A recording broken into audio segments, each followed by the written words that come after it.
Chapter 261, Not Bad Luck. Result-wise, Pamela made the wrong decision. Her opponent was basically already a walking dead. She did not have to rush and could just take her time to kill him. That was what she thought when she was looking at Akira, who was tenaciously surviving the battle. Many of her risen allies were gravely injured. If it was only a matter of time before she could kill him, it was best to minimize the damage. With that in mind, in order to recover the gravely wounded, she ordered them to stand further back while the ones in the front were those who were already dead. This was when she found something strange about Akira. Akira did not seem to be discouraged at all. Normally, in this kind of situation, a person would get extremely reckless. Since they had no hope left, they would try to take as many people down as possible.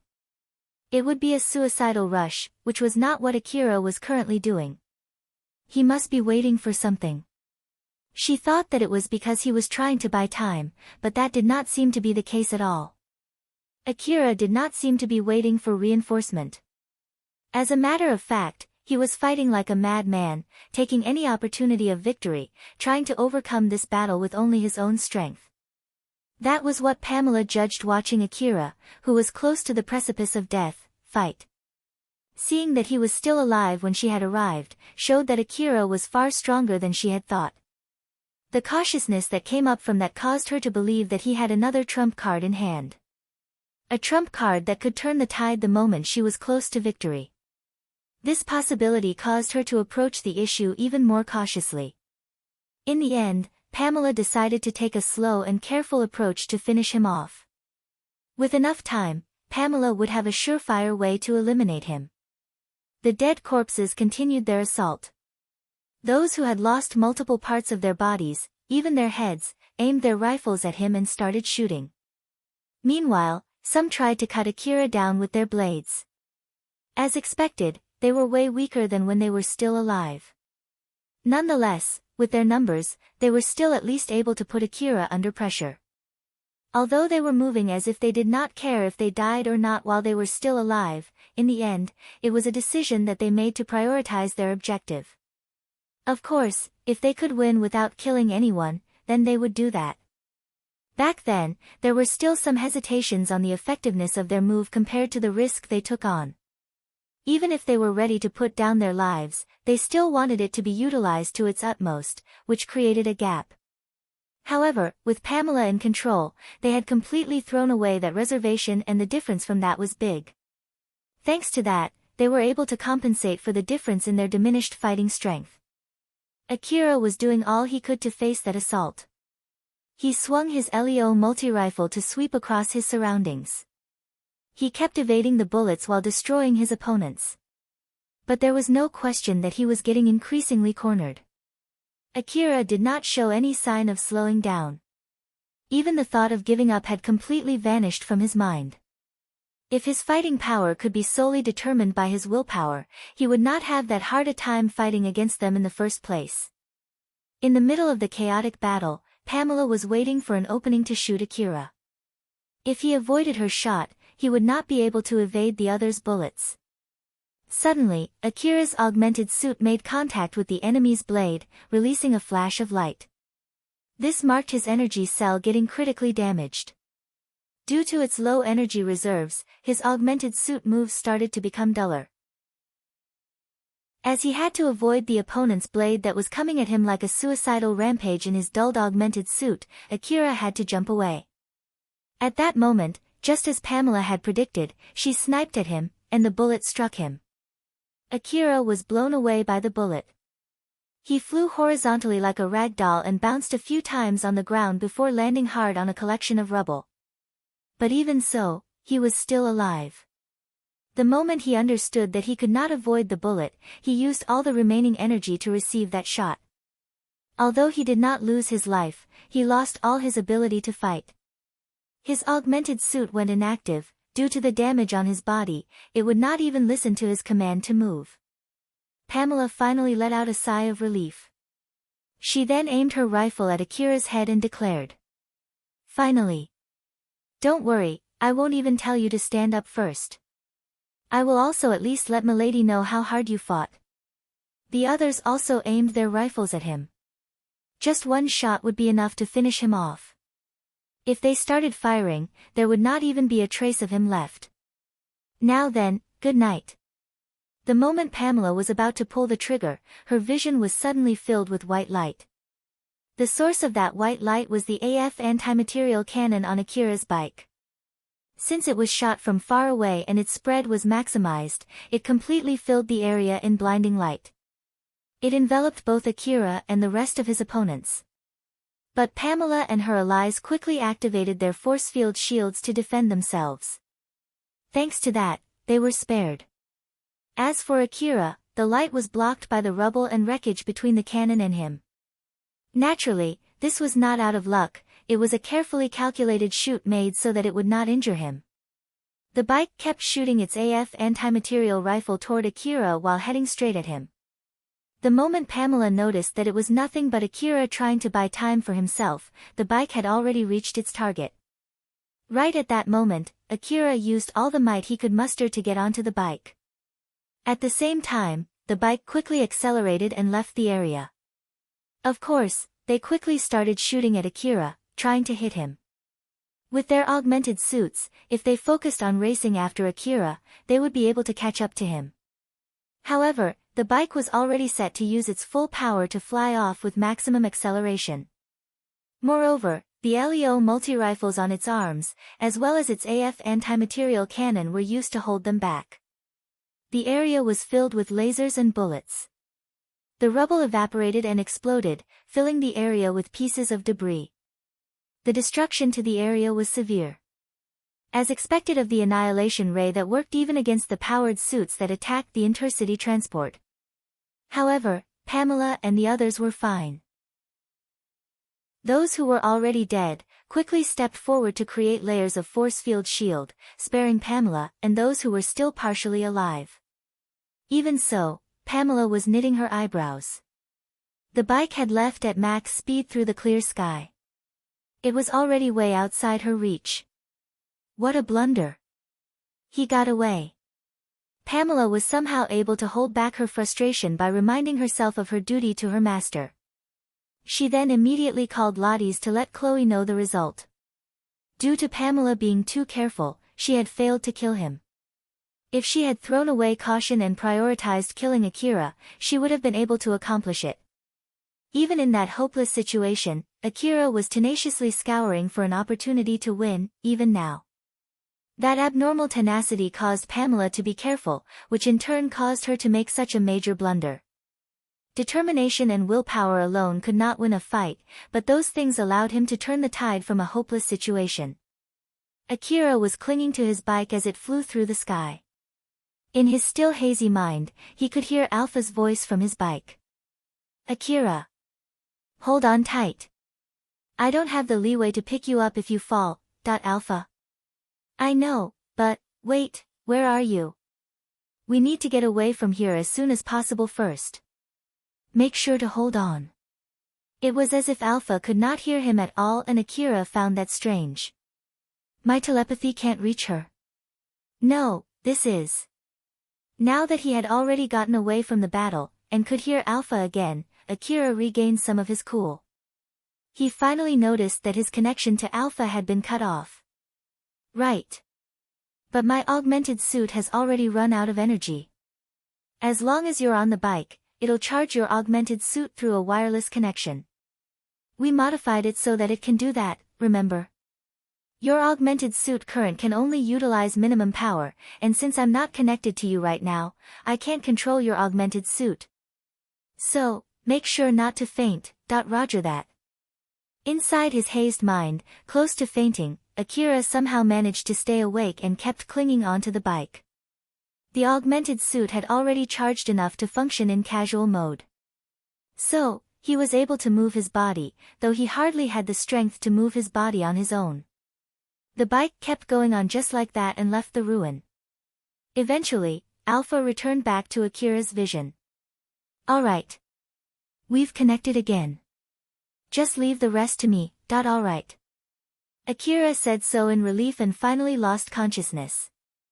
After that, his body still continued to move. He pulled out a huge amount of medicine and took them to accelerate the healing of his dying body. Thanks to that, the healing was pretty fast. The healing nanomachines coursed through his body and were fixing his body on the cellular level. His body, which could no longer move without his augmented suit just a moment ago, got fixed. At least, enough for him to make some light movements after a few seconds. Once he managed to recover at a certain point, he pulled out an energy pack from his bike and reloaded it into his augmented suit. He did the same for his rifle's magazines as well. Alpha was able to have full control of Akira's body, but it was limited to only emergency cases. Naturally, being on the verge of death was one such case. Akira finally woke up and found himself inside one of the dilapidated buildings inside an old-world ruin. His body had already quickly recovered. He jumped up and scanned the area by pure reflex. Eventually, his eyes discovered Alpha, who was furiously looking at him. Akira, good morning. Alpha, morning. Akira winced back from her expression and tried to remember what happened before he lost consciousness. Once he realized that he had survived with his life intact, Akira let out a sigh of relief. And once again, he found himself under Alpha's sharp gaze. It seems that your body is all right now. So then, first of all, let's share information. All right. Although he basically lost consciousness, it still gave him a chance to rest, enough for his mind to recover. Moreover, he also had completely calmed down. Which meant that he was receiving the full brunt of the pressure from Alpha. Alpha started her explanation first. Alpha lost contact with Akira when Chloe suddenly laughed during their negotiation. Of course, she tried to restore the connection right away. But she failed. Due to the same kind of jamming effect, she was completely shut off from the old world domain. So, Alpha immediately tried all kinds of things that she could think of to reconnect with Akira. She was eventually able to connect to Akira's bike, not through the old world domain. However, by the time she did that, she found Akira inching toward death. The bike also received some damage from stray bullets. However, thanks to its automatic force field armor, it was still intact. Just like how the bike could reroute its energy tank to the augmented suit, it was rerouted to strengthen its force field armor. As a matter of fact, due to the modification she had installed to fight against hacking, the security on the bike was abnormally strong. Thus, taking control through the normal connection took a lot of time.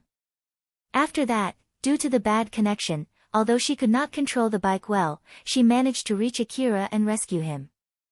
After Akira listened to her explanation, Akira nodded and then said, I see, thanks for the help. But why did our connection get cut off? I have no idea, though. I can make a number of guesses. Since Akira wanted to hear them despite being only guesses, Alpha once again reminded him that it was nothing but guesses. First guess, it was because of Chloe.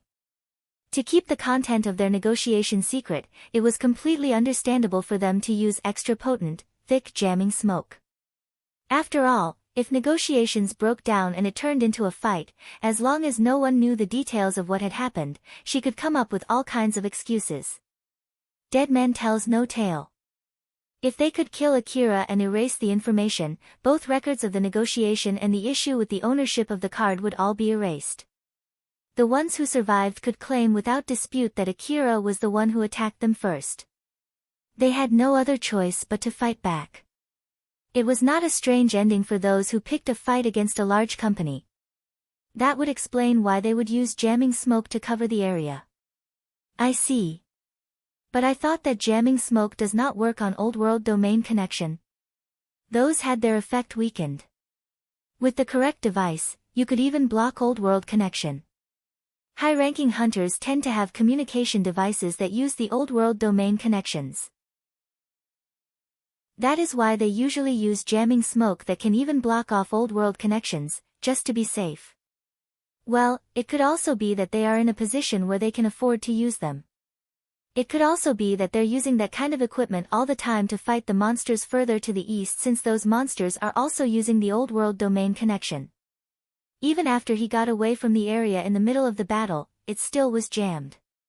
For that, Alpha also had a guess. The scale of the battle caused the ruin to get alerted. It identified the area the battle had taken place and jammed any form of connection to prevent any more hostile actions. Why did that not happen in the battle against those huge, powered suits? Why did it happen this time? Is it because we cause more destruction? Or is there another reason? Everything is still not clear. Although Alpha shared her thoughts, it was not like Akira was completely satisfied with them. However, at least, he understood that it was not like Alpha knew everything. So, he decided to keep that question to himself for another time. Well, even if we know the real reason, it is not like we can do anything about it, right? Let's just put it up as bad luck. We might have another option. Akira tilted his head in confusion. Alpha once again looked at him with a sharp gaze. That was not fine for me at all. Anyways, I've finished telling you my situation, can you tell me yours? After we lost connection, what happened to you? Well, actually. In reality, Akira basically blew his fuse and kicked negotiations off the table. As expected, he could not just say so to Alpha. As he was thinking about how to explain, Alpha suddenly interjected. Let me tell you this beforehand, I can cross-check what you say with the data from your information terminal, so don't even try to lie. Then, I don't even need to explain anything, no. Nope, I can only gather information about what you did, not why you did it. So, explain everything to me. Seeing Alpha look at him with such intense eyes, Akira ended up confessing everything, including his feelings during that time. After Akira finished his explanation, Alpha heaved a huge sigh. Akira, do you know what your biggest mistake was? Akira understood that he could safely avoid the battle if he just gave up his pride and just gave her the card. But pride was something that one would fight for even to death. Even so, he understood that it was his fault for completely tossing aside Alpha's request right when he was so close to finally being able to work on her request. The conflict between the pride and the guilt inside his mind caused Akira to silence himself. Seeing that, Alpha heaved another huge sigh. It seems like you don't understand, so let me tell you. Akira frowned, he did not want to hear it. He did not want to be told that it was a mistake to stick to his pride. His expression started to be colored by dark emotion that was sealed long ago, deep inside him. The bigger the gap between his past self and his current self, the darker, deeper, and vaster that emotion was. It was slowly devouring him. Alpha then continued with a serious face. Your first move should have been to try to recover your connection to me. To think that you got that emotional. You did not even notice that you lost your connection. As expected, that's your biggest mistake. No matter how angry you are, you need to keep a part of you calm, no matter what. Akira, who thought that he would get scolded for flipping the table, was taken aback by what he had heard. In response, Alpha made a rather exaggerated frustrated gesture. Back in Kuzusuhara ruin, you quickly decided to desperately find a way to recover our connection, right? I thought that you would do that as well this time, but to think that you didn't even notice we lost connection and you continued fighting alone. I know that you were completely enraged, but that's just a big no-no. You should get a better grip on yourself, you know? Let me at least ask you this. It's not that you did not notice but you just ignored it, right? Or don't tell me. You thought you could handle it just fine without my support? Akira flusteredly shook his head. No, of course not. Seeing Akira respond in such a manner, Alpha's mood slightly recovered. That's good to hear. That's why, your first move should have been to try to recover your connection. You got it? Oh, okay. Akira gave a firm nod. Seeing that, Alpha smiled, satisfied. She gently advised him, who still seemed rather troubled. If you want to kill that Chloe girl, I don't really mind. I'm willing to give you my support as well. Just make sure not to try and do it on your own, okay? If you want to do it on your own, make sure to do it only when there's no other option, just like those battles back in Kuzusuhara ruin, okay? Why yeah. Good answer. Alpha once again smiled with satisfaction. Akira, who still seemed confused, paused for a bit. It was as if he was trying to digest what they were talking about just now. After that, he carefully asked Alpha a question. Alpha, are you really okay with it? When he was about to save Elena and Sarah in Kuzusuhara ruin, or when he was about to get off the truck alone and go alone on a bike, and when he was about to jump into Izant family's base to kill Alna, Alpha stopped him. That was why he thought that Alpha would stop him this time as well. Causing unnecessary trouble would only make things more difficult for him. Furthermore, he was extremely close to being able to work on Alpha's request. He expected Alpha to give him a strict scolding this time, but her reply was completely outside the realm of his expectations. Akira was still confused, so Alpha smiled bitterly and then said to him, "If you ask me whether it was okay or not, I will say that it was not okay. Not one bit. However, I know you won't listen to me at all. I've been with you long enough to at least know that much. That's why, it's fine. Moreover, my support is just an upfront payment. Considering how that weak Akira had worked so hard and became this strong, I guess it's fine to make a compromise as a reward." Akira seemed surprised by how lightly Alpha was taking it. He replaced it with a light smile, which helped to make him calmer. "I see, well, I'm sorry, but I'll be counting on your support. Just leave it to me. I will show you just how great it is to have my support." Alpha replied with her usual confidence-filled voice. Akira, who had finished his break, returned to Mihazono ruin to retrieve the rifles that he had let go during the battle. The jamming had already dissipated, so with the help of Alpha, he was quickly able to find his rifles. Akira brought 4 LEO multi-rifles together with him before the battle. He lost 2 in order to avoid getting shot. There were another 2, still perfectly fine, which were on the arm of his bike, which was used while he escaped.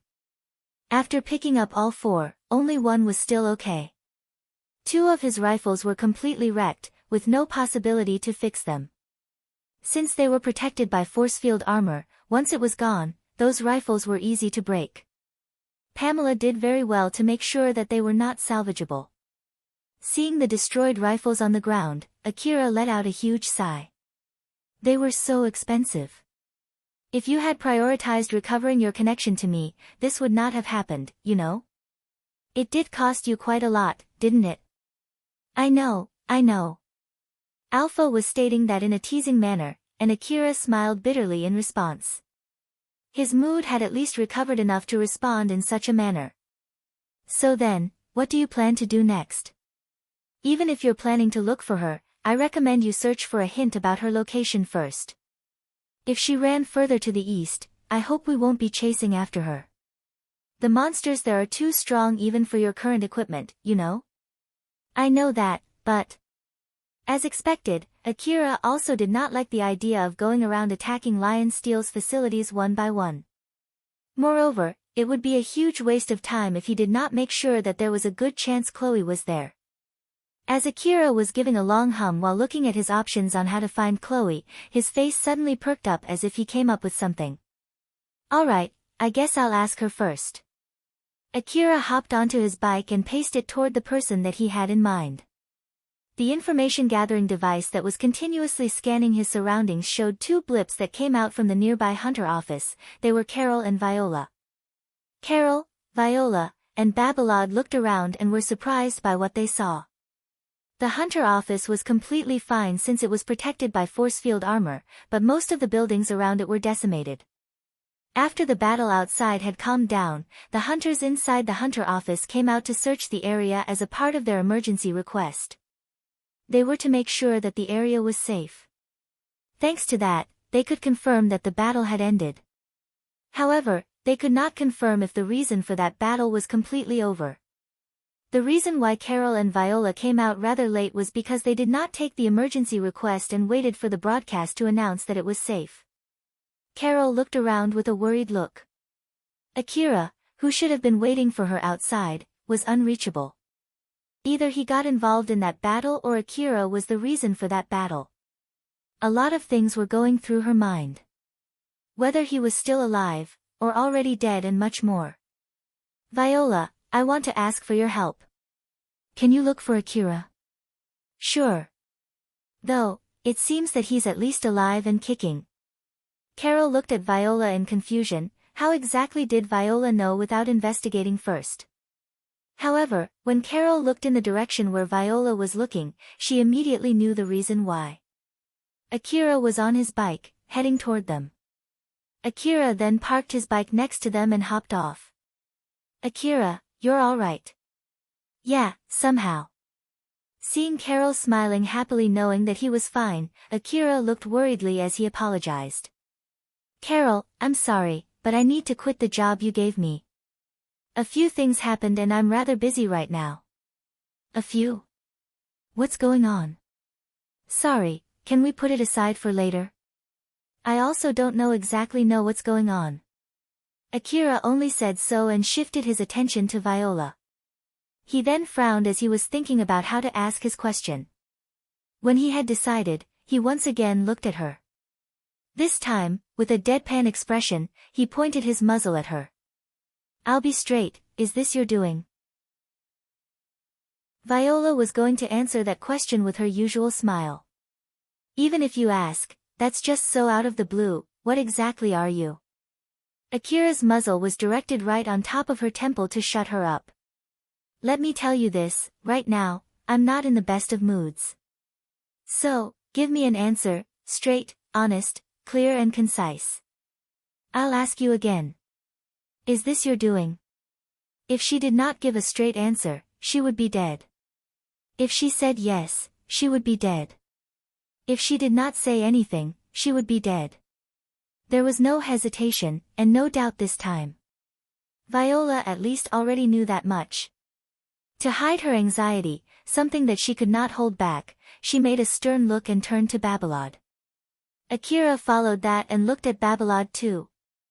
As both Viola and Akira were looking at him, Babalod did not say anything and just shook his head. Akira returned his gaze to Viola. It was a gaze warning her that she had run out of time. Viola used every cell in her brain to analyze all the information that she had and conveyed her conclusion in one word. No.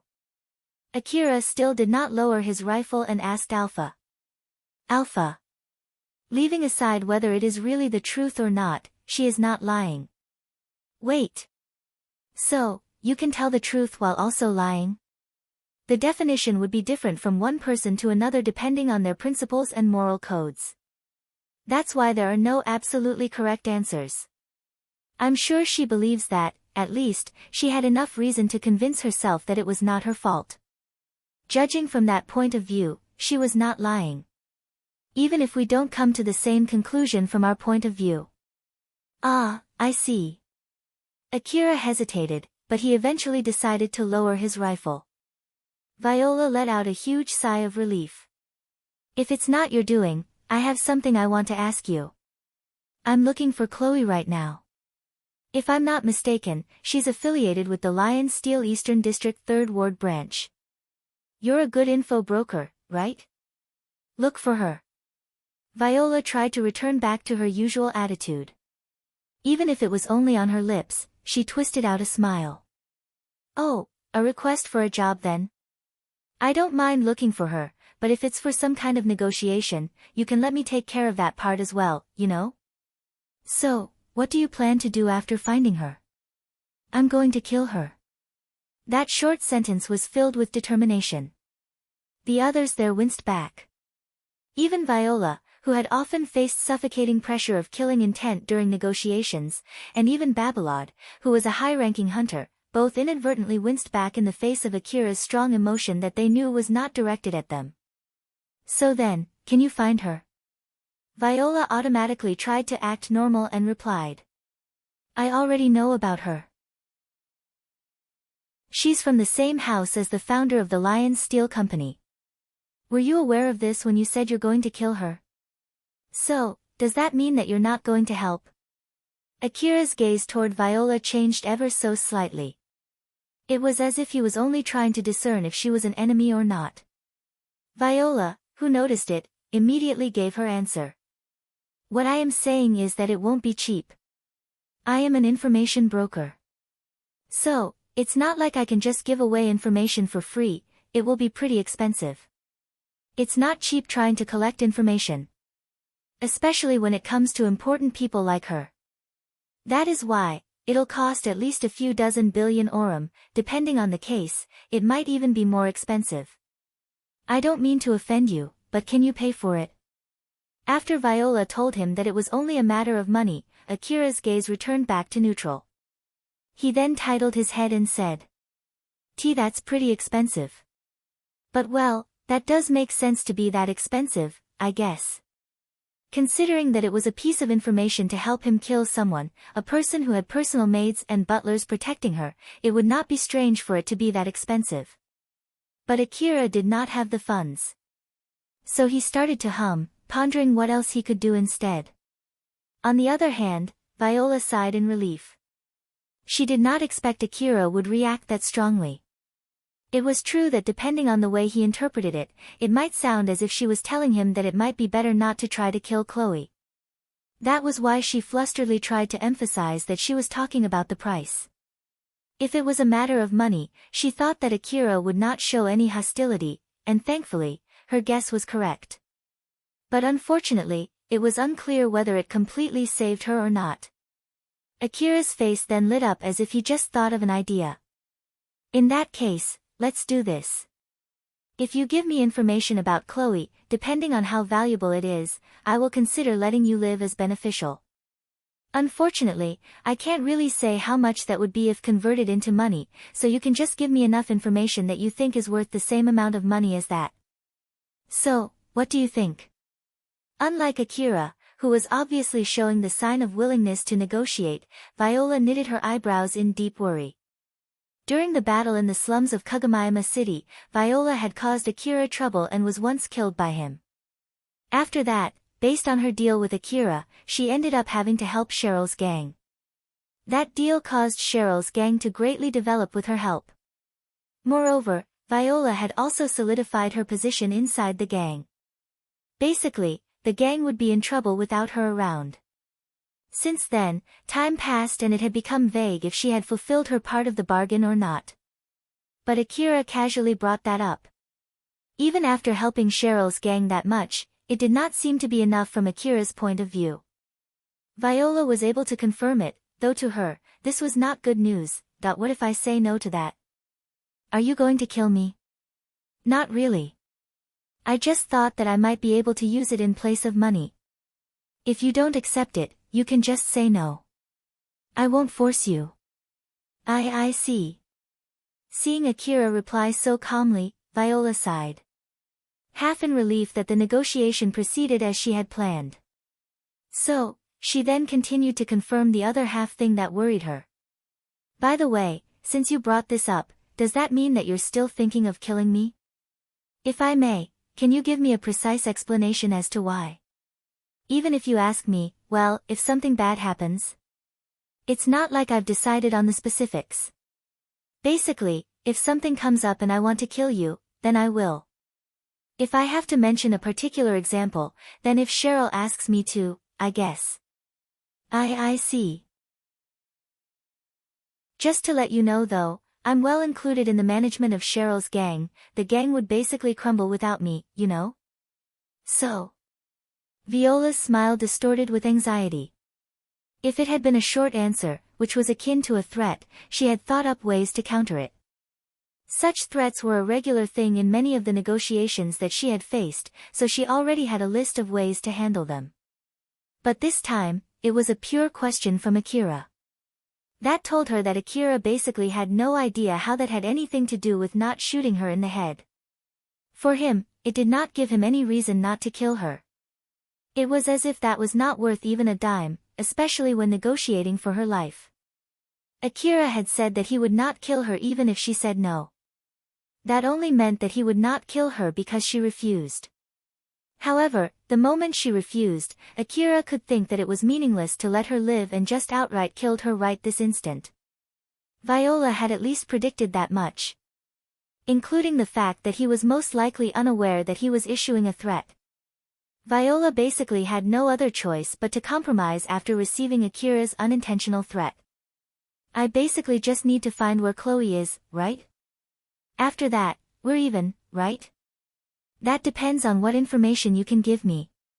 If it's useful, then yes. That's just how people decide on the value of information, no? For Akira, it was a good thing that he had no need to pay with money and would be able to get highly valuable information. But for Viola, it also doubled as a threat. To her, it was as if Akira would kill her if she gave him useless information. She could not help but frown in face of such a nasty threat and heaved a huge sigh. She then took out her information terminal and pulled out a certain information. There's a new lion steel facility inside Higuraka residence ruin. There's a good chance that she's there. Alright, well then, I'm in a hurry here. Akira only said that much as he hopped back onto his bike. But before he left, Viola frowned and asked him a question. Are we even now? Pray that I can find Chloe there. Basically, it meant that they were not even at the moment. Viola's frown only got worse. That was when Carol suddenly interjected. Wait for a sec, Akira. Are you going now? Can you at least tell me why you no longer can't take the bodyguard request? I'm going to kill Chloe right now and I want to prioritize that. And, it would be stupid for the bodyguard to get his client into more trouble, no? What I'm asking is why it has suddenly turned to this. Sorry, I don't know for sure myself. If you're interested, you can try asking Viola. I don't really care about the reason. I might investigate that part after I kill Chloe and if I'm in the mood. Later then. Akira only said as much and accelerated off. Carol turned at Viola with an extremely bitter expression. Viola, can you help me find out what's going on with Akira? This one is a rush request. Viola somehow managed to return back to her usual self and teasingly said to Carol. It would be at a special price, you know. Seeing how Viola was acting, Carol also returned to her usual foxy attitude. If you give me a good discount, I'll tell Akira that it was a good thing he'd spared you. Geez, it can't be helped then. Babalod glanced at the two girls smiling at each other with their usual evil smile and heaved a heavy sigh. He was already expecting to be dragged into whatever problem they were brewing. Chapter 262, Stacking Bets. Pamela returned to the Lion Steel Company's facility and went to face Chloe with a pained expression. Chloe was only listening to Pamela's after-report without saying a word. She was not blaming Pamela for the failure nor trying to cheer her up. This caused Pamela to knit her brows. After Chloe listened to her report without a change in expression, she then spoke, without a bit of displeasure in her tone. That just means we have underestimated his fighting capability. Because of that, you were not able to kill him like you stated. The reason why Chloe did what she did back in Mihazono Ruin was because she believed Pamela's words. That Pamela could kill Akira. Had Pamela said that Akira would only slaughter them, Chloe would not have even thought of meeting him. Her actions were influenced by the words of the people around her. There was no trace of fault in Chloe's gaze toward Pamela. That was the reason why Pamela was so worried. If Chloe believes that she had lost her ability to judge, and had lost her value, then it was only a matter of time before she got laid off. That was exactly why Pamela then spoke up with a serious expression. Not at all. It was because we were trying to take our time to carefully finish him. Unbeknown to us, during that time, he was thinking of escaping. He still had his bike, which was still functional. We were caught off guard because of that. Of course, this does not change the fact that we failed. But I will not take back my words that we can kill him. I see. Chloe only said as much and returned to silence. Pamela stood there, frozen, with a stern look on her face. Pamela was not sure whether Chloe forgave her or not. She was trying to calm the raging anxiety in her chest. Well, it doesn't really matter. You should step back. Whether to shoot him or to support the fight to kill him, you should get your equipment ready. I will give you your orders later. Understood. Pamela sighed in relief, at least, she had not been abandoned. She then gracefully bowed and left the room with Lottie's. Once Chloe was left alone, she then mumbled. So, we failed in trying to kill him, huh? If they successfully killed Akira, then that would be great. But, if they failed, then it only meant that she would need to throw more into the pot she bet on. As Chloe thought so, her smile deepened. Winning this bet was not enough. Chloe needed a jackpot. She had to make it such that all her past mistakes became a bridge towards success. She had to raise the stakes as high as she could, make the odds be in her favor and bet everything she had. Finally, all she needed to do was win. She had to completely throw the word caution out the window. What she sought was a victory that granted her everything. Suddenly, a call reached Chloe's information terminal. When she checked it, it was from the Lion Steel Company's security department. They detected someone was trying to pin down her location. Chloe thought of a plan with new information at hand. She smiled bewitchingly as if she had found what she was looking for. Lottie's walked through the facility's hallway with Pamela by his side. He suddenly threw a question to her with a stern expression. So, how much of what you said should I take seriously? Pamela threw a sharp glance at Lottie's. Are you saying that I gave Milady a fake after report? Pamela was oozing a prickling aura, indicating that this would not end well depending on Lottie's intention when he had asked that question. However, he was not perturbed at all. I didn't say that. But the report has a variety of loose interpretations. I'm sure you were aware of at least that much, right? Pamela did not say anything, but her silence was an affirmation of Lottie's question. You said you won't take back your statement, that you can kill that hunter. You told Milady that there's nothing to worry about, you can kill him. But you didn't specify how you will do so the next time. Will you be able to do so with room to spare? Or will you be able to kill him only after a close shave from death? You didn't give a more detailed explanation to Milady, but I think I already understand without you saying anything. Now that you've heard what I'm talking about, let me ask you this. If I take your words seriously, then we should be able to easily kill that hunter next time, right? Well, about that. Pamela stopped midway. Such a response was already an answer. Lottie sighed and spoke. Calm down. I also understand that the situation is not good. Based on the report, if I had come with you, we should have been able to kill him. Basically, it means that by going against Milady's order, I have also failed to kill him. If you're going to get kicked out, then I will, without a doubt, get kicked out too. Depending on how Pamela took it, it sounded as if Lottie's was complaining. That she was also pulling him down with her because of her failure. Though Lottie's was speaking with a considerate tone, Pamela understood that he was saying that purely as a reassurance since he was also in the same situation as her. Thus, she managed to calm down, but I'm sorry. Don't worry about it. Things like this sometimes happen. He also killed my men, it's only natural to be angry. Lottie smiled as if he really did not mind it that much, but his smile then turned serious. To make sure that the sacrifices our men made do not go to waste, we need to keep moving forward. We can't afford to fail a second time. So, let's get back to the main topic. It's true that we failed this time because we underestimated him. So, just how strong is he? Judging based on the data from the Hunter office's site, his Hunter rank is 55. If we put some margin in, believing that his Hunter rank doesn't really reflect his true strength, then, 56? Or maybe 57 at most. Considering that you would take this into account and still failed, what do you think his Hunter rank should be? Although he ran away from you, you did fight against him, after all. Pamela hummed with a severe look, depending on the situation, it should be around 60. 60. That high. Lottie's was extremely surprised. He did not expect that she would rate Akira that highly. Although Hunter rank was not a perfect representation of Hunter's strength, it was a good estimate.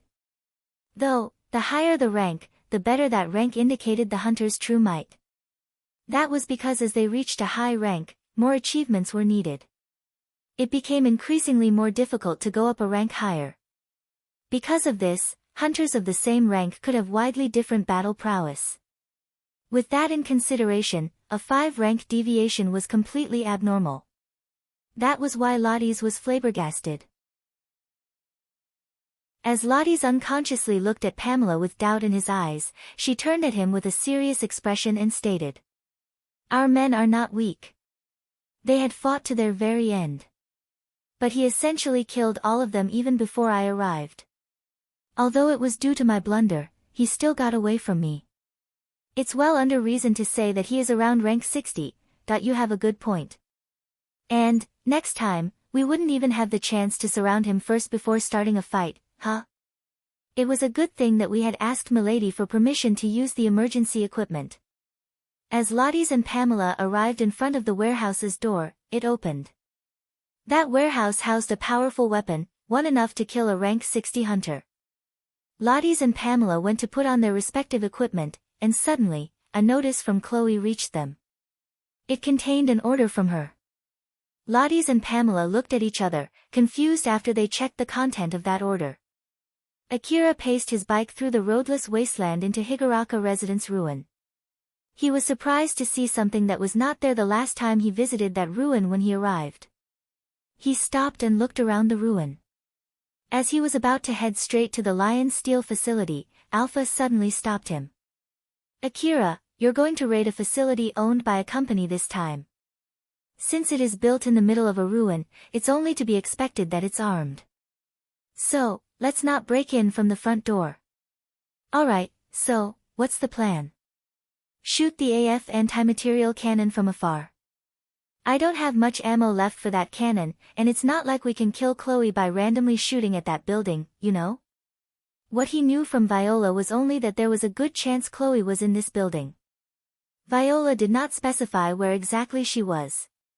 She might not even be there in the first place. Since it was not like he would get paid by killing her, every shot was Akira throwing away money.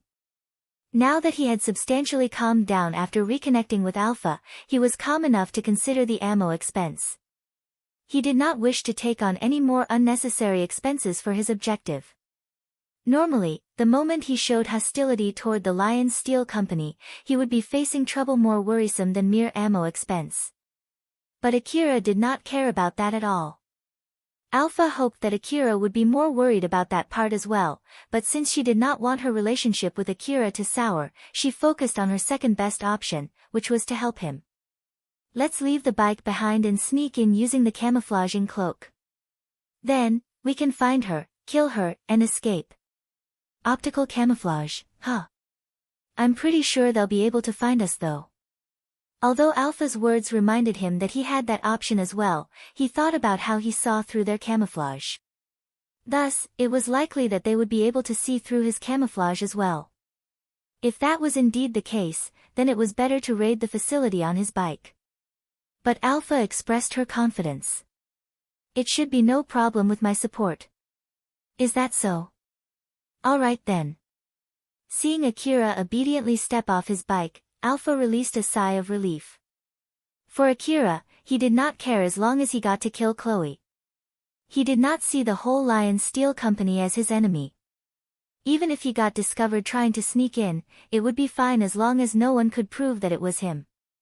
And with enough support from Alpha, there should be no problem sneaking in with Akira's current camouflaging equipment.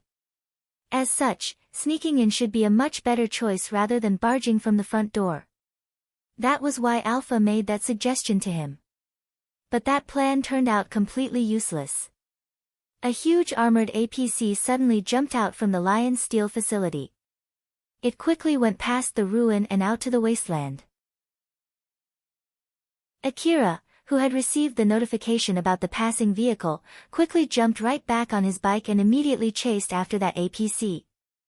When an APC with an important officer from a large company went out to the wasteland, it often ran while broadcasting a notice through the general communication frequency. Although it might lure monsters, they were normally well guarded and had no need to worry about monsters. The broadcast was for the hunters around the area. It was basically a warning. To prevent any unnecessary fights, they were advised to keep their distance from the APC. Otherwise, they would be treated as suspicious individuals. The message broadcasted included, "We will not hesitate to fire at anyone we find suspicious without warning." The content of that notice this time was from an officer affiliated with Lion Steel Eastern District 3rd Branch, Chloe. She was on the APC. With this, Alpha's plan to sneak in and assassinate Chloe instead of breaking through the front door to avoid unnecessary battle was all in vain. Riding a high-speed bike would greatly reduce the effectiveness of the optical camouflage. There was no doubt that they would be able to notice Akira. In the first place, at this point, Akira no longer had any wish to quietly assassinate Chloe. Alpha frowned and gave Akira the second best option. "Akira. Don't lose your cool this time." "I know. HM." Akira frowned, while his gaze was locked on the APC. The back door of the APC opened, showing Chloe standing inside. She also already noticed that Akira was chasing after her as she smiled and lightly waved at him. Akira's expression was immediately filled with killing intent. His gaze was leaking his ominous emotion as it was locked onto his target. As if only obeying his emotion, Akira moved the AF anti-material cannon on his bike. He aimed at his target and rerouted the energy from his bike to that cannon. "Alpha. I'll leave the finer aim and power adjustment to you." "Geez, didn't I tell you to keep your cool just now?" "Good grief, alright." The moment the anti-material cannon was pumped full of energy, it released a lance of light with otherworldly accuracy. Thanks to Alpha's aim and adjustment, its spread was reduced to be as narrow as possible. It turned into an intense lance of light that melted everything in its way, which raced straight toward its target. At the same time, the APC also took a defensive stance. The force field shield that was installed on its highly durable armor expanded countless layers of FS in the trajectory of that beam. They were placed to slightly deflect the beam and had a dispersing effect to reduce its power. Thanks to that, the beam turned into waves of light which enveloped the whole area. With its spread increased, its intensity rapidly reduced. Because Akira temporarily rerouted all the bike's energy output to the cannon, its acceleration was temporarily stopped. Since the balancer also lost its effect for a moment, Akira was almost thrown off the bike. As his bike skidded, Akira leaned to one side and held down the brake to rebalance his bike. Once the flashes of light died down, he then looked at the APC. On the other side, he could see Chloe completely fine as she was amusedly laughing and shaking her head. Akira's expression became even grimmer. If a stare could kill, his stare definitely would. However, Chloe, who had some screw loose just like Akira, only laughed mockingly at his scowl. She then lightly waved her hand, turned around, and went inside the APC. After that, the back door of the APC slowly closed. With his bike frozen in place and Akira still on top of it, he just saw the APC trailing off with his chilling gaze. "Alpha, why didn't that one go through?" In order to calm him down, Alpha explained to him with a serious look on her face. "You didn't do anything wrong, it's just that they have better equipment. At least, we know that now. So, just calm down and use that information for the next exchange. The more you lose your cool, the less likely you will be able to kill her. Alright." Akira sighed and started his bike again to chase after Chloe. Inside the APC, Pamela had a worried look on her face as she said to Chloe, who was still smiling. "Milady. That was dangerous. It's true that the APC is very well reinforced. But that doesn't guarantee that it's impenetrable. So, please don't do such a meaningless and dangerous thing again." But Chloe did not care about Pamela's warning at all. "Oh, it wasn't meaningless though. We need to make sure that he had a good look at me to let him know that I am indeed in this APC. Otherwise, there's a good chance that he would raid the facility instead, right? So that was just for precaution. If it was to kill Akira, staying in the facility was the better choice. Even if she decided to take shelter inside the wall of Kagamayama City, there was still no need to let Akira know of her position during the process." Pamela, who thought so, seemed confused. She did not understand what Chloe's true intention was. However, since she wanted to avoid making any more mistakes, Pamela decided not to pursue that subject any further. She did not want to be abandoned because of incompetency. I originally thought that we had to go around the wasteland for a bit in order to lure him out. To think that he already knew where I was and was already this close. He's pretty good. I guess I can understand why Pamela, you had a hard time killing him, huh? Pamela understood that confirming her statement would only lower her worth. Thus, she did not give a reply. She just made a solemn expression as she made her resolve. I will not fail the next time. Chloe smiled and turned to Lotties, who was waiting inside the APC. Lotties, go. Certainly. Lotties gracefully took off his butler uniform. Under it, he was already using a heavy augmented suit's inner. The machines around him started to move as they fixed multiple arms to Lottie's heavy augmented suit. Parts that looked like pieces of small parts slowly gathered around Lottie's heavy augmented suit. He was also equipped with extra equipment. A flying device, missile pods, sabers, huge rifles loaded to an extremely long magazine belt, and many other things as well. The heavy augmented suit was similar to a powered suit. Appearance-wise, it seemed closer to a powered suit rather than an augmented suit. However, Lotties had to put it on instead of getting onto a machine. Also, ignoring the time needed to put it on, it was more or less a powerful powered suit. The ceiling of the APC opened up.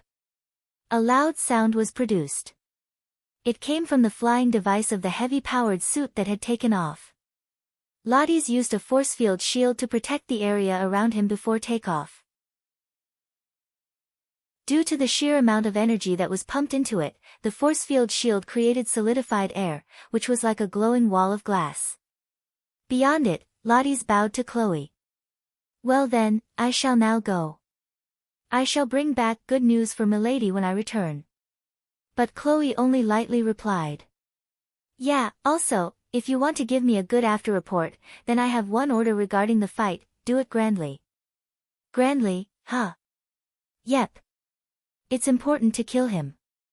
But you must do it elegantly, prioritize more on making it grand. If you end up unable to kill him because of that, don't worry. That's fine as well. Milady, what do you mean by dash? Lotties, who did not understand the intention behind her order, was about to ask another question. That was when Chloe's gaze suddenly stopped him. Chloe gazed deeply into Lotties as if she was trying to look deep down inside him. Those pupils oozed out a level of authority, one fit for a family member of the original founder of the Lion Steel Company. That stare allowed the insanity inside of her to take a peek inside Lottie's soul. Meanwhile, it also allowed Lotties to see the deep insanity within Chloe's eyes. Lotties, are you not going to obey me again? The overwhelmed Lotties decided to put any questions for later. At least for now. And not at all. Very well then. I shall fight him grandly. Now go. Of course. Lotties took off into the sky. Pamela, keep your eyes on the surrounding, repel him if he gets too close. See certainly. Pamela also did not fully understand the intention behind Chloe's order. But she had no trouble following her order. Just like Lotties, she put her questions aside for now and simply obeyed. The maids that were standing lined up on both sides of the APC followed Pamela's order and went to collect their equipment. They went to the rooftop of the APC, to their respective positions and kept their eyes on the surroundings. Chloe sat on an already prepared seat and smiled. It was as if she was enjoying the show that was going exactly as she had planned. Akira, who was chasing her on his bike, noticed Lottie's launching out from the top of the APC. Powered suit? No, that is a heavy augmented suit, huh? Looks pretty strong. Alpha, who saw that, warned Akira with a serious tone. Don't think that augmented suit is the same as the one you fought before. Assume that it's completely on a different level. I know. After all, those maids were already that strong. Judging from its appearance alone, that thing must be extremely strong. Should we use the AF antimaterial cannon? We don't have that much ammo for that one, so I want to conserve it to destroy that APC if it's possible. So, let's start with LEO multi-rifles. Roger that. The 6 LEO multi-rifles that Akira originally had were now reduced to 3. He had one on his right hand while the other 2 were fixed on the arms of his bike. The energy tank of the bike was filled with energy. Its power was rerouted through Akira's augmented suit and into his LEO multi-rifle. Thanks to that, it took only a few seconds for him to fully charge his C bullet. With this, he was ready to shoot the fully charged C bullet. The arm of the bike that held the other rifles had the same capability. Leave the fine-tuned aiming to me, Akira. You just focus on facing that headache. Although you have my support, the drawback of using compressed time perception and reality manipulation at the same time is not meager. If necessary, this will be a good opportunity to polish up your skill too. Let's go. Yeah. Akira aimed his LEO multi-rifles at Lottie's. The rifles were already in their ready-to-shoot state. They released fully charged C bullets with pinpoint accuracy. The moment Lottie's jumped out of the APC, he quickly confirmed Akira's location. With the help of the APC's scanners and his own information-gathering device, he was able to confirm and have his aiming system lock onto Akira, who was rapidly moving. He thought of the next thing he needed to do. He simply needed to aim his humongous gun at him. It would be more than enough to kill him. However, before he did so, he recalled his master's order, to fight grandly. So, he decided to use another method to kill him. It is due to Milady's order. Now, let's see you die in a grand explosion. Multiple missiles launched from the missile pods fixed to Lottie's heavy augmented suit. All the missiles took different routes before they took sharp turns and converged straight toward Akira. When they got close enough to him, the tip of their warheads broke open, releasing smaller missiles inside them. These were cluster missiles. They were filled with smaller missiles using the same technology to create extended magazines. They housed an abnormal number of missiles, way more than they seem. Instead of breaking from the main missile and flying independently, they rained down as if to comb the area targeted by the warhead, assaulting Akira from all directions. The next moment, mini-missiles exploded. The explosions combined into one. It created a massive blast that destroyed everything in the area. It was no doubt overkill if it was only meant to destroy a single target. A second later, the blast was accompanied by a powerful gust of wind, blowing away wreckage and rubble up into the sky. Not even a second later, the bullets that Akira released went straight toward Lottie's. Their line of fire was accurate. None of them missed their target. However, they were not enough to injure him. He was protected by the powerful force field armor of his heavy augmented suit. The most that these bullets did was shave off a huge chunk of his energy reserves. A last gambit, huh? He's a good hunter right to the very end. As expected of a rank 60 hunter.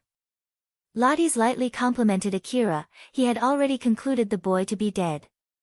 Due to the size of the explosion and the force of the shockwave, colorless mist in the area compressed temporarily, forming a thick layer.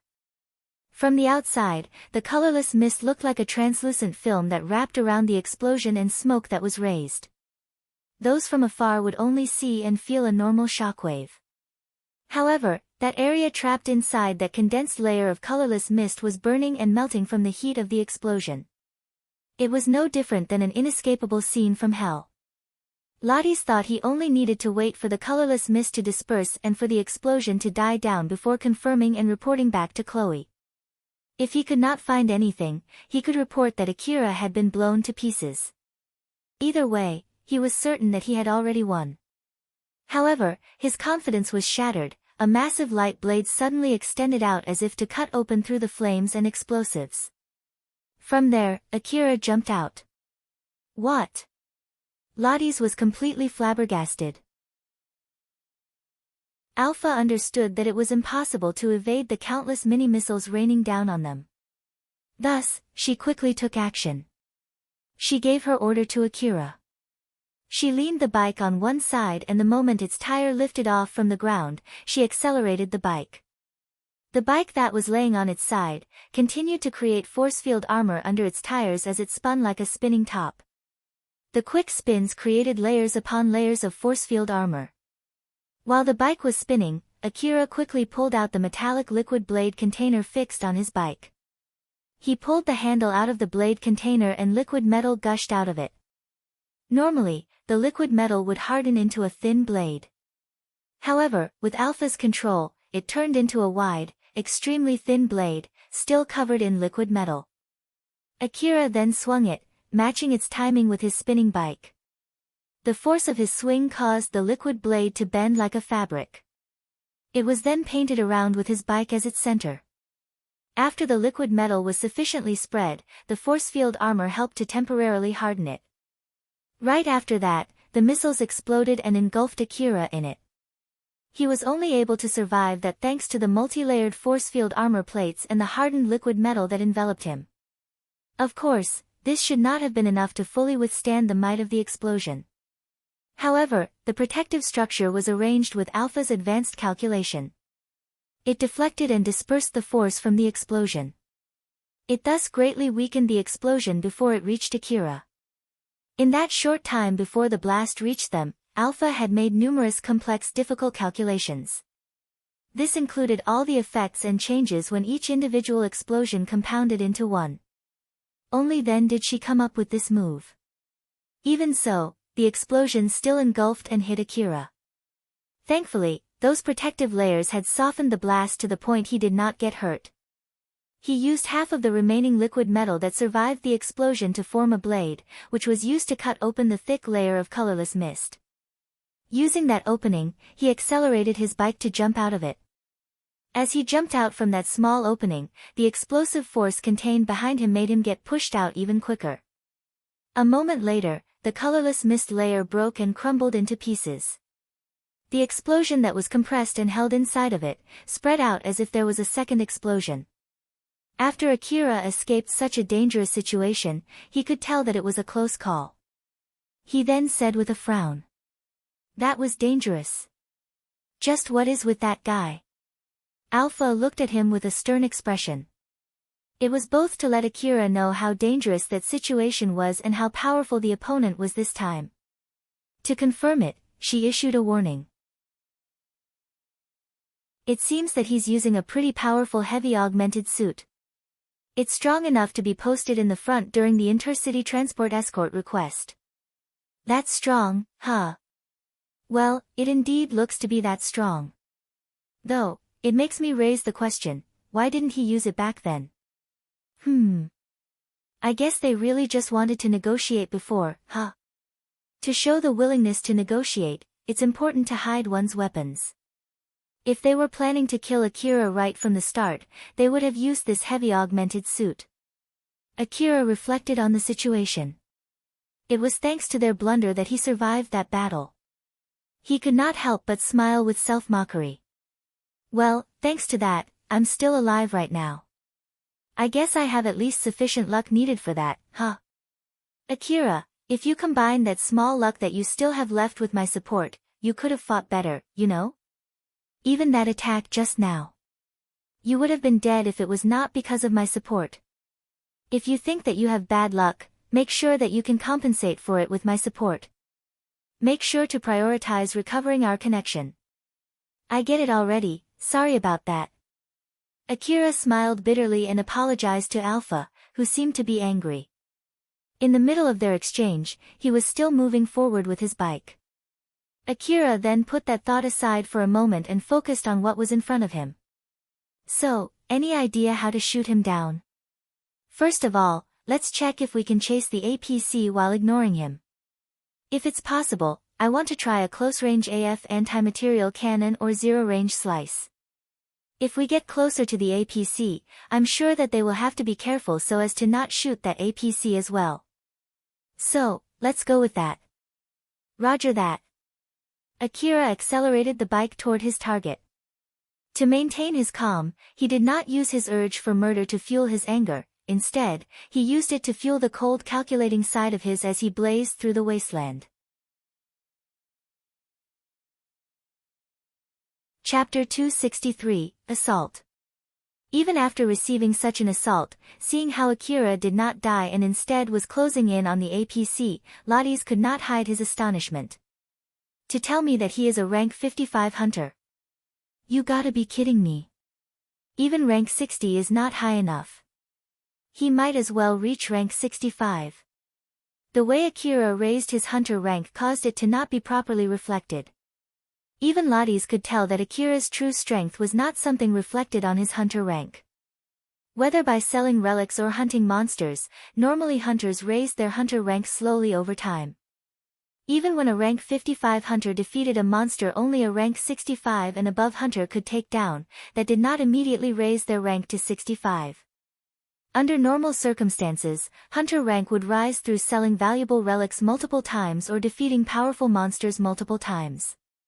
In short, no matter how much Akira contributed during the intercity transport escort mission, even if he got posted in the front during that mission, it would not immediately greatly increase his rank. Moreover, Akira chose his reward to be mostly in the form of new equipment, not a raise in his hunter rank. Thus, Akira was once again, way too strong for his current hunter rank. Then there was also Alpha. With her help, Akira could proficiently use equipment that required rigorous training. Akira's bike was one that was created in Ziegelt City. Even high-ranking hunters would consider it to be an exceptional bike. Thus, even common hunters from that city would normally have trouble using his bike. With the culmination of Alpha, his bike and his current equipment, Akira's battle prowess skyrocketed. Lotties, who was unaware of this till now, made his conclusion based on everything he had gathered. That guy, he's a bike specialist, huh? In the Eastern District, there were individuals who had a special affinity and proficiency toward a certain skill or equipment. Just like how some preferred the long-range gun while others preferred the close-range combat with blades. There were also those who preferred to use their fist, complemented with their superhuman strength. Such individuals might not even use guns nor an augmented suit. Bike specialists were those who were proficient with fighting on top of a bike. Normally, instead of a bike, most would prefer a tank or a powered suit. Those offered them full body protection and better weaponry. But for some reason, there were still some who performed better on top of a bike. There were many narrow alleys in the old world ruin where only a bike could pass through. So, from that point of view, it was understandable that a bike has an advantage in those kinds of situations. This was the reason why there were still manufacturers that produced expensive advanced bikes, though, a tank would be more powerful. That would explain how he was able to escape that battle back in Mihazono ruin. He did not have the leeway to get on his bike during the battle. The jamming smoke prevented him from remotely controlling the bike. The moment he could control his bike, he quickly got onto it and escaped. It would not be strange for those who specialized in bikes to have powerful equipment designed to be used on their bike. It was not strange for Akira, who was currently on his bike, to be far stronger than he was back then. Lotties frowned after he drew out his conclusion. He shot another barrage of missiles at Akira. However, this time, they were shot down way sooner than before. Before he knew it, the cluster missile warheads had already been destroyed. The safety feature caused the mini-missiles to simply fall off. It was to make sure that they would explode too close to its user. Although not all of them were shot down, their number was greatly reduced. It was impossible for them to completely surround a speeding bike in the middle of the wasteland. Akira guided what remained to collide into rubble and wreckage around him. Once he was done, they were effectively rendered useless. He adapted to it so quickly. He is very good at this. Is this why Milady gave me such an order? So, it was an order to basically kill him as soon as possible, with the greatest firepower that I have right from the start, huh? As if to not miss even the slightest opening, as Lotties was thinking, Akira's bullets flew and struck him. Although he was unharmed thanks to his force field armor, it still diminished some of his energy reserves. Lotties frowned. He roared. Though, it seemed to be directed towards himself. This is not the time for that. I will kill him first and ask Milady afterwards. Lotties aimed his gigantic gun at Akira. The aiming system quickly locked onto him, even though Akira was moving haphazardly at high speed. The gun, designed to be used with Lottie's heavy augmented suit, started spewing large warheads. Each blast shook the ground. Akira was chasing after Chloe's APC on his bike. He was moving in an unpredictable, complicated manner. The bike's ability to project force field armor below its tire allowed the bike to run on air. It was a crude function, and it would have been better to install a flying device on the bike instead. However, with Alpha's advanced support, the bike was able to smoothly ride on both the air and the ground. The bike made sharp turns, which would have been impossible with a flying device. It avoided the incoming missiles. It ran as if it was inside a tube created from the narrow openings between rubble and missiles. Such maneuvers even caused the missiles to collide into the rubble around him. Utilizing everything second, Akira used his rifle to shoot down the missiles that were coming from above him.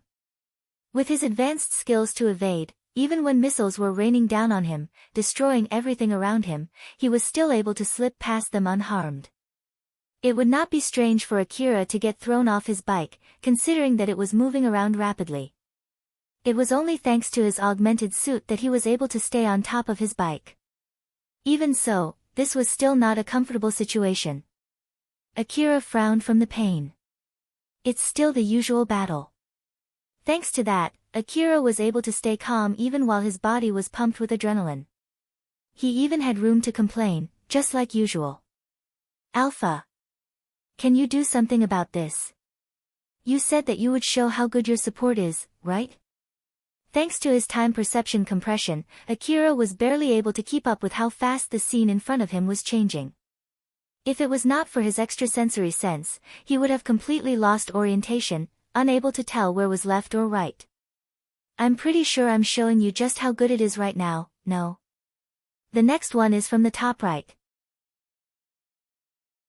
Following her instruction, Akira temporarily compressed his time perception even more and aimed his rifles in the instructed directions. Once the TPL fixed onto his targets, he pulled the trigger. He managed to hit all the large warheads that Lottie shot at him. But due to the difference in firepower, Akira's bullets simply ricocheted off the warheads. Even so, they did well to throw those warheads off their original trajectories. All of them were aiming at Akira's bike but flew past their target and landed on the ground, away from Akira. The shockwave was released when they hit the ground, causing it to tremble, and even threw the bike off. Normally, the bike would be a sitting duck once it was off the ground. The dirt and dust that enveloped the area would even throw a bike's flying device off balance. However, with Alpha's perfect control of the bike, aerial fight was not an issue. She was able to harden the dust and the dirt to create stable footing for the bike's wheels. Akira was able to tell just how powerful the shots were. Especially after seeing the rubble and dust that were blasted into the air. He could not help but frown as he commented. Whoa! That was close. One hit from that would be enough to finish me off. Just how accurate are they? I'm already moving this fast. You were only able to deflect them because of me, you know? Aren't you glad? Of course, thank you very much. Akira got a bit irritated and partially shouted out his reply, unlike Alpha, who was smiling as if she was teasing him. She continued. Now then, I'll show you one more great thing I can do. Let's go. Alpha only said as much and suddenly accelerated the bike. It then turned straight down, landing hard, and accelerated even more. Whoa! Akira's yelp was completely buried by the sound of the bike diving into the wreckage and rubble under it. Lottie's frowned. He suddenly lost Akira's signal. Though he did not think he made a blunder and went straight under the rubble. Just to be safe, he shot several bullets toward the area where Akira's signal had suddenly vanished. The large warheads dove straight into the mountain of rubble and wreckage. It blew the dirt and rubble up into the sky. It was akin to water sprouts, though made of concrete and sand. It had completely destroyed the contour of the area. Even so, Akira's signal still had not returned. If he's hiding with some kind of camouflage, that should have flushed him out. What's going on? Just to be extra safe, he went to the location where Akira's signal vanished and checked around the area again. He used his advanced information-gathering device to check underground as well. However, he still could not find Akira's signal. There was a chance that it was because Akira had been completely shredded into dust, but Lottie's could not afford to be that naive this time. Pamela was standing guard in Chloe's APC when a call suddenly reached her. "Pamela, I lost his signal. Just to confirm. It's not like you've killed him and it's not because he ran away, right? You simply lost him, right?" "Unfortunately, yes. I completely lost his signal the moment he dove straight down into the ground." Lottie's then told Pamela what happened without leaving any details. This included the fact that Akira's fighting power might as well reach rank 65. That there was a good chance he was a bike specialist. After listening to his report, Pamela could not help but frown. "He's that good, huh? Our men really did well to corner someone that strong. Now, if only I was able to kill him back then. This is so frustrating. I can say the same as well. I'll keep trying to look for him. Whether he's already dead or just hiding, either way, I need to confirm it. Just to be safe, you be careful too." "Roger that. Anything to say to Milady?" "In case I still can't find anything, I'll assume that he's hiding with a powerful camouflage. Just to be safe, I'll demolish the area one more time. Just like Milady ordered me to before returning back and give her my after report." "Alright. HM." As Pamela had her eyes fixed on the 360 degrees radar scanner around the APC, she found something that she did not expect. Akira suddenly jumped out of a pile of rubble in front of the APC and went straight towards it. Under the Eastern District, there were more tunnels than what most people would have believed. Former subway lines that were not completely buried, underground passages that were once part of underground cities, tunnels made by monsters. There were numerous reasons why one could find tunnels underground. Alpha took note of them during the fight. She identified each individual route and decided on the path. The battle had made the layer of rubble and soil covering these tunnels weaker. Alpha took advantage of that to break through and enter the tunnel. There was no light inside. Under normal circumstances, riding a bike at max speed in complete darkness would have been suicidal. But thanks to Akira's extrasensory senses, he could do so without issue. Moreover, he was completely used to crazy situations like this. With Alpha's control of the bike, Akira had no hesitation to try and go faster. "Akira. We're breaking out." "Roger that." Akira had already known the details of their strategy since Alpha had already told him through telepathy. So, he once again readied himself to break through another part of the tunnel that was already weakened. Though already weakened, it did not change the fact that the layers of the rubble and soil above were still quite thick. At least, thick enough for monsters to go over them without collapsing. Thus, Akira had to prepare himself to break through it. Akira used the momentum of the bike to jump up. He sliced the ceiling of the tunnel with his liquid metal blade. With a powerful kick from his augmented suit, the sliced ceiling burst apart. A moment later, his bike shot out of the hole and escaped from the darkness. Chloe's APC was rushing ahead at high speed through the wasteland. It went past Akira, who had just flown out of the ground. Akira reconnected the blade's handle to its container. Inside this compressed time perception world, where rubble and dust flew in slow motion, Akira swung his blade toward the passing APC with Alpha's support. The blade sucked an enormous amount of energy from the bike, boosting its slicing power to its utmost limit. At least, for a short time until the blade crumbled. The force field armor that hardened the liquid metal shone slightly as it reached its target. It was made to only last for an instant. It just needed to cut through everyone on top of the APC and inside. The blade finally made contact with the APC. After releasing a loud bang, and a blinding flash of light, the blade crumbled. But it did not accomplish its goal.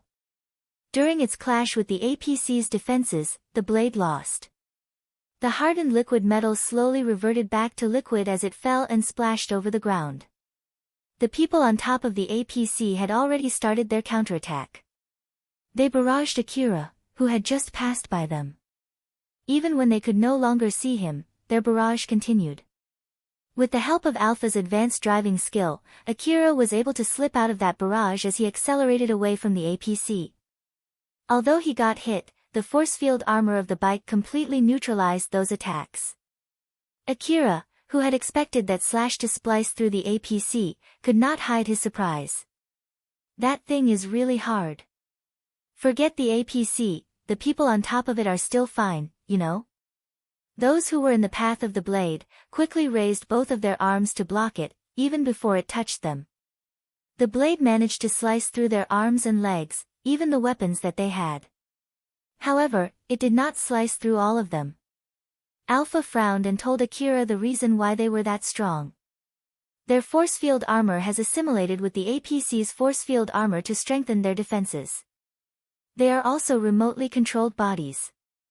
That's why they are tougher than normal flesh and bone. Akira raised his eyebrows and looked back at the leftover of what he had just cut. No blood was coming out from them. When he took a good look at them, their insides were pure metal. Even when their bodies were cut into two, they were still standing up straight. The maids that came out from the APC were all remotely controlled by Pamela, just like those dolls. The reason why she did not use those automaton dolls back in Mihazono Ruin was because they were originally the property of the Lion's Steel facility. Moreover, the more automaton they brought out, the more shame it brought their master. But this time, Chloe had permission to use these automatons outside. She did not care about shame at this point and she was free to use as many automatons as she wanted. The automatons that had lost their fighting capability returned back inside the APC. Their replacements, meanwhile, marched out from the APC. Akira, who noticed their numbers not dwindling, frowned and said, "It seems that they still have a lot of extra automatons, huh? Alpha, what's our plan? It seems that it'll take more effort to destroy the APC, so let's start by cleaning out the smaller targets first. That heavy augmented suit has less energy than the APC. If we get close enough and slice it again and again, I'm sure we'll be able to eventually cut it into pieces. That one can fly though. I wonder if we can get close enough that easily. It won't even be a problem." Akira confusedly frowned and saw Alpha pointing in a certain direction. From that direction, Lottie's was closing in from afar. He extended his heavy augmented suit's blade, closing in as fast as possible. "You bastard!" Since Lottie's was shouting on top of his lung through the general close-range communication frequency, Akira could easily hear him.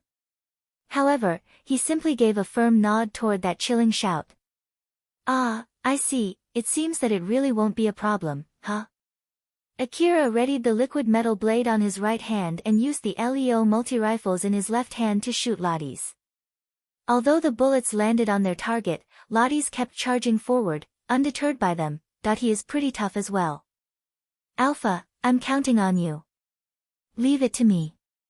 Seeing Alpha smiling confidently, Akira kept on shooting, feeling reassured by that confident smile. Lottie's came closer while still under the barrage and eventually got within Akira's reach. Akira swung the blade in his hand and Lottie's reacted accordingly and swung his own blade. The blades clashed with a loud bang and released a fiery spark followed by a blinding flash of intense light. Akira was fighting against Lottie's in front of him while Chloe's APC was behind him.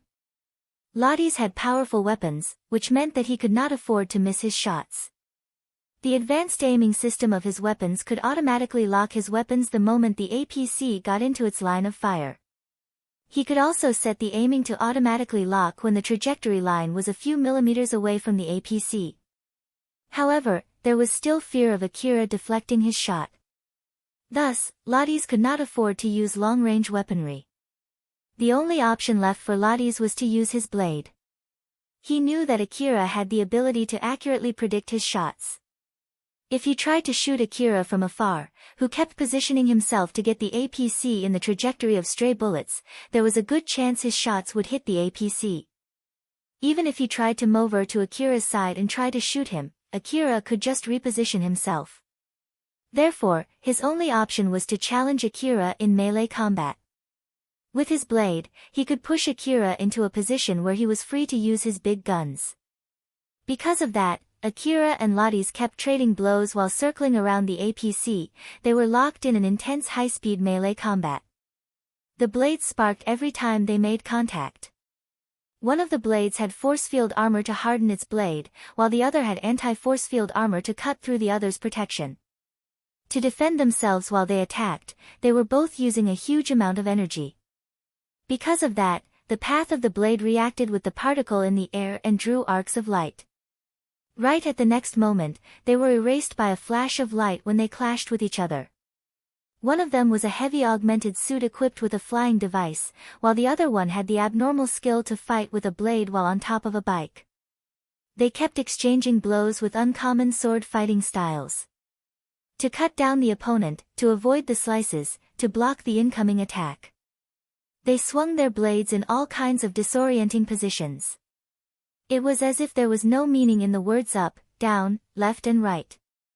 Akira raced atop a transparent loop-like path to get on top of Lotties. When he was right on top of Lotties, he swung his blade to split open the opponent's head. Even in this situation, Lotties quickly thrust his large blade straight up. Instead of clashing, they both passed each other without contact and went straight toward their respective target. The hardened metal liquid blade struck Lottie's heavy augmented suit's force field armor, bent it inward and eventually crushed a part of it. The broken pieces turned into rays of light due to the light conversion of the force field armor. It was as if the blade dug through Lottie's heavy augmented suit, but this was only an appearance. Lottie's was still completely fine. Akira bent his body to avoid Lottie's blade. But of course, it was not enough to completely evade it. His speed was compensated by the sudden acceleration of his bike. It helped remove his body and his bike away from the passing blade. Akira knew that a strike from that powerful blade would definitely be the end of him. Without a question.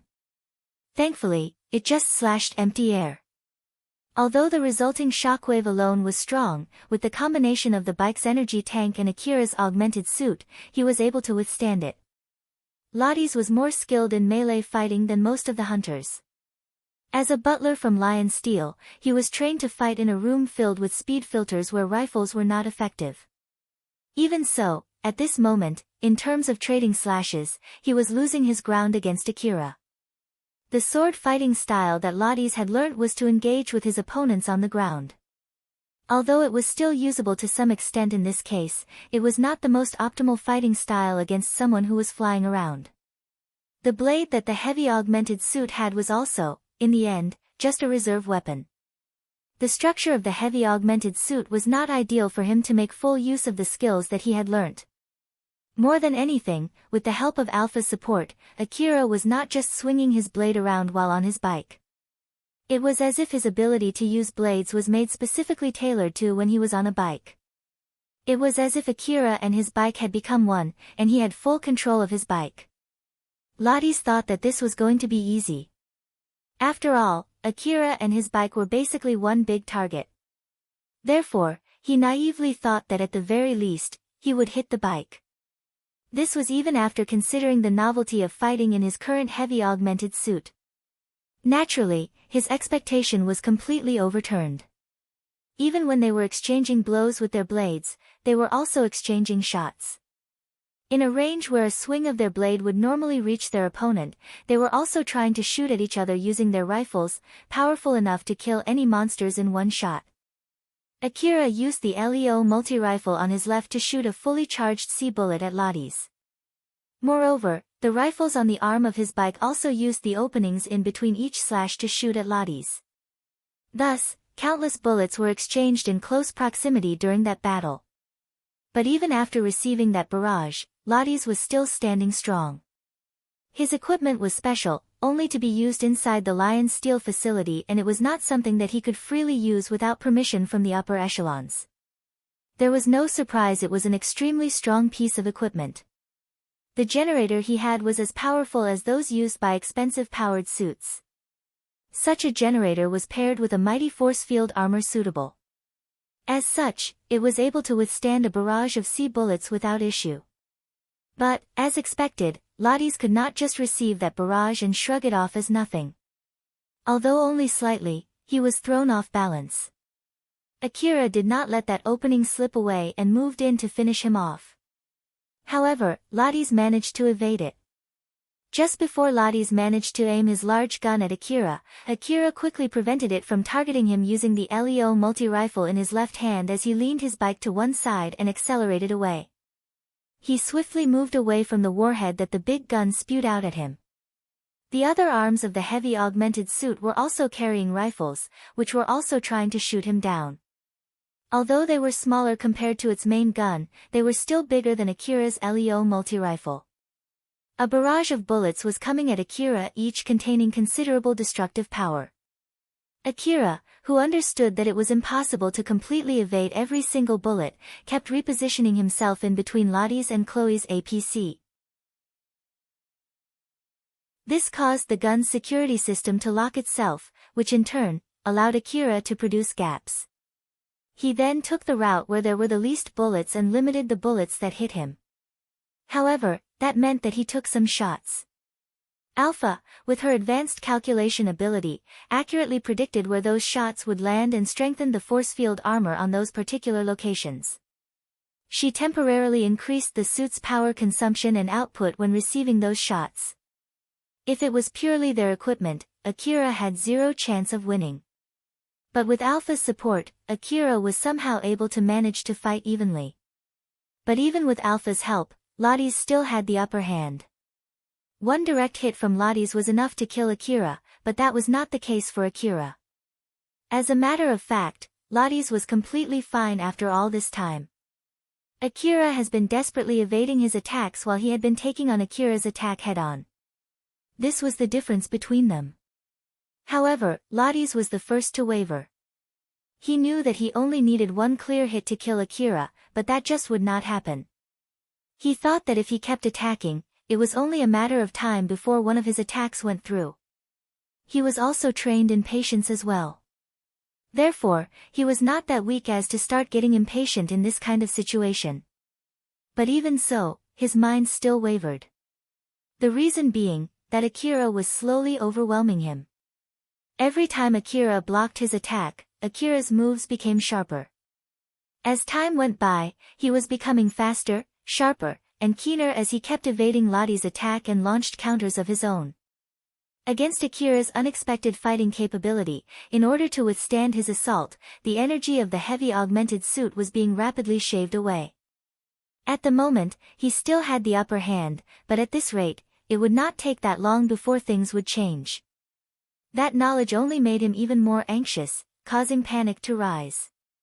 At this rate, he will be pushed into a corner. If I can maintain the current situation, I can win. That difference in thought was one thing that both Lottie's and Akira agreed on. But the situation itself quickly changed. Pillars of light rained down from the sky followed by huge explosions. The shockwave also reached Chloe's APC. Even with the powerful suspension in the APC, the shaking still could be felt from inside as Chloe inadvertently said, "Whoa, that was a rather huge tremor. It seems that the fighting is getting worse outside, huh?" Chloe did not seem startled at all.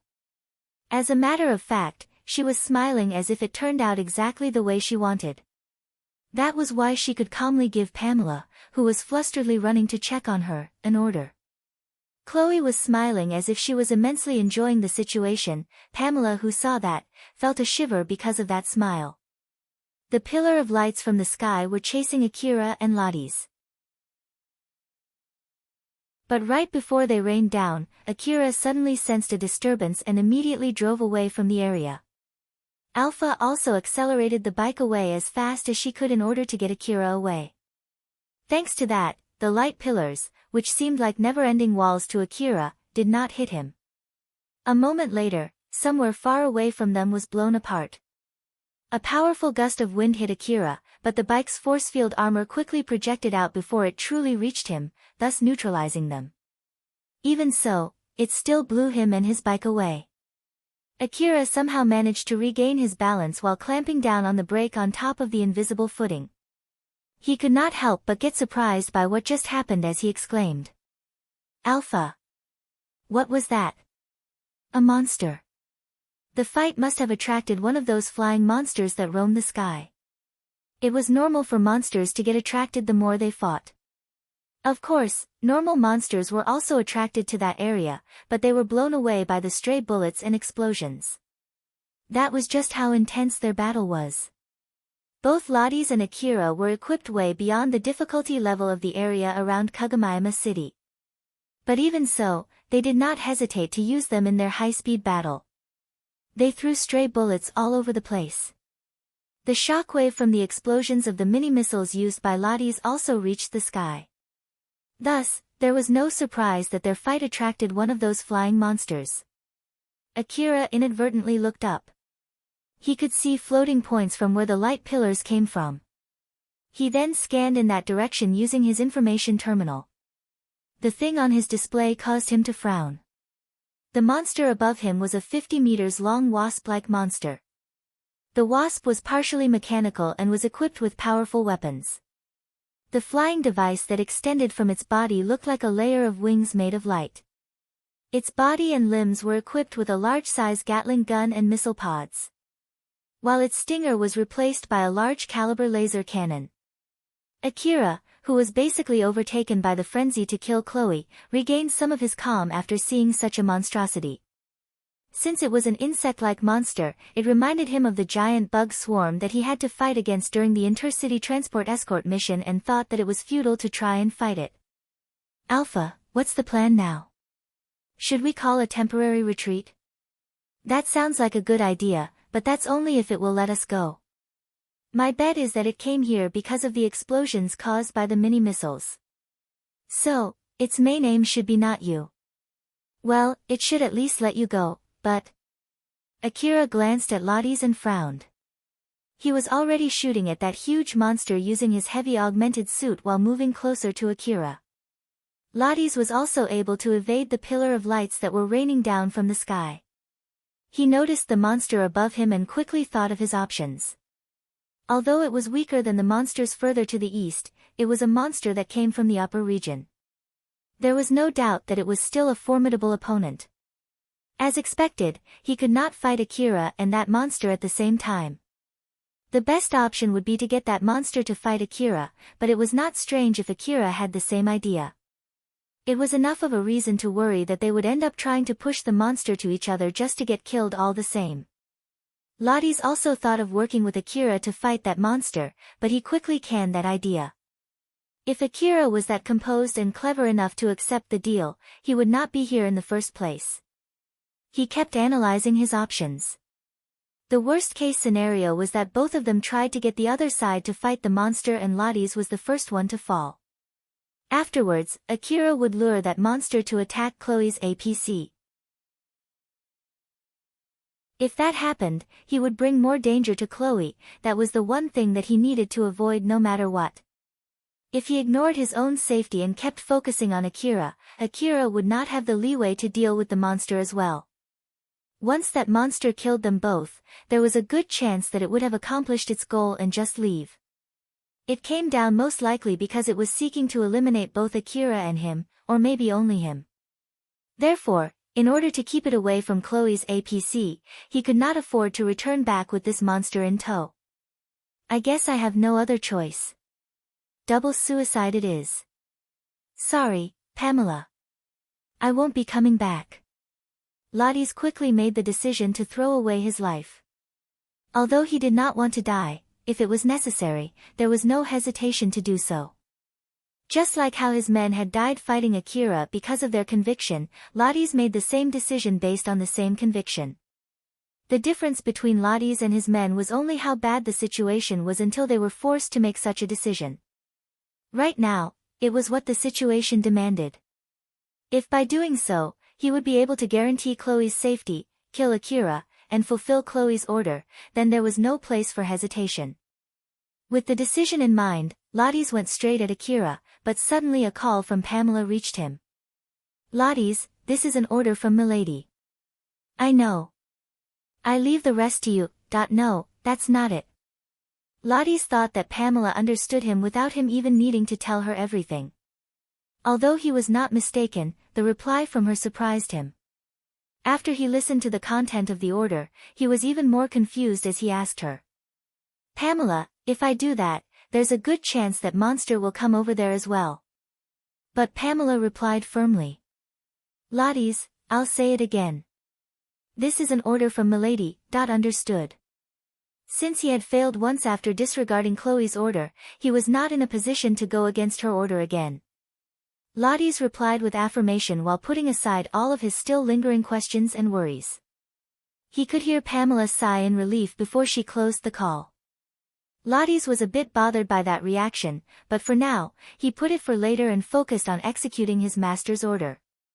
The heavy augmented suit opened up its back and Lottie's was ejected out. A moment later, the heavy augmented suit released one of the missiles from its missile pod toward Chloe's APC. Lottie's quickly held onto that missile and used it to carry him back to Chloe's APC.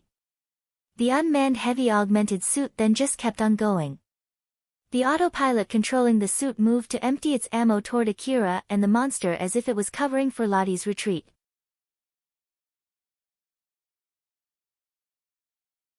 Chapter 264, Always a Close Call. Lottie's, who rode the mini-missile, returned back to Chloe's APC. He let go of the missile while in midair and landed inside the APC, dropping through its open ceiling door. He then gave Chloe a bow as she stood up from her seat to welcome Lottie's. I am really sorry for my failure, I will accept any punishment. Chloe squinted her eyes. Just to confirm. That apology is for failing to kill Akira, right? Not because you ignored my order again, right? Lottie's felt a slight tinge of fear from her as he replied with a serious expression. My apology for failing to kill Akira. It has brought great shame to me for not being able to keep my words before returning back. Unable to deliver any good news. In that case, just to make it clear, did you ignore my order again? Or did you not? That I did my best to follow Milady's order. Lottie's kept getting anxious with every reply. Finally, Chloe's expression loosened. In that case, there's no need to apologize. You were not able to kill that hunter partly because of my order too. You did well out there. I'm sure you're tired, you can leave guarding the APC to Pamela and take a rest. Instead of scolding Lottie's, Chloe looked amusedly at him. Unfortunately, that only made Lottie's even more confused. Oh, of course. Thank you very much for your kind words despite my failure. Sure. Don't worry about that, I'm pretty happy with the result, after all. Milady, how should I interpret your words? Chloe did not say anything and just returned back to her seat and sunk into it. She then smiled happily as she started to think about her next plan. Lottie's threw a confused look at Pamela, seeking help. But Pamela just shook her head as if to say that she was as confused as he was. The monstrous wasp kept shooting the weapons on its legs at its target.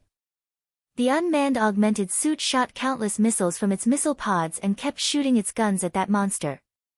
While they were exchanging fire, Akira kept running around, trying to not get involved. If they were fighting each other head-on, they would be locked in a three-way fight. But Akira understood that he was no match against the monster. Meanwhile, the unmanned augmented suit was engaging the monster while chasing after Akira. Thus, they were running around with Akira and the unmanned augmented suit orbiting around the wasp monster. The reason why Akira did not just leave and chase after Chloe's APC was because he wanted to avoid getting stuck between the APC, the unmanned augmented suit and the monster. At least, until the unmanned augmented suit got destroyed, he could not afford to simply chase after the APC. The unmanned augmented suit and the wasp monster were exchanging attacks head-on. The wasp monster did not have the dexterity to evade the heavy augmented suit's attacks. The cluster missiles coming from the unmanned augmented suit went straight and broke off into countless mini-missiles. Every single one of them managed to land on the wasp monster, enveloping its huge bodies in a fiery of explosions. Meanwhile, it kept shooting huge warheads repeatedly at the wasp's abdomen. Each warhead could obliterate Akira in one shot. In front of such an assault, even a monster from the upper region could not get away unscathed. The armor plating covering the wasp's body crumbled along with the flesh attached to it. However, what laid under them was another layer of armor plating. Moreover, the liquid that oozed out from its open wound quickly hardened, thus rapidly closing its open wounds. Although the barrage from the unmanned augmented suit shaved off its life force, it was still far from being dead. Of course, the unmanned augmented suit was also damaged from that intense exchange. The lasers and the beams coming from the wasp devoured the remaining energy of that augmented suit. Compared to the wasp monster, the unmanned augmented suit was relatively small, flying around at a high speed. Moreover, the weapons that the monster was equipped with were designed to fight against an opponent of the same size. In exchange for high firepower, its accuracy was mediocre. Because of that, it was difficult for it to accurately aim at the unmanned augmented suit. However, the wasp only needed to land a few hits with its firepower. Thus, it kept shooting. With the unmanned augmented suit running on autopilot, it was moving less dexterously compared to when Lottie's was in control. It could only evade half of the onslaught and took half of the attacks head-on, sustaining severe damage with each hit. The parts that could not be fully protected with its force field armor produced a blinding light, leaving a dent in its chassis. Of course, the augmented suit was also trying to shoot at Akira, but since Akira kept positioning himself so that the monster would be located in between them, all its attention was on the monster wasp. With the monster being focused on attacking the unmanned augmented suit, the battle was mainly between them. Akira, who kept on running away from that battle, looked back and frowned. With that monster roaming the sky, it's no wonder why people are usually not allowed to fly. But with that being said, that monster is normally only in the upper region, you see. Normally, it would never come down like this. I see, so why is it here? No idea. One of the stray bullets might have hit it. It would not be strange for a gun like that to be able to hit a monster up that high. Especially when shot straight up. Seriously, give me a break already. Akira could not help but frown. Alpha, who saw that, smiled and tried to cheer him up. But if that's really the case, it might just return back up once it destroys that heavy augmented suit. It was not clear whether the monster was also aiming to eliminate Akira as well. That was exactly why Akira was only running around without attacking it. Even if it was by pure accident, if he hit the monster, there was no doubt that it would target Akira as well. Abandoning the option to return back, without any fear of getting that APC involved, that Amura's suit can now use all its firepower. It's fighting pretty hard although it's only on autopilot. It would be great if they kill each other. Well, true. If that's indeed the case. But that faint hope was immediately crushed. After the wasp finished recharging the laser cannon on its stinger, the wasp then directed it towards the unmanned suit. Right at the next moment, the suit was swallowed by a pillar of light, destroying it without even leaving a trace. In order to make sure its target got destroyed, the laser was shot with a wide range and at a short distance. Thanks to that, it was not able to reach that far, but it was more than enough to envelop the area in front of the wasp in blinding light. The shockwave even reached Akira, who was positioned behind the wasp. Once the flash died down, a claw-like mark was left on top of the ground, greatly changing the contour of the land. Especially since the cannon evaporated a large chunk of it. The heavy augmented suit that was completely unfettered after all those attacks from Akira was blown away to nothingness in just one simple attack. Seeing that, Akira could not help but knit his eyebrows and made a stern expression as he said. Even that hard augmented suit has no traces left, huh? That thing is no joke. Well, I bet that its force field armor has also been weakened after losing so much energy during that fight. Either way, it doesn't change the fact that it got annihilated. Now then, it would be great if that thing would just leave, but... Akira was anxiously looking at the wasp, waiting for its response with a glimmer of hope. But, that puny ray of hope was completely crushed at the very next moment. Instead of returning up, the wasp that had completely eliminated one of its targets turned around to face its remaining target. Although it had lost some of its weapons from fighting against that unmanned augmented suit, it still had enough fighting capability to continue its mission. With the weapons on its legs aimed at Akira, it was obvious that it was going to engage with Akira next. Right after Akira accelerated his bike away, the wasp started its assault. Although its lasers and its beams were not anti-force field armor, they were powerful enough to be able to crush through force field armor as if they were non-existent. The increase in temperature caused the air in their trajectories to form plasma, and explosions soared the moment they made contact with the ground. Alpha protected Akira by executing a complex maneuver with her amazing driving skill. While at the same time, she warned Akira.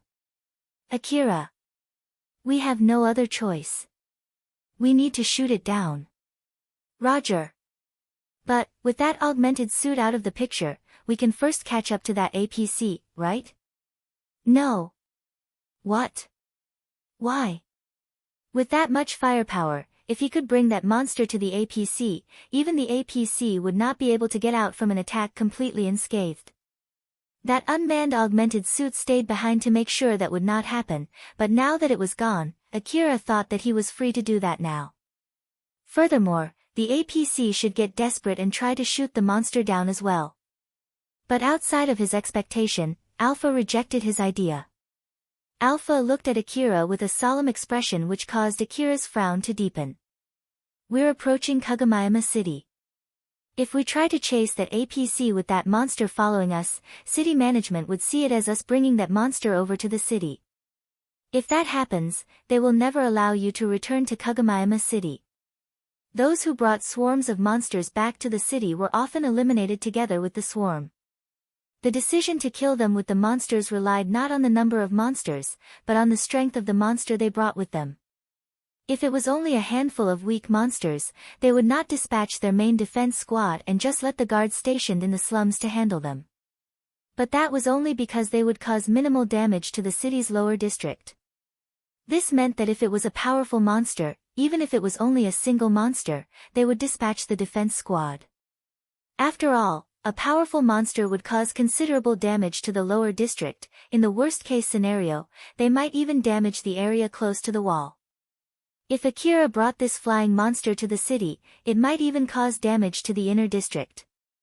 So, there was no doubt that the defense squad would use whatever they had to prevent the worst from happening. They would dispatch the powered suit squad equipped with powerful weapons to intercept Akira. It was not clear when they would start the dispatch, with Akira already being close to the outskirts of the city. Moreover, they might have predicted this situation right from the start. That is why they are not trying to attack us from the APC. It is to avoid ending up as the monster's target. Damn it, so that's what is going on, huh? Alpha explained to Akira that in the worst-case scenario, the reason why Chloe left the Lion Steel facility near Miyazono Ruin and headed to the city was to lure him to chase after her. There was a good chance that all of this was a trap for him. Since they were already trapped, it would not be strange if they prepared another trap for him. Akira frowned. If that was indeed the case, then what Chloe said back in Miyazono Ruin might as well be to lure him as well. Back then, he ended up taking that bait and almost got killed. But the fact that he was still alive now might be because they had predicted he would retaliate and had intentionally spared him back then. With both his life and death basically in the palm of their hands. That fact hit something deep inside Akira, causing an ominous dark emotion to rise up from deep inside his heart. But before that emotion completely devoured him, Akira was able to somehow manage to put a lid on it. To keep his own emotions from making him do something rash, which might lead to him killing himself, Akira managed to keep his cool. Alpha, we can kill that thing, right? In that case, we just need to do it quickly and turn our attention to that APC, right? Alpha raised her eyebrows in surprise, but she quickly smiled confidently and said, "Yup, that's fine. It's a simple thing to do with my support. Just leave it to me." "Alright, I'm counting on you, let's go." Akira then aimed his rifle at the huge wasp with an exhilarated smile. Back in the APC, Chloe was smiling while thinking about her plan. After she looked at the information from the radar that was scanning the area around the APC, she went into deep thought. It might be a bit too fast. After she mumbled, she called the driver and gave her order. The driver was not sure why Chloe would give such an order, but he decided to abide by it. Lottie's, who had already changed from his augmented suit to his original butler outfit, frowned with a confused look. He hesitated for a bit before finally deciding to ask Chloe. "Milady, although it's true that there is some distance between us, it's no doubt safer to stay away from them. I'm sure that Milady also knows this. So, may I inquire the reason why Milady would take on such a risk and ask the driver to slow down?" Chloe stared at Lottie's. There were times when Lottie's asked questions like this. Although he had an inkling of the answer, he still did so to lighten the mood. However, this time, Lottie's asked because he really had no clue. Since Chloe knew as much, she smiled and simply gave a rather vague answer. Well, I just thought that we were going too fast, I see. Although that did not resolve Lottie's confusion, he did not pursue it any further. Akira paced his bike, circling the wasp, avoiding its attacks. The energy bullets released by the wasp scattered around the area and exploded the moment they made contact with the ground. It left behind huge craters. Even a common tank would be blown to bits with a single hit from those bullets. Akira kept driving around while looking at the destruction that those bullets caused, as they were raining down. Drones that came out from the wasp's abdomen flew and sourced Akira. The flying disc that had a mirror-like surface swarmed at him.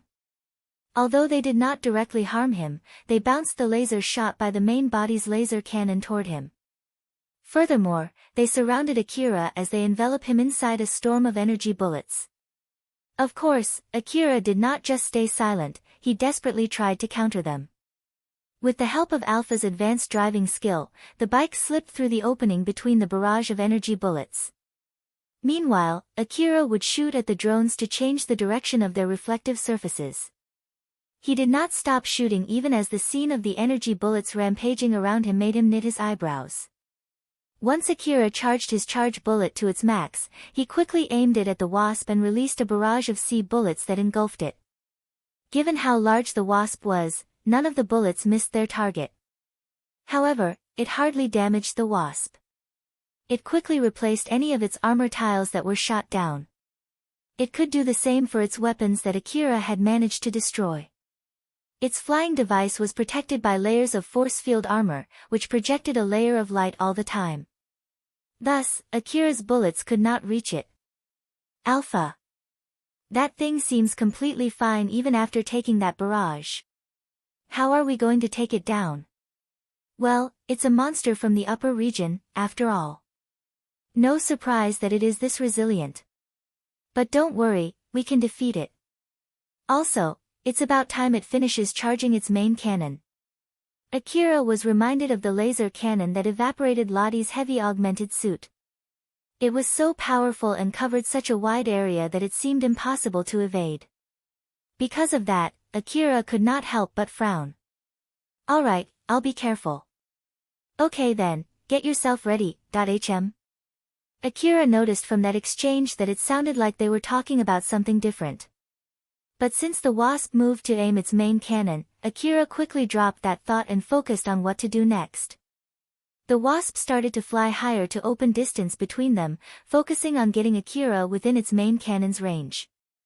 In order to get away from the main cannon's range, Akira could not afford to let it fly away. Thus, when Alpha told him to get ready, Akira thought that she meant for him to get ready to do something reckless again. Something to stay away from the main cannon's range. But that was not the case. Instead of going up, chasing after the wasp, Alpha controlled the bike to make a sharp U-turn, as if heading straight to the center of where the main cannon would cover. Alpha! What are you doing? Akira increased his time perception compression by pure reflex. Inside that extremely slow-moving world, Alpha smiled confidently at him and replied. I did tell you to get ready, no? The more flustered you are, the less likely we will be able to pull this off, you know? So, make sure to get your resolve ready. Alright, I get it already. Akira still had a stern look and his mouth curved into a confident smile. He quickly changed gear and did as Alpha instructed. He put back his LEO multi-rifle and took the AF anti-material cannon off from the bike's arm before aiming it at the Wasp's main cannon. The AF anti-material cannon took a huge chunk of energy from the bike's energy tank.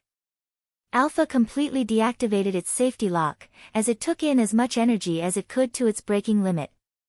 The only reason it did not self-destruct was because Alpha had precisely calculated its limit. The reason why Akira took the cannon himself instead of leaving it on the bike's arm was because there was a limit on how accurate the bike's arm can be. With Akira carrying the cannon himself, Alpha could give her full support to increase the accuracy. The Wasp had mostly completed its preparation to shoot, but it still needed a few more seconds. It also needed time to remove its force field armor layers protecting its muzzle before shooting out the laser. Normally, it should have enough time to do so while getting away from Akira, but since Akira was rushing straight at it, the Wasp did not have the chance to do so. Because of that, even after Akira went straight in front of its cannon, it still could not shoot. Akira and the Wasp had their respective cannons aimed straight at each other. Right at the next moment, Akira's AF anti-material cannon released a lance of light which pierced through the Wasp. Because it was right before the Wasp shot its main cannon, it was right at the moment its force field armor was down. Akira's shot destroyed the fully charged main cannon, went straight through the abdomen, and pierced through the Wasp's entire body. Since it was fully charged and right before the cannon released its shot, there was a huge release of energy. Intense light rapidly leaked from the large Wasp's body. It quickly spread to the Wasp's weapons, flying device, and armor tiles. Although it was an unbelievably powerful monster, it could not withstand an explosion coming from the inside. Despite still mostly maintaining its original shape, it was completely dead as gravity took full control of its humongous body. Akira flusteredly drove away the moment he saw that huge Wasp free-falling right on top of him. Large chunks of wreckage fell around him, they made loud crashes the moment they landed, which were accompanied by minor explosions. Seeing that, Akira inadvertently looked at Alpha with widened eyes. "See, it'll be fine if you just leave it to me." Akira somehow managed to smile in response. "You're right. By the way, how close was that from killing me?" Well, if you ask me that, I guess it was a few milliseconds from you being dead." Akira smiled bitterly. What can I say? Why does it always come down to something so dangerous every single time? I wonder about that. But I guess it's too late to be complaining about that now, no? Huh? Why? Isn't it always like that ever since you met me? Seeing Alpha smile as she said so, Akira's bitter smile turned into a sweeter one. "You're right, it's way too late to be complaining about that now, huh? Alright then. Let's go chase that APC." Akira's face turned serious as he turned the bike around and sped toward Chloe's APC. During his fight with the huge Wasp, the APC was quite away from the battle and was already pretty close to Kagamaima City. If the APC had kept its original speed, it would have arrived in Kagamaima City by now. The moment Pamela noticed Akira's signal moving toward the APC, she quickly told the driver to go at full speed toward the city. "Milady, he started moving towards us. He has defeated the monster and is heading this way at this very moment. At this rate, he will catch up to us. Let the APC go at its current speed. There's also no need to try to engage with him. Just use the APC's defenses to withstand his attacks." But, in that case. Chloe stared at Pamela, and with that, Pamela could no longer argue back. "Be by your command." Chloe lightly nodded as her expression turned slightly stern. She then mumbled, "What's taking them so long? They should have been here by now. Those guys in Kagamaima City are slower than I thought." Pamela and the others did not understand why Chloe said so. Likewise, they did not know what her mumbling meant. But even so, they still abide by her order. Though, with a stern look on their faces. Akira quickly closed the distance to Chloe's APC. But due to Chloe's order, they did not make any attempts to repel him. Right when Pamela was considering ignoring Chloe's order for the sake of her master's safety, she suddenly noticed another blip appeared on the radar. Chloe, who noticed that, smiled and said, "Whatever happens, keep going toward the city at this speed. Start broadcasting that message again, saying that I'm in this APC." Pamela and the others looked at each other with confusion, but they quickly followed her order. Akira, who could be seen from Chloe's APC, was looking at the vehicle with extreme intensity to kill. Seeing that, Alpha warned him.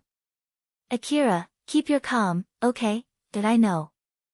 The reason why Akira gave a small pause was because he knew he was not calm.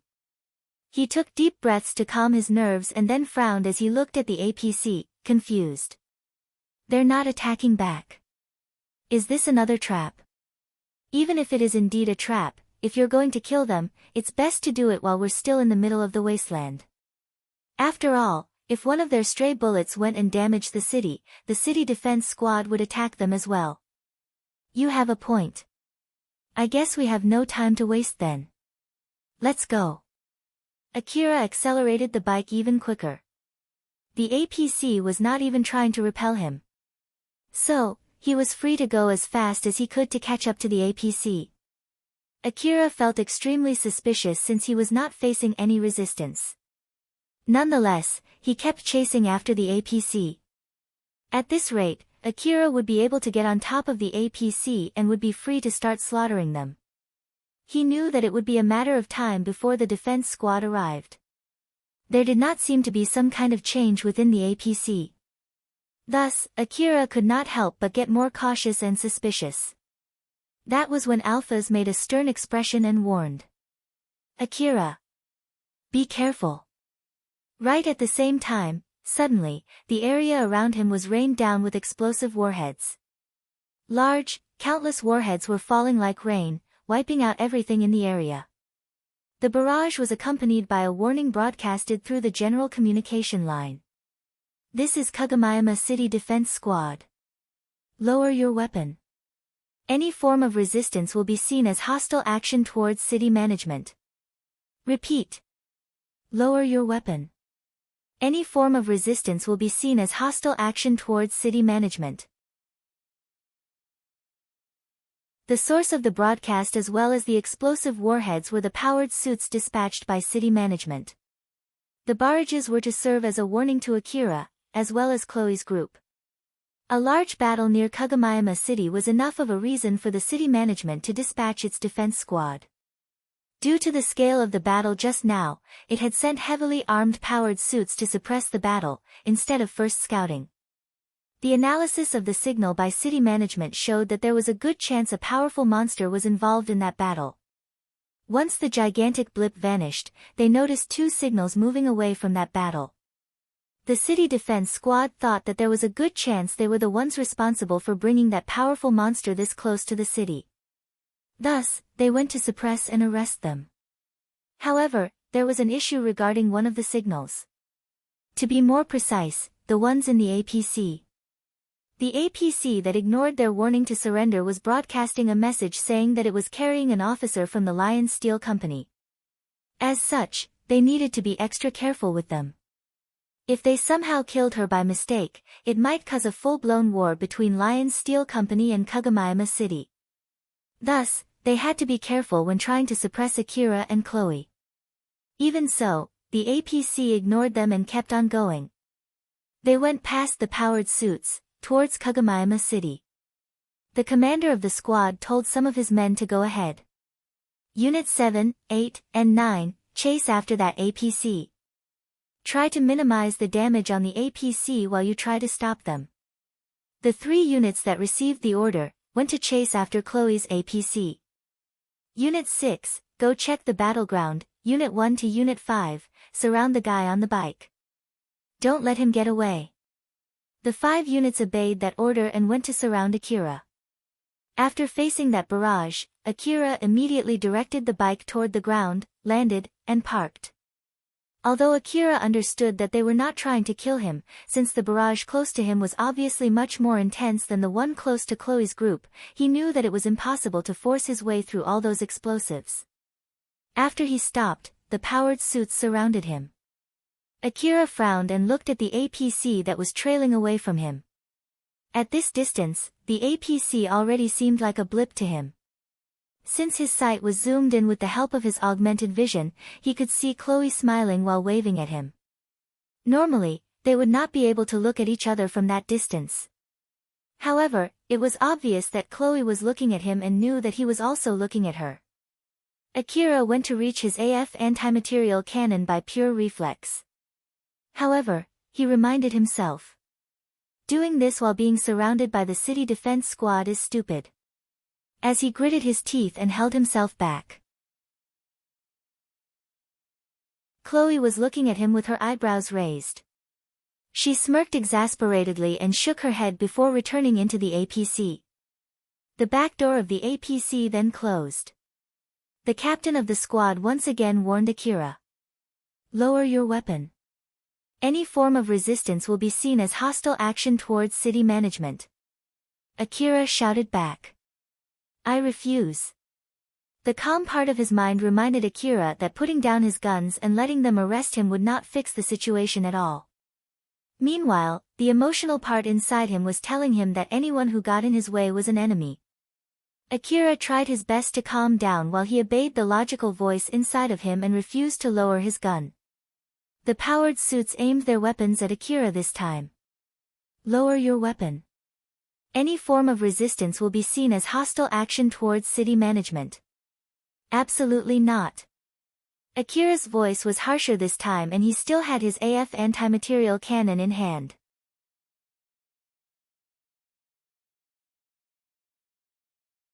Chapter 265, 50 Billion Bounty. The leader of the powered suit squad from the Kagomiyama city, Goodall, was pressed with a difficult decision. Normally, they would just kill Akira since he had rejected their demand. But they could not do so easily this time. As the outside camera was directed at Akira, it quickly identified him. Hunter by the name of Akira, who had added a system note, a dangerous hunter. The commander of the defense squad was given high-level privilege so that he would have no trouble doing his duty. Furthermore, at the moment, a high-ranking officer from Sakashita Heavy Industry was in the upper district of the city. As a form of cooperation between Sakashita Heavy Industry and city management, they were sharing information between them. That was where Akira's information came in. It included records from when he escorted the intercity transport to the Ziegelt city. This job took place in the eastern side of the Eastern District. He fought against multiple powerful monsters as well as powered suits, and to top it off, repelled a group of nationalists that had originally come to kidnap an important officer from Sakashita Heavy Industry and won. After Goodall skimmed through Akira's information, he understood that attacking him would be a terrible idea. There was a good chance that the whole squad would get wiped out. It was a given that an important officer from Sakashita Heavy Industry would be guarded by a powerful bodyguard. The nationalists would have known about it. Therefore, they would have sent powerful combatants to kidnap the officer. The fact that Akira had won against them meant that he might be as powerful as that bodyguard. Although they had no idea how powerful such a person would be, Goodall at least knew how powerful a certain bodyguard from Sakashita Heavy Industry by the name of Hammers was. After all, he was there during a recent battle near Mihazono Ruin. Of course, Goodall did not think that Akira was as strong as Hammers. However, it does not change the fact that he repelled the nationalists, who attacked the intercity transport vehicles. Therefore, he was obviously at least that strong. Moreover, the record from that intercity transport escort mission also stated that, at the very least, Akira was able to fight powered suits without using one. To put the cherry on top, one of his men then reported to Goodall. This is Unit 6.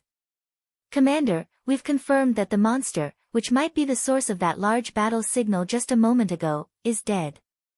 Got it. Does it still retain some of its original shape? Can you at least tell what kind of monster it is?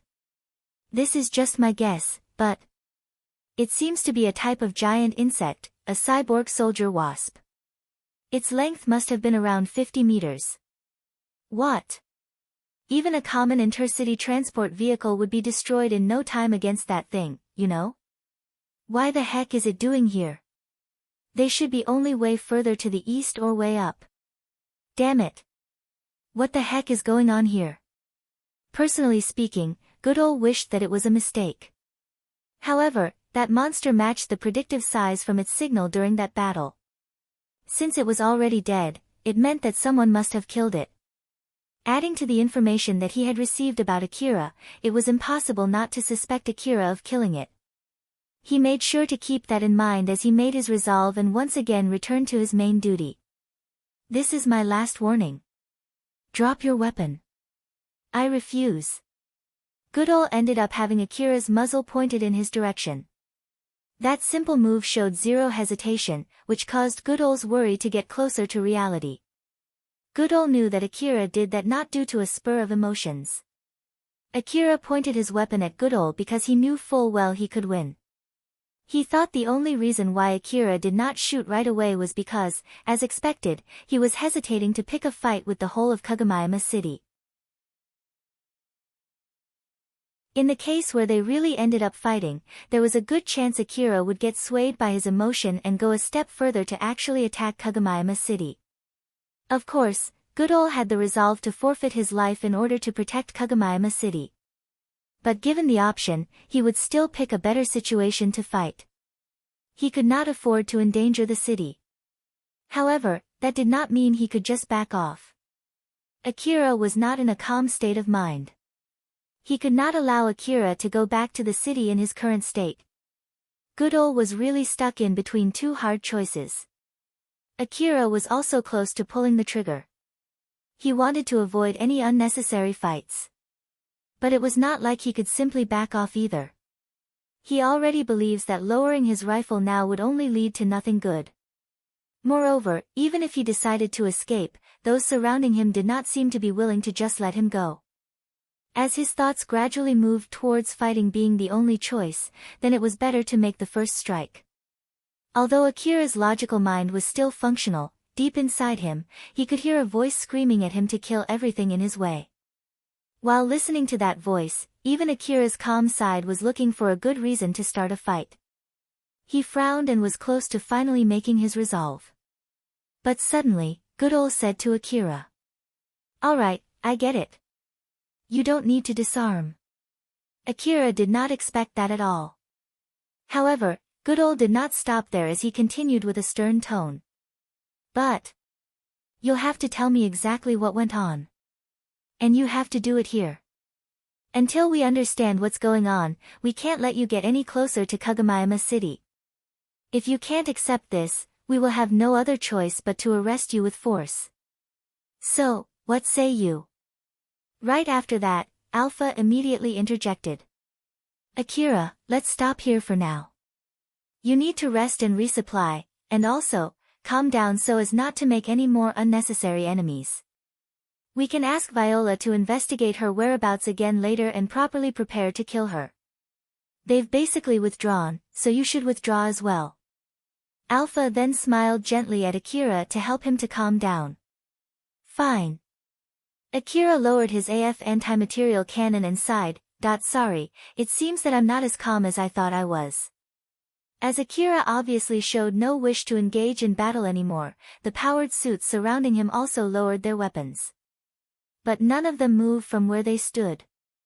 Chloe's APC eventually reached Kagami City. The APC just went through the slums and headed straight toward the inner wall in the lower district.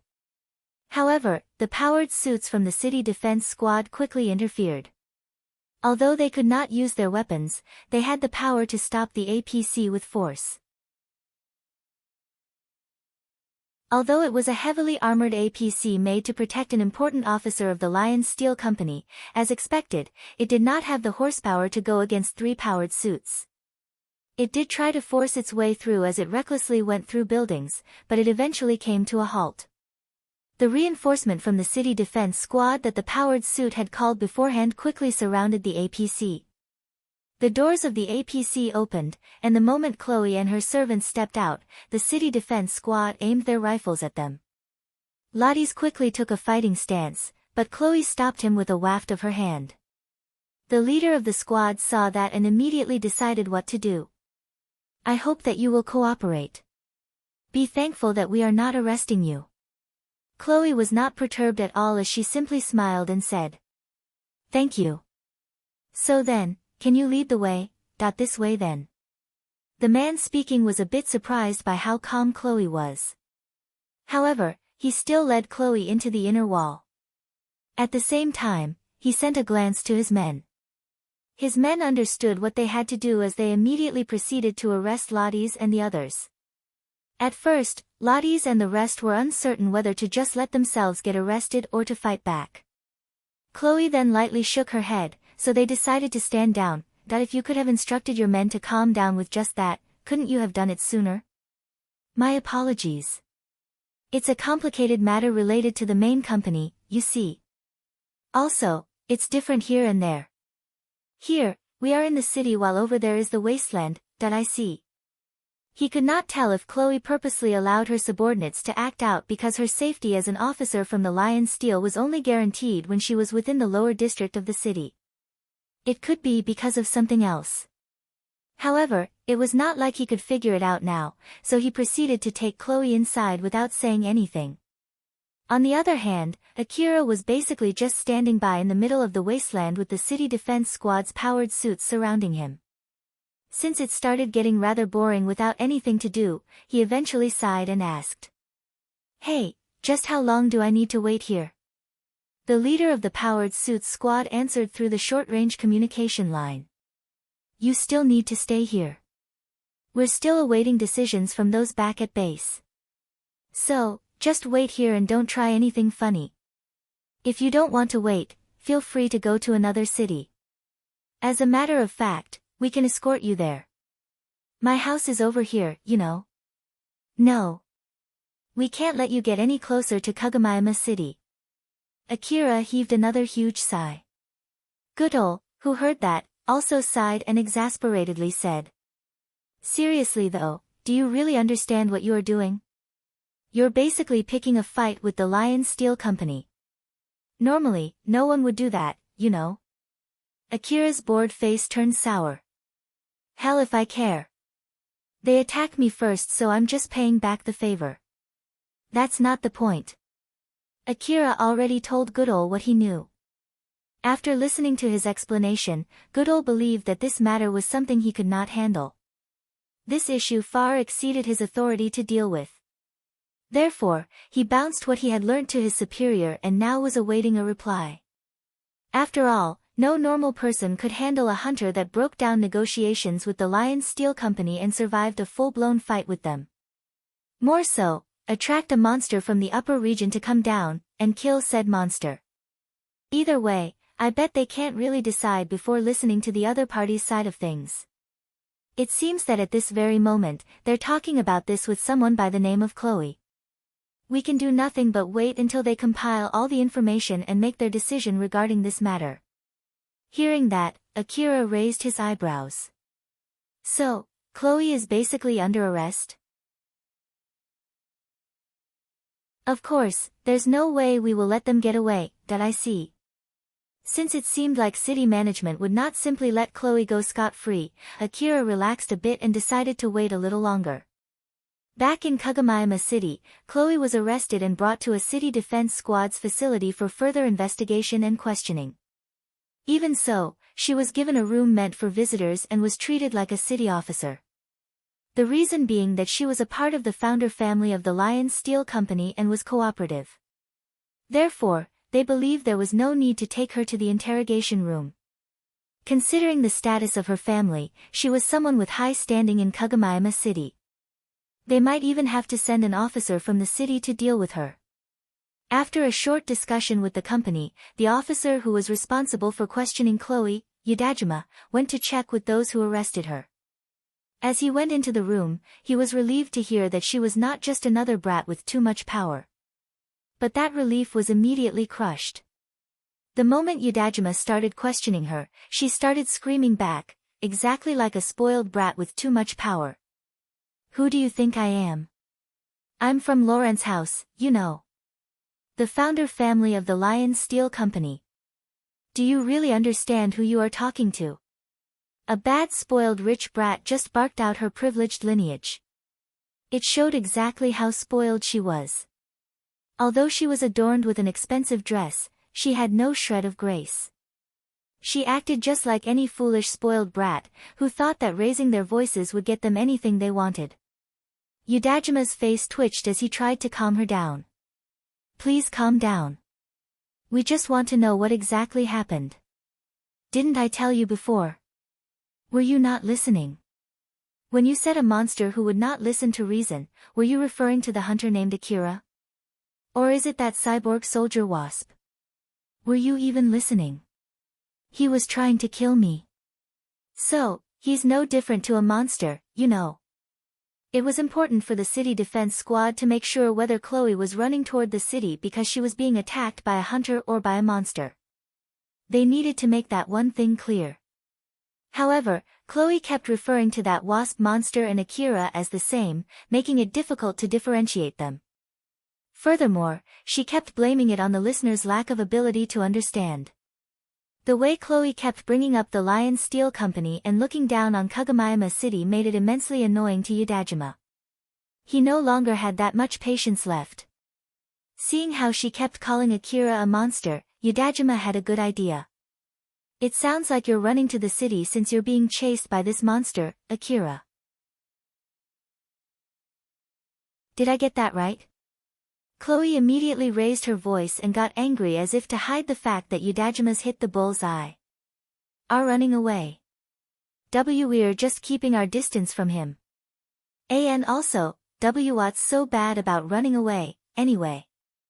It's the city defense squad's job to kill any monsters that approach the city, right? Of course. In fact, we did dispatch our men to deal with the situation. Then there's no problem with it, right? Or are you telling me to just face that monster and not to run away? That is not my job, you know. Your job. As Chloe started to smile haughtily again, Udajima then said with a solemn, straight face. That is indeed our job. As such, you are arrested for trying to attack the city. Ha! In front of a shocked Chloe, Udajima called out 2 guards and ordered them to arrest her. She's guilty of trying to endanger the city. Arrest her. The guards looked at each other with a troubled expression. Since it was an order from their superior, they grabbed Chloe's arm and arrested her. Chloe flusteredly tried to fight back. What the dash? Are you for real? Do you really understand what you're doing? Udajima looked at Chloe with a straight stare. People who bring monsters to the city are guilty of endangering the city. You didn't even know that, huh? Or did you think we would never accuse you just because you're from the Lion Steel Company? Get off your high horse already. Are you really fine with doing something like this? I will see it as a decision made by Kagomayama City, you know. I hope you know that when you ordered your men to arrest me. If you want to stop, this is your last chance. If you seriously thought that we won't arrest you just because you are from the Lion Steel Company, you will regret it. Take her away. Chloe was dragged out of the room by the guards. I hope you understand what you are doing here. You do know what will happen to Kagomayama City if you do this to someone from the Lion Steel Company, right? This is your last chance, you know. Yeah, you're the only one who will regret this. Chloe kept screaming as she was dragged out, but her voice vanished as the door to the room closed. Udajima was finally able to calm down a bit as he sighed. Good grief, and here I thought that it would go at least half decently considering that it was someone from the main founder family of the Lion Steel Company. I guess I was too naive, huh? Although Udajima had lost his conflict for influence against Inabe, he was still an officer from city management. Thus, naturally, he had the skill to support his position. Despite his influence being less than before, he still maintained his seat as an officer. The gap between him and Inabe had widened and this gap in influence was already well established. However, given a chance, he still hoped to change the situation. The officer responsible for the area under Tsubaki was Yanagisawa, but it was also part of the region under Inabe's control. As such, Inabe had a good influence in that area as well. Moreover, at the moment, Yanagisawa was busy with Sakashita heavy industry. He was busy in search of Shiro, so he had delegated most of his administrative duties in that area. As such, most of Yanagisawa's duties went to Inabe, and those who wanted to make some kind of connection with Tsubaki would, in turn, approach Inabe. This caused Inabe's position to strengthen even further. Since Yudajima was regarded as a part of the opposition faction, he was not given any chance to have anything to do with the area under Tsubaki. He might get a chance if he pleaded with Inabe, but Yudajima had his pride. Therefore, there was no way he would ask Inabe. That was when that matter regarding Chloe reached him. If he could solve this issue and establish a connection with the Lion Steel Company, he might have the chance to change the current power balance. Yudajima thought so as he decided to face Chloe. However, after watching how she reacted, he realized that it was a huge failure. Well, although she is like that, she is still someone from the founder family of the Lion Steel Company. There's no way they would just abandon her. She'll at least serve as a bridge to connect to someone else from her family. If he could bring more profits to Kagomayama City in exchange for releasing Chloe under better terms, Yudajima might be able to regain some of his influence. Furthermore, he would also gain a connection to the Lion Steel Company. As Yudajima thought so and looked at the door where Chloe got dragged out, he felt envious. He was pondering how, in this world, such a girl held such influence just by being born in the right family. The moment Chloe was dragged out of the room, her attitude completely changed. She immediately stopped shouting and fixed her posture with her arms still restrained. She even gracefully smiled. She then glanced at the guards and gracefully said to them, "I am really sorry for causing trouble to both of you. I don't really mind whether it is a cell in the basement or just house arrest. Though, can you please let me have access to the web?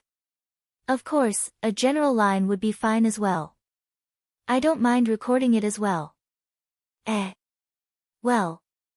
They were not only surprised by her sudden change in attitude, but they were also shocked by her sudden graceful aura. With her both arms still restrained, Chloe lowered her head with a serious expression. "If I can't contact the Lion Steel Company, they might think that I am already dead. I'm sure it will trouble Kagomayama City if that happens. So, for the sake of both parties, please let this one thing slide." Both guards believed that roughly treating someone from the Lion Steel Company was a bad idea. Also, with how Chloe was bowing, they could not bring themselves to refuse her request. "Well, if it's only that much. Thank you very much for your leniency." Chloe smiled and bowed deeply toward the guards, but she could not give a perfect bow since her arms were still restrained. The guards who noticed that let Chloe's arms go by pure reflex. The moment they did that, they realized that they made a grave mistake. However, even after she was free, Chloe did not try to run away nor fight back. She simply perfected her bow. Therefore, the guards thought that it was not that big of an issue. Even so, the guards were confused by her sudden change of attitude. They thought it might be a good idea to let Yudajima, who was still in the room, know about this. However, before they did, Chloe smiled and asked, "Now then, shall we go?" "Where to?" She then offered her arms to be restrained again. It was an indicative gesture. Though it was only in appearance, it was better to have her properly restrained. It was also her way to covertly indicate, as someone in a higher position, she did not mind getting detained. It demonstrated the clear difference in their position. Chloe was someone who stood to rule over others. "Ah, right, this way then."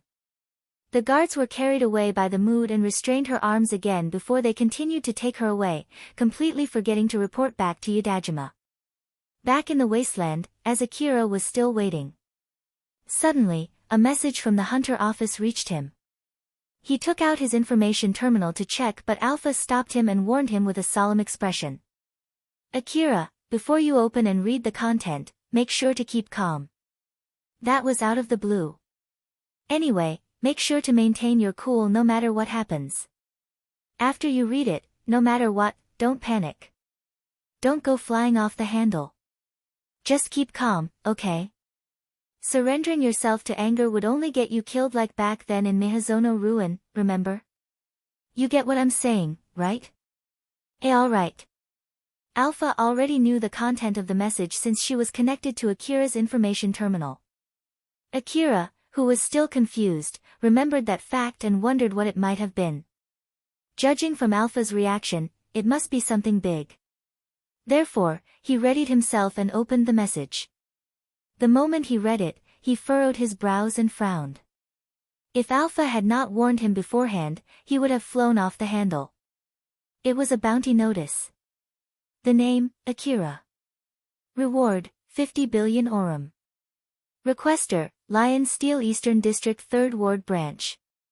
Target was identified as a monster by Kagamayama City. Right now, Akira was designated as a bounty target. Akira, calm down. You're okay, right? Yeah, I'm okay. Akira told himself to stay calm. To not repeat his past mistake. But, his rage started to leak from his expression. His stance slowly slid to a fighting one and it was obvious that he was livid. Goodall, who noticed, quickly warned him. Hey! What are you doing? Akira sent a death stare at Goodall. He unconsciously sent that intense stare filled with rage as if to spite Goodall. After all, he had been obediently following their demand, and yet, he now had a bounty on him. The powered suits around Akira inadvertently reacted by also taking a fighting stance. They aimed their rifles at him. However, since Akira still had his rifles pointing down, they managed to not shoot. Instead, Goodall once again warned him. What is it now? Did you change your mind and decided to fight us now? Didn't you get any message? Message? What do you mean? Wait. I just got a short message from Kobayashi. It's telling me to refrain from engaging you. Well, he's not my superior so I have no reason to obey him, but... Does it have anything to do with this? Since Goodall sounded confused, it only made Akira doubly confused. Right at that very instant, a call suddenly reached him. It was from Kobayashi. Akira seemed bewildered and glanced at Alpha. She lightly nodded and accepted the call. The moment Akira accepted the call, Kobayashi's happy voice echoed through Alpha's telepathy. As a matter of fact, Akira never heard Kobayashi this happy before. Yo, Akira. You've done it now, a bounty target, huh? I've always thought that this would happen sooner or later. But as expected, I never thought you would entertain me this much, you know. Akira replied with a cold voice that sent a shiver. So, it was you, huh? But his ice-cold voice did not affect Kobayashi's good mood at all. Instead, he replied with an upbeat tone. Nope, not me. Ah, so you've checked the notice, huh? Then, I'm sure you've read the content, right? The one putting a bounty on your head is the Lion Steel Company. Not me, is that so? Then, why are you calling me? I just want to make sure that you don't do anything stupid, you see. Anything stupid? Do you mean like completely ignoring their demand? If I'm talking about not being reckless, then yeah, that one. But you're more than welcome if you want to do it, you know. To think that you would even consider doing something like that. Seriously though. Just how splendid can you be? Man, you're just the best. Akira thought that Kobayashi was trying to say that rejecting Chloe's demand was a stupid move. As he was about to erupt in anger, once he heard Kobayashi's compliment filled with honest pure bliss, it took him by surprise, barely enough to regain some of his calm. Wait for a sec, what are you talking about? About you. I'm sure you don't understand what it means to be a bounty target, right? So, I'm just worried you'll misunderstand, get too emotional, and do something reckless, you know. You've been doing great being super reckless up until now.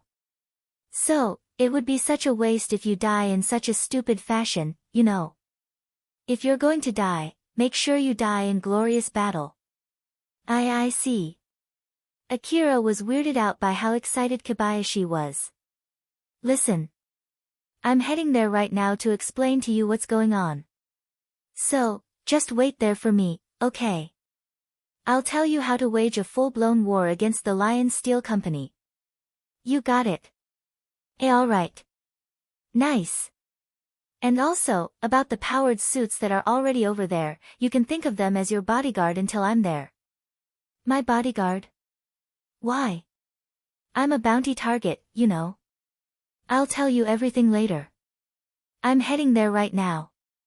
So just wait and don't do anything crazy, yeah. You heard me loud and clear, yeah. Kobayashi then closed the call.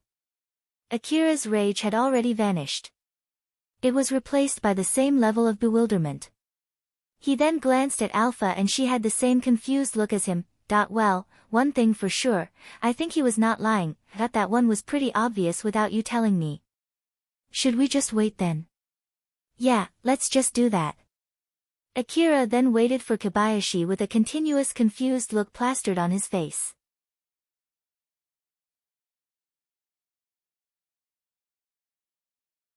Chapter 266, On Whose Intention? Akira was waiting for Kobayashi while still surrounded by the city defense squad's powered suits in the middle of the wasteland. He had a 50 billion bounty price tag on his head. The powered suits already knew that while they were watching the surroundings. As a matter of fact, it was rather peaceful. While waiting for Kobayashi, Akira tried to open his page on the Hunter Office website just to kill time. He found a warning written in small red letters. When he squinted his eyes to read it, it said that he had a bounty on his head. Akira was once again reminded that he had indeed become a bounty target and tilted his head. Hey Alpha, it seems that I've really become a bounty target, right? Akira had mostly calmed down, so Alpha had also returned to her usual self as she smiled and replied. Well, that is indeed true if you believe what is written there. Yeah. His Hunter Office account had not been frozen. He was still recognized as a hunter. So, they don't erase my hunter data even after I've become a bounty target, huh? That seems to be the case. Is that really okay? I mean, like, I am a bounty target, you know? Well, it's not like I have an answer to that, let's leave that question to Kobayashi later. He did say that he will explain everything, good idea. Akira put it aside since it seems like no one here had an answer and it was faster to just ask Kobayashi later. After a short wait, another vehicle appeared, heading straight toward them. It had a Hunter Office mark printed on it and was broadcasting its presence. It was carrying Kobayashi. Once they saw the vehicle approach, the powered suits surrounding Akira disbanded and returned back to the city. Goodall, who was the last to leave, spoke to Akira through external speakers. We're heading back now. It seems like you now have a huge bounty on your head. Don't try to approach the city. I'd rather not fight against you. As long as you don't approach the city, there's no need for us to fight. Akira replied curtly. Leave that hope of yours to the one who placed that bounty. In the end, I'm basically being dragged into her issues against my will. I see. Goodall smiled bitterly and let out a sigh before leaving in his powered suit. The vehicle stopped next to Akira and Kobayashi stepped off. Although he was considerably calm compared to when he called Akira, he still seemed extremely excited. All right then. It seems like you waited for me. I was worried you were fighting against the city defense squad while waiting for me, you know? Akira sighed exasperatedly, that it's not like I fight because I want to. Kobayashi laughed heartily at his reply. Normally, the moment you pick a fight with someone from the founder family of the Lion Steel Company, it's already well within what only a battle maniac would do, you know? Even Akira's curt attitude did not affect Kobayashi's excited laughter. He then took out a 20 centimeters long ring and then threw it on the ground. The moment it touched the ground, it unveiled its legs and expanded out to form a table complete with seats. Well, explaining everything will take some time. So, let's do that while we eat. Kobayashi once again took something out of his vehicle and placed it on top of the table. This time, it was instant meals. To be honest, we should have this conversation in Styriana, but you're not allowed to get into the city at the moment. Although these are only instant meals, they're pretty high class, you know? After all, this is a conversation with a bounty target worth 50 billion. Normal food just won't cut it. Though, for me, it's more of an occupational perk. Kobayashi took a seat and urged Akira to also do the same. Akira still looked confused as he took one of the seats. He then looked at Kobayashi with a face full of questions and asked, "Is it really alright to be having a meal in the middle of the wasteland like this? Or so I want to say, but, more than that, are you sure you want to have a peaceful meal with a bounty target like this? Don't worry. Any monsters in the area are already dead after that fight. Also, no one would dare to attack us while I am here. I will tell you why I can give you that guarantee later. Although, it's not like I can do anything if you don't believe me. We can instead just go around the wasteland if you want." Akira did not say anything as he opened the lid of the instant meal. The package was made to maintain the warmth of its contents, which made the warm meat dish seem freshly cooked, just moments ago. Akira then took a fork that came with the packaging and took a bite. The glamorous outlook of the meat really matches its taste. Whoa, this tastes really good. Well, that's an expensive instant meal for you. Seeing Akira making himself comfortable and ready to continue the talk, Kobayashi smiled and also opened up his meal. "Now then. There are a lot of things to talk about, but first of all, let's start with your current situation. I'm sure you have a lot of questions, but listen to the whole story first before asking." Akira knew that it was not the time to be focusing on his food as he gave a firm nod. Kobayashi smiled. Kobayashi judged Akira to be very relaxed considering the situation he was in right now. Bounty targets were normally monsters. One such case was when a monster way too powerful for the area suddenly appeared. Another case could be when a monster caused trouble to the transportation routes. Someone from the transportation business would offer a huge amount for the bounty reward. After all, they would want to eliminate that monster as soon as possible. However, this meant that bounty missions were nothing more than normal requests. A request that hunters did not have to enlist first to take. Therefore, in the end, there was no rule saying that bounty targets had to be monsters. It could be an individual or even an organization. In the case of monsters, the goal would be to eliminate them. Therefore, the bounty would be paid to the one who killed the target monster.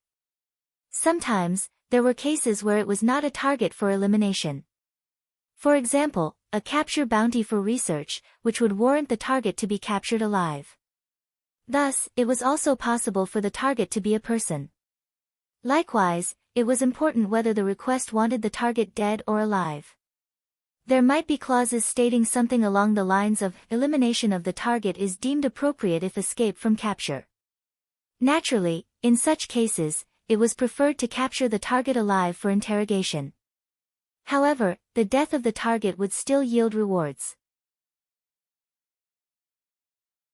On the flip side, for bounty target requests like, capture a runaway, it was necessary to capture the target alive. In Akira's case, the bounty did not care whether he was dead or alive. Though it was written that the reward was smaller if he got killed instead of captured alive.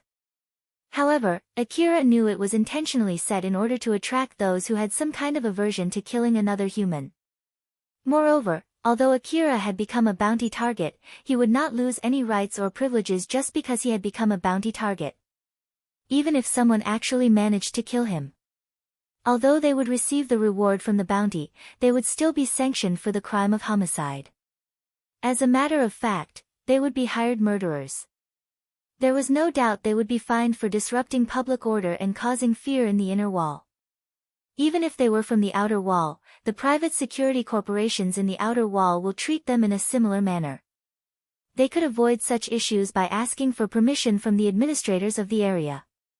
However, that would mean extra administrative steps to take. Moreover, just because it was a bounty target, there was no guarantee that the administrators would grant permission without any strings attached. After all, just being a bounty target did not give enough of a reason for them to permit the killing of another human. This was also the same if the bounty target was an organization. Even if their identity and data as hunters got erased, that would be because they picked a fight against the corporate government. Being a bounty target alone did not result in such a thing. Even if that bounty came from one of the corporate government entities like the Sakashita Heavy Industry, they would still be able to use their Hunter Office account. This was because the Hunter Office was under the corporate government as a whole, not a single entity. Which meant that the 50 billion bounty from Lion Steel only meant that Akira had picked a fight with the Lion Steel Company, nothing more, nothing less. After hearing that, Akira seemed so relieved, to the point that it might be misunderstood as disappointment. What can I say? It seems that being a bounty target is not as bad as I thought, huh? Hearing his reaction, Kobayashi tried to hold back his laugh. Well, in the end, it is nothing more than having a company place a bounty on your head. I bet you thought that you would be hunted anywhere you go in the Eastern District since you are a bounty target now. You might have thought that running away to the Central District would be a good idea. But no, you don't have to do that. The only difference is that there will be more hunters coming at you for money. Though, I bet most of them would still prefer not to fight you even with the bounty. If it's about those trying to kill me for money, I've had more than enough of them back in the slums. Well, at this point, the only difference would be the amount that they would receive. Other than that, it's not that much of a difference.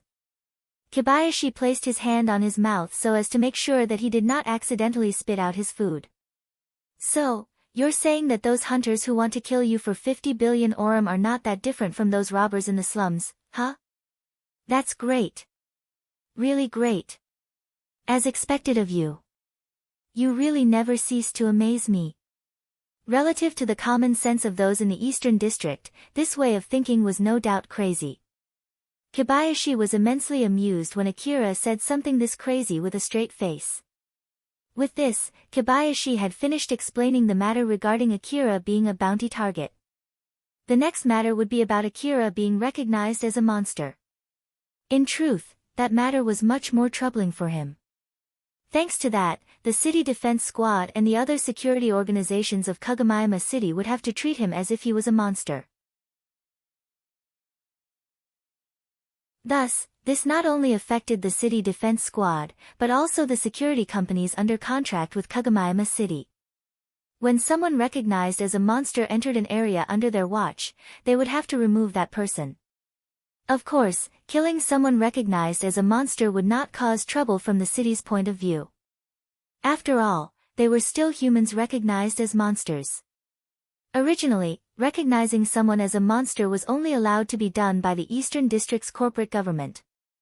It was a passive method to treat their enemies. It was used to exile someone from the area where such recognition was made. Therefore, if Akira left the area around Kagamaima City, it would not affect him anymore. Even if it came from the 5 biggest corporations, he could just leave the area under their administration and that would be the end of it. Akira frowned after listening to Kobayashi's explanation. Although his house and Shizuka's shop were in Kagamaima City, he would be repelled by the defense squad if he approached the city. If he decided to come to the city anyway and fought against the defense squad, there was no doubt they would deal with him proactively instead of passively. Although he did not like it, he had to make his decision. After thinking about his options for a bit, Akira then tried to confirm something with Kobayashi. Basically, I can think of Kagamaima City and I no longer being on a friendly term, right? Don't be too hasty. It's true that Kagamaima City has recognized you as a monster, but that's not impossible to erase. Moreover, if you read the notice in detail, you'll find that it's not like the whole city is actively hunting you. As a matter of fact, the city actually has no desire to fight against you. What do you mean? It is possible to declare someone as a monster by the jurisdiction of the corporate government. But this time, it is just an extra description added beside the bounty designation. The source of it is the Lion Steel Company. If I'm not mistaken, you get along pretty well with a city officer called Anabe, no? If it's made through city management, I bet that guy will stop it. If he gets in trouble with you, he will also get in trouble with Cheryl. This will make a mess with his relic shop in the slums, which he's technically receiving illegal funds from. Those relics were smuggled from the area under his administration after all. There's no way he would let his own scheme be the end of him. To be more precise, Akira has left this matter entirely to Cheryl. However, it was true that getting on unfriendly terms with Akira would also affect Inabe's dealings with Cheryl. Akira kept that to himself since there was no reason why he should tell Kobayashi. But I am still recognized as a monster. Doesn't that mean that even the city could not go against the pressure from a large company? That's not true. Well, although, it's not entirely out of the question if that pressure came from the main HQ of the Lion Steel Company. However, the one who submitted this request is the Lion Steel Eastern District 3rd Ward Branch. Although they have a bigger sphere of influence than Kagomayama City, the city would never break under the pressure of a mere branch of a company. Although Kagomayama City is only considered to be a mid-sized region in the Eastern District, it has its own thoughts and intentions. Moreover, its position is on a rise due to the relic deal made with that AI in Kozusahara ruin. There's no way it would bow down to a mere single Lion Steel branch. Then, why am I still recognized as a monster? This is just my guess, but I bet Lion Steel did something when they placed that bounty designation. The one that you're chasing, Chloe. She's from Lion Steel, right? Although she's in Kagomayama City right now, she's not treated as a visitor. Instead, she's being detained for endangering the city. I bet it has something to do with that. Akira seemed confused as if he did not understand how things ended up this way. However, Kobayashi simply ignored that and continued to speak of his hypothesis. Inside an executive room in the inner wall of Kagomayama City, Inabe was furious when he received information about what happened to Akira. The target of his fury was Yudajima. In the notice that Akira had received, it only stated Akira to be recognized as a monster, nothing more. However, that notice contained more detailed information for the city officials. A small, extra description under that bounty designation notice declared Akira as a monster under Yudajima's name as a proxy of Kagomayama City. An extra paragraph also stated that a post-application had been submitted to the Hunter Office from Lion Steel 3rd Ward Branch and the Hunter Office had approved it. Call Yudajima here. Right now. We've already summoned him, but he's not responding. Then go and take him. No, arrest him, and bring him here. Inabe's men were startled. He is a city officer. It might cause some trouble if we arrest him just because he won't answer our summons. It doesn't matter. Do it. I will take full responsibility. If you can't find him, you can even go ahead and add him to the wanted list. Just do everything you can do using my authority. Right away, sir. Inabe's men flusteredly scrambled out to follow his order. Inabe tried to calm himself down while looking at the notice with squinted eyes. That bastard Yudajima. What the heck is he doing? Is he trying to start a full-blown war with me? Isn't it way too late for that now? Just what is that bastard thinking? Inabe frowned. He could not conceive of a reason as to why Yudajima did this. Chloe was detained inside a room in the inner wall. She was not allowed to go out of the room and not allowed to meet her servants. She was pretty much free otherwise. Furthermore, in that room, she still had a connection to the web. She made her own tea, but since it was so long since she did that herself, she could not help but frown after taking a sip. Yep, this is really bad. Though it's an added benefit besides this room, they should have prepared something better considering I am from the Lawrence family. She then looked at the teacup. Although it was considered a luxurious teacup in the Eastern District, it was still not good enough for her.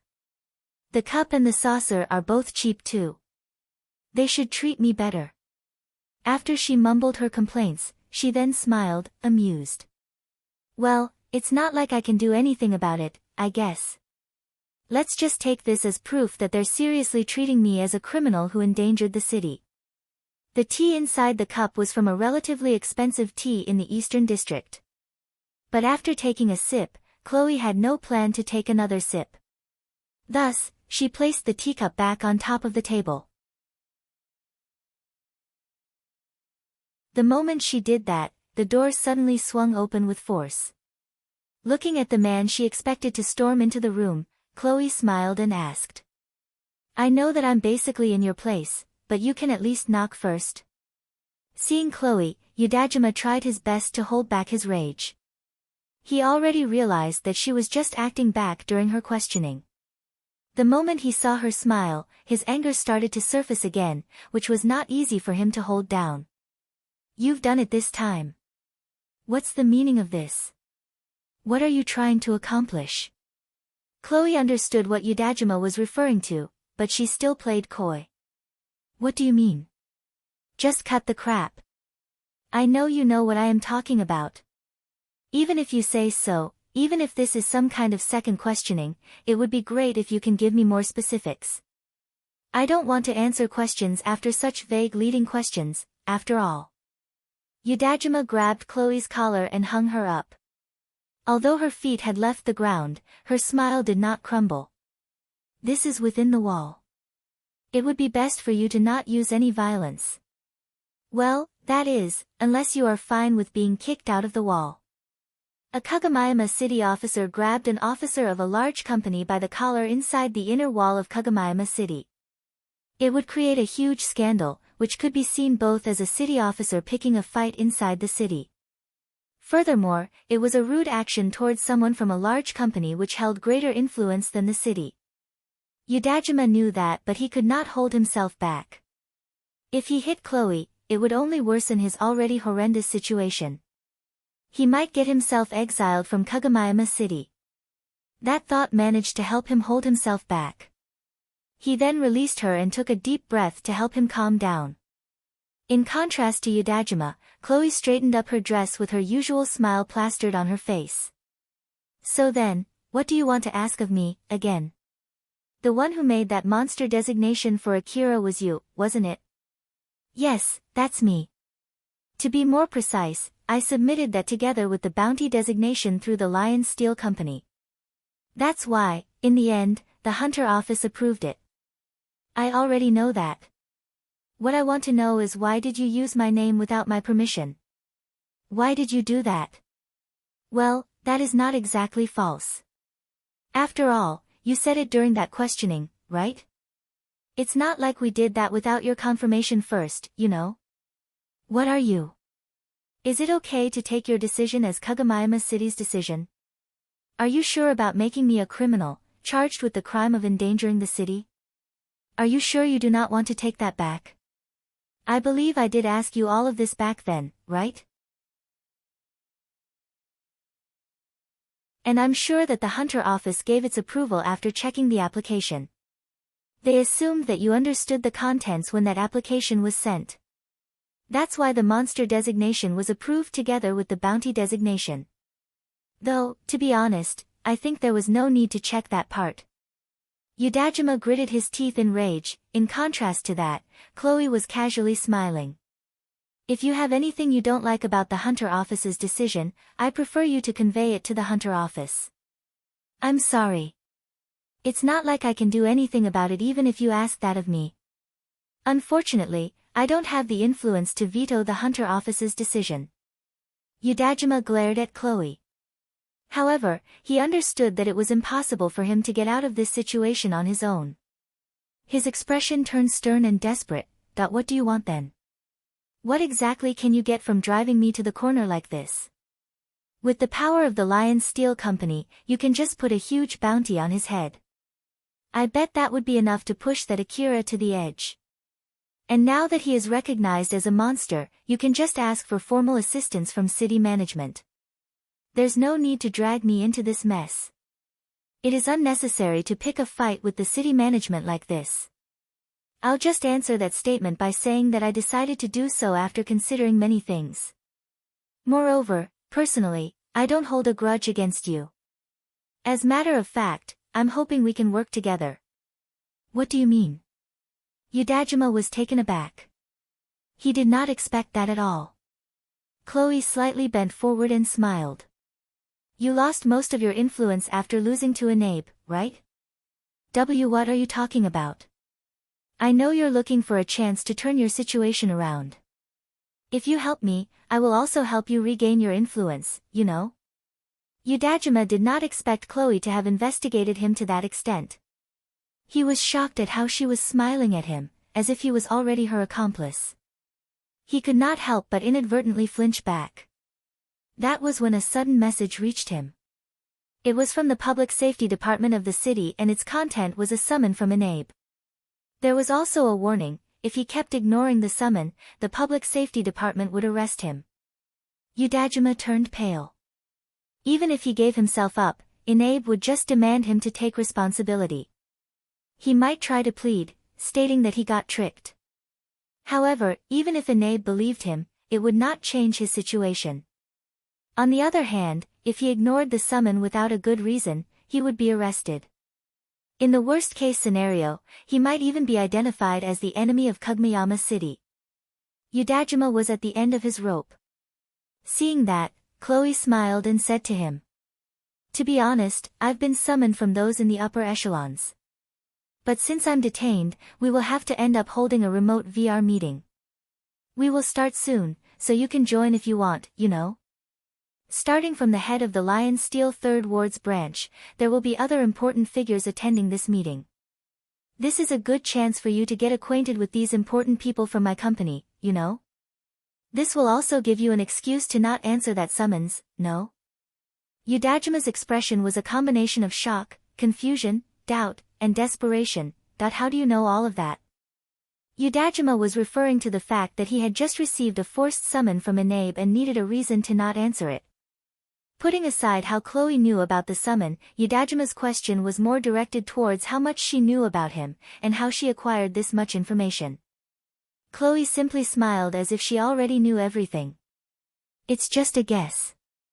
Don't worry, it's not like I know everything about you." Udajima could not believe those words since she knew of his conflict with Enabe. He ended up making a stern expression without being able to say anything back. "So then, what do you want to do? Do you want to join the meeting?" Udajima hesitated. Declining her offer now would not change his current predicament. Therefore, though he knew he was being manipulated by her, he made his resolve and made the difficult decision: that I'll take you up on that offer. "Thank you very much. In that case, let's start the preparation right away. I'm actually already past the meeting time. So, my information terminal is flooded with messages right now." Toward Udajima, who seemed extremely troubled, Chloe simply smiled, amused. Enabe, who received a report from the city's public safety department, frowned. Although the summon had been properly conveyed, at the moment, Udajima was inside the room where Chloe was detained. Furthermore, he was attending a Lion Steel meeting together with her. Because of that, the room he was in had a higher information security level. Thus, no ordinary city officer may enter without a good reason. The area lent to Sakashita Heavy Industry was also treated the same way. Though, it was under a different administration. Even for Kugmiyama City Public Safety Department, entering such a room without permission meant picking a fight with the Lion Steel Company. Thus, it came as no surprise when they picked to withdraw. Enabe quickly started investigating what exactly was going on. Since the room was now protected with a special information protection system for the Lion Steel Company meeting, Enabe could not uncover any further. He knew nothing more than Udajima was attending a Lion Steel meeting with Chloe. What's going on? Why is Udajima attending a Lion Steel meeting? Don't tell me that Lion Steel is working with Udajima. Impossible. He should not have such a connection. Enabe decided to wait patiently while planning his next move. After all, it was not like the meeting would last forever. He could just post his men from the Public Safety Department in front of the room to take or even arrest Udajima the moment he left the room. Although he had bad feelings about said plan, it was the most he could do with his current level of authority. A large circle table was placed in the middle of an infinitely wide room. There were 10 seats in that meeting space, hosted inside a virtual space. Other than Chloe and the head of the Lion Steel Eastern District 3rd Ward Branch, Beltram, there were also those from the faction where Chloe belonged. There were initially a few empty seats, but they were quickly filled. Udajima had no seats in that meeting. He was standing next to Chloe, anxious. The other participants in the meeting were looking in his direction as he was barely able to withstand their reproachful gazes. After all, although they were from a branch office, they were still officers from a large corporation. Since the meeting was held in a virtual space, which was close to reality, it helped when he looked away from the virtual world and back into reality. Meanwhile, Chloe was completely calm. Although the other participants were looking at her with scrutiny, there was even a faint smile on her face. As everyone was a bit confused about how to react to her audacity, eventually, the rest of the empty seats were filled and Beltram started the meeting. Well then, shall we start? There's no need to point out why we're having this meeting. Chloe Lebelant Lawrence, we'll hear your excuse. Although Chloe understood what Beltram was talking about, she apologetically replied.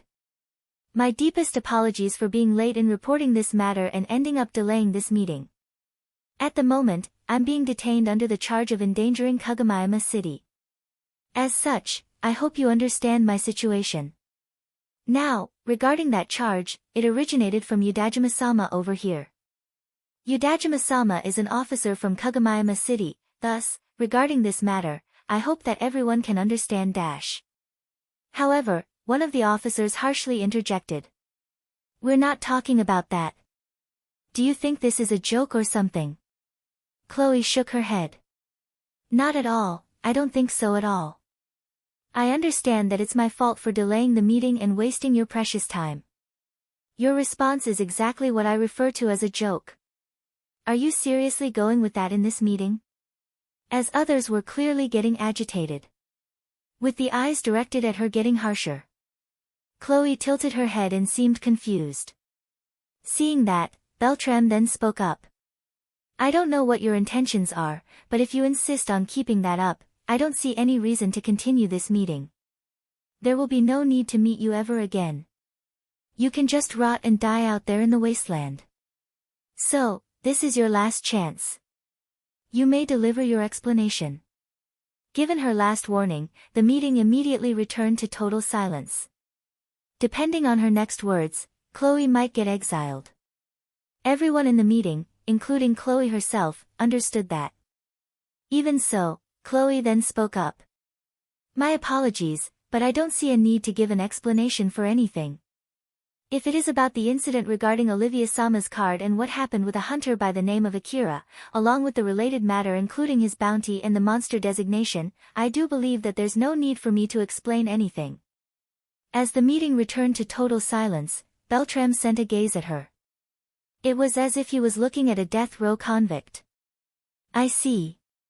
Let me remind you that you will not be able to take those words back. Even under such a gaze, Chloe just smiled and ignored it. Of course, I have no plans to take that back. After all, it's the will from Representative Alice. With that sentence, the meeting once again went astir.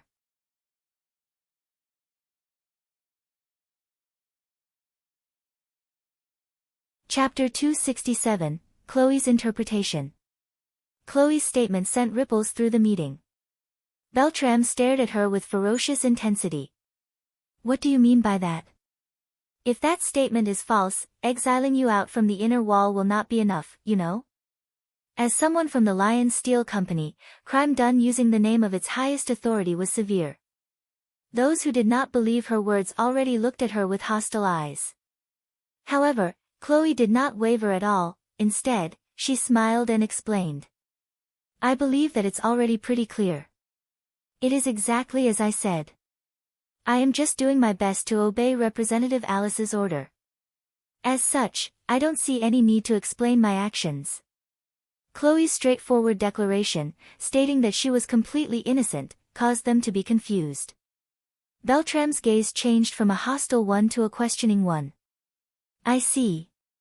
In that case, instead of an excuse, we demand an explanation. Why do you think it is the will of Representative Alice? I bet you did not receive such an order straight from her, right? Of course, that is indeed the case. After all, I am in no position to receive such a thing. I simply received the same order as everyone here has received.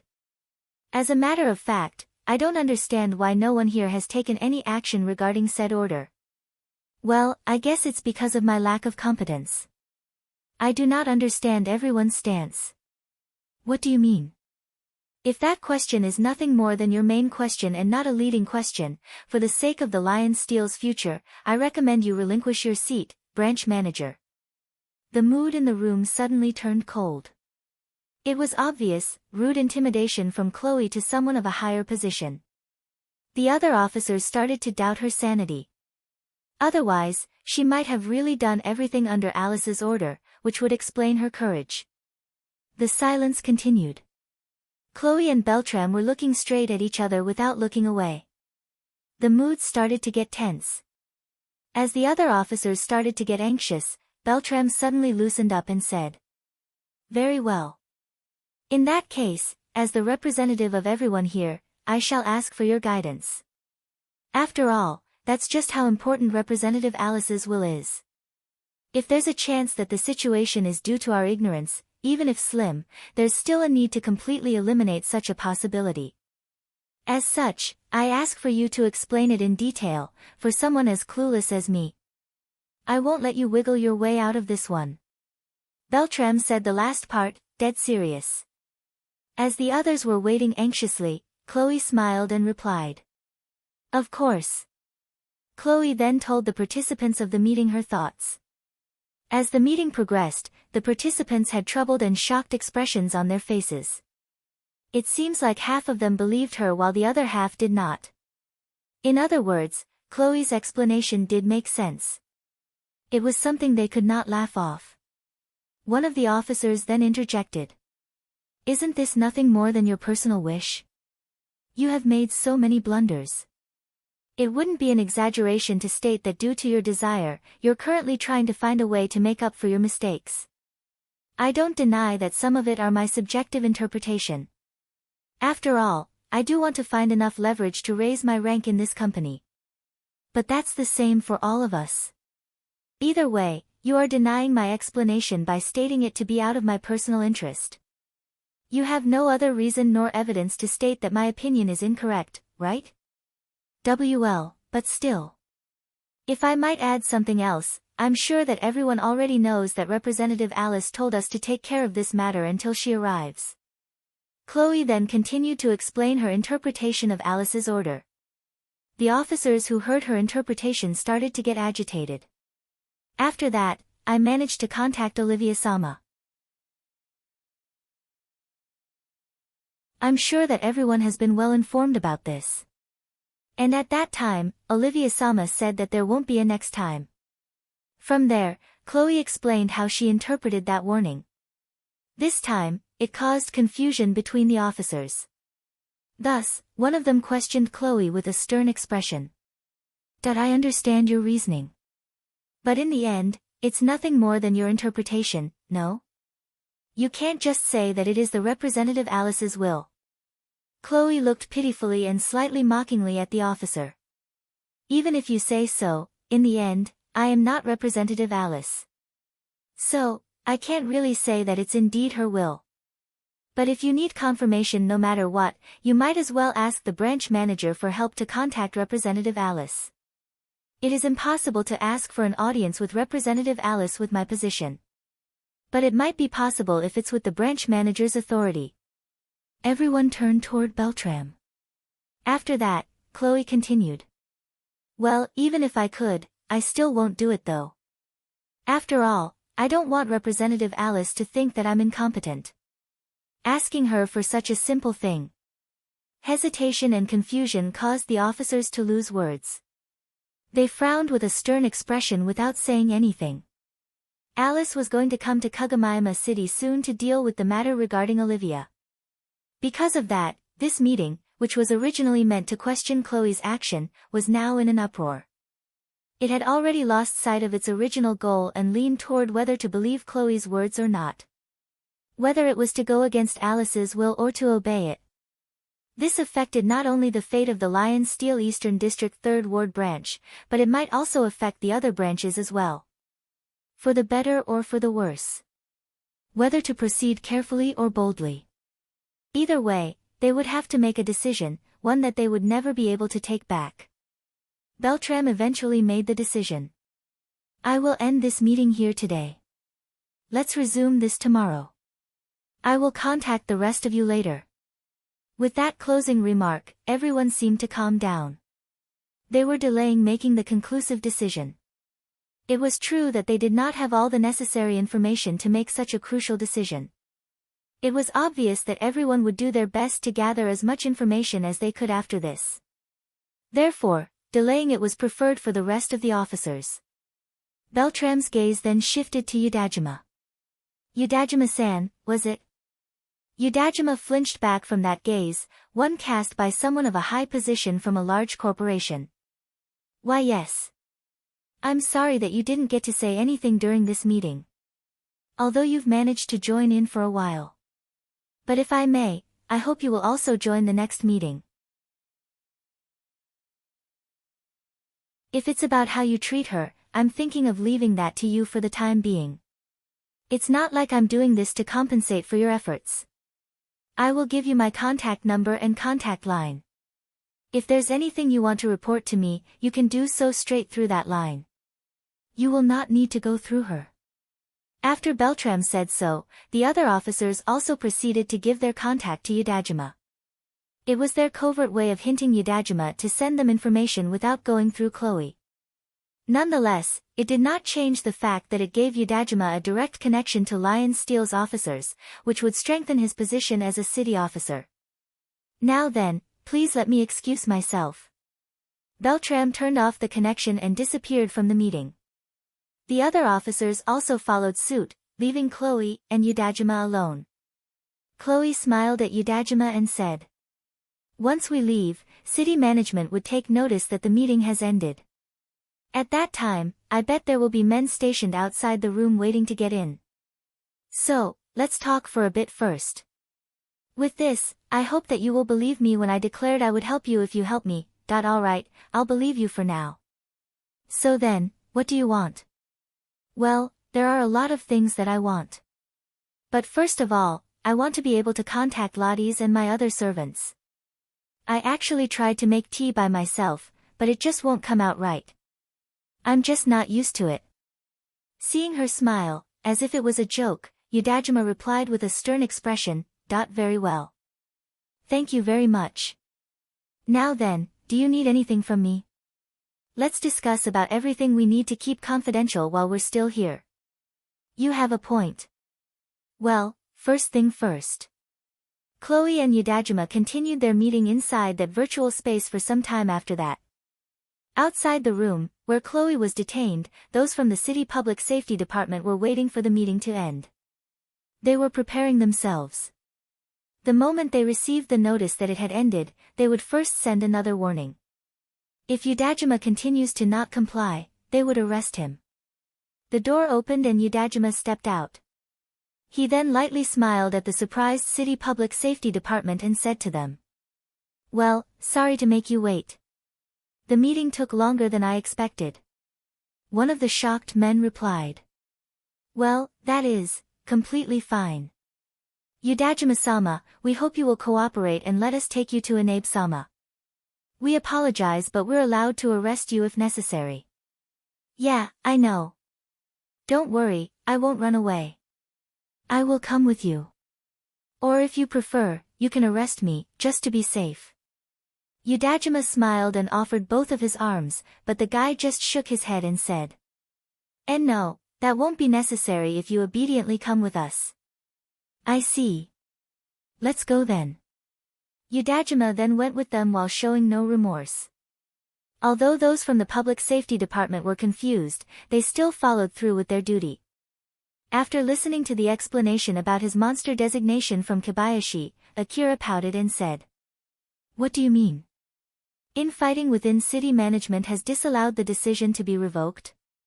Unlike Akira, who was even showing slight exasperation, Kobayashi laughed and replied. It's not like city management is ruled by a single person after all. There are times when a conflict of interest prevents them from taking quick action. Though, I bet it's a huge inconvenience for you. Kagamayama City itself had no wish to be hostile to him. Moreover, Inabe was something akin to his ally. However, from that point of view, it is not completely unthinkable that the anti-Inabe faction would retaliate. They would preserve the decision in order to sabotage Inabe. Furthermore, considering the power relationship between Kagamayama City and the Lion Steel Company, it was not easy for the Hunter Office to revoke an application it had already approved. At the very least, that was what Kobayashi had guessed. Somewhere away from him, where he had nothing to do with, there was trouble brewing. Trouble, which directly impedes him. However, Akira understood that he could not do anything about it. Thus, he could only sigh as he said. Either way, I can't return back to the city for the time being and things will get even more troublesome if I force my way in, right? Yep, exactly. I bet you're displeased about this, but let's just leave that matter for now. Now, we should get to the main topic. Let's start talking about how you can fight against the Lion Steel Company with the best firepower that you can get.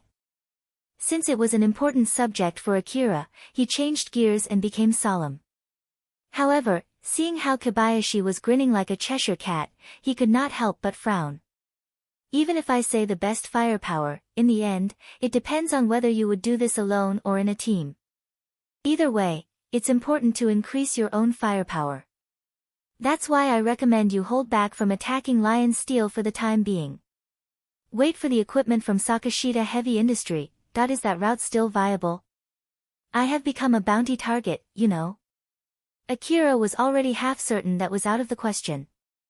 Thus, he did not expect to still receive his equipment. However, Kobayashi replied with such firmness that it completely eliminated his worries. Of course. There's no way Sakashita Heavy Industry would retract their reward. Not just because the hunter had received a monster designation in one particular place. Furthermore, that bounty designation only came from the Lion Steel Company's branch. If they did that, it would affect their reputation. In the worst-case scenario, some of the hunters who are contracted with Sakashita Heavy Industry might even cancel their contract. They might instead form a contract with the other 5 biggest companies. This would endanger Sakashita Heavy Industry's position as one of the big 5. I see. That's just how powerful the binding power of a contract is. Well, although, it wouldn't go that well had you picked a fight against the corporate government. Just because you got into a fight against a company because of a single relic, that won't make Sakashita waver. That's why there's nothing for you to worry about. Especially if it is related to Sakashita. But if I'm not mistaken, they still don't know when that powerful equipment will arrive, right? You don't need to worry about that as well. Although it's just my prediction, at most, it will take about a month. If you're really lucky, they'll be here in about a week. In the worst-case scenario, 3 months. Akira raised his eyebrows in shock. I'm pretty sure you said that it might even come next year though. Are you sure they can even arrive in a week? The reason for the delayed transport was because of the limited transport routes that Sakashita had decided on. Recently, they've been lifting up most of those limitations. Without those limitations, I can give you a good approximation as to when they would arrive. And as expected, even I don't have enough information about Sakashita Heavy Industries' transportation routes to be able to make a more precise prediction. So, my guess is between 1 week to 3 months. If they are already somewhere nearby, it'll only take about a week to transfer ownership to you. If they have to withdraw en route before trying another route, at most, it will take 3 months to get here. Akira lightly nodded to his explanation, so Kobayashi smiled and leaned forward. That's why just wait and don't do anything stupid. Chloe is inside Kagamayama at the moment. So, I recommend you force your way into the city once you have your frontline equipment. You just need to wait for a bit before receiving equipment far better than what you had before. So, until then, although it sounds awful, I hope you can just keep avoiding trouble for now. Kobayashi then leaned further. He was so close that Akira pulled himself away from him. Well, it's you that we're talking about here. I bet you don't like the idea of just running away, but deal with it for now. If you can hold back, you can vent your rage later. Using your new frontline equipment, you can blow open a hole into the inner wall, and get even the middle and the upper district involved in your quest for vengeance. At that point, you would be able to make those who look down on you regret their actions. That's why, for now, just wait patiently, okay? You understand, right? Oh, okay. Kobayashi, who kept leaning forward while whispering his devilish plan to Akira, made the latter feel weirded out by it. Therefore, Akira tried to change the subject. By the way, Kobayashi, you are a Kagomayama city officer, no?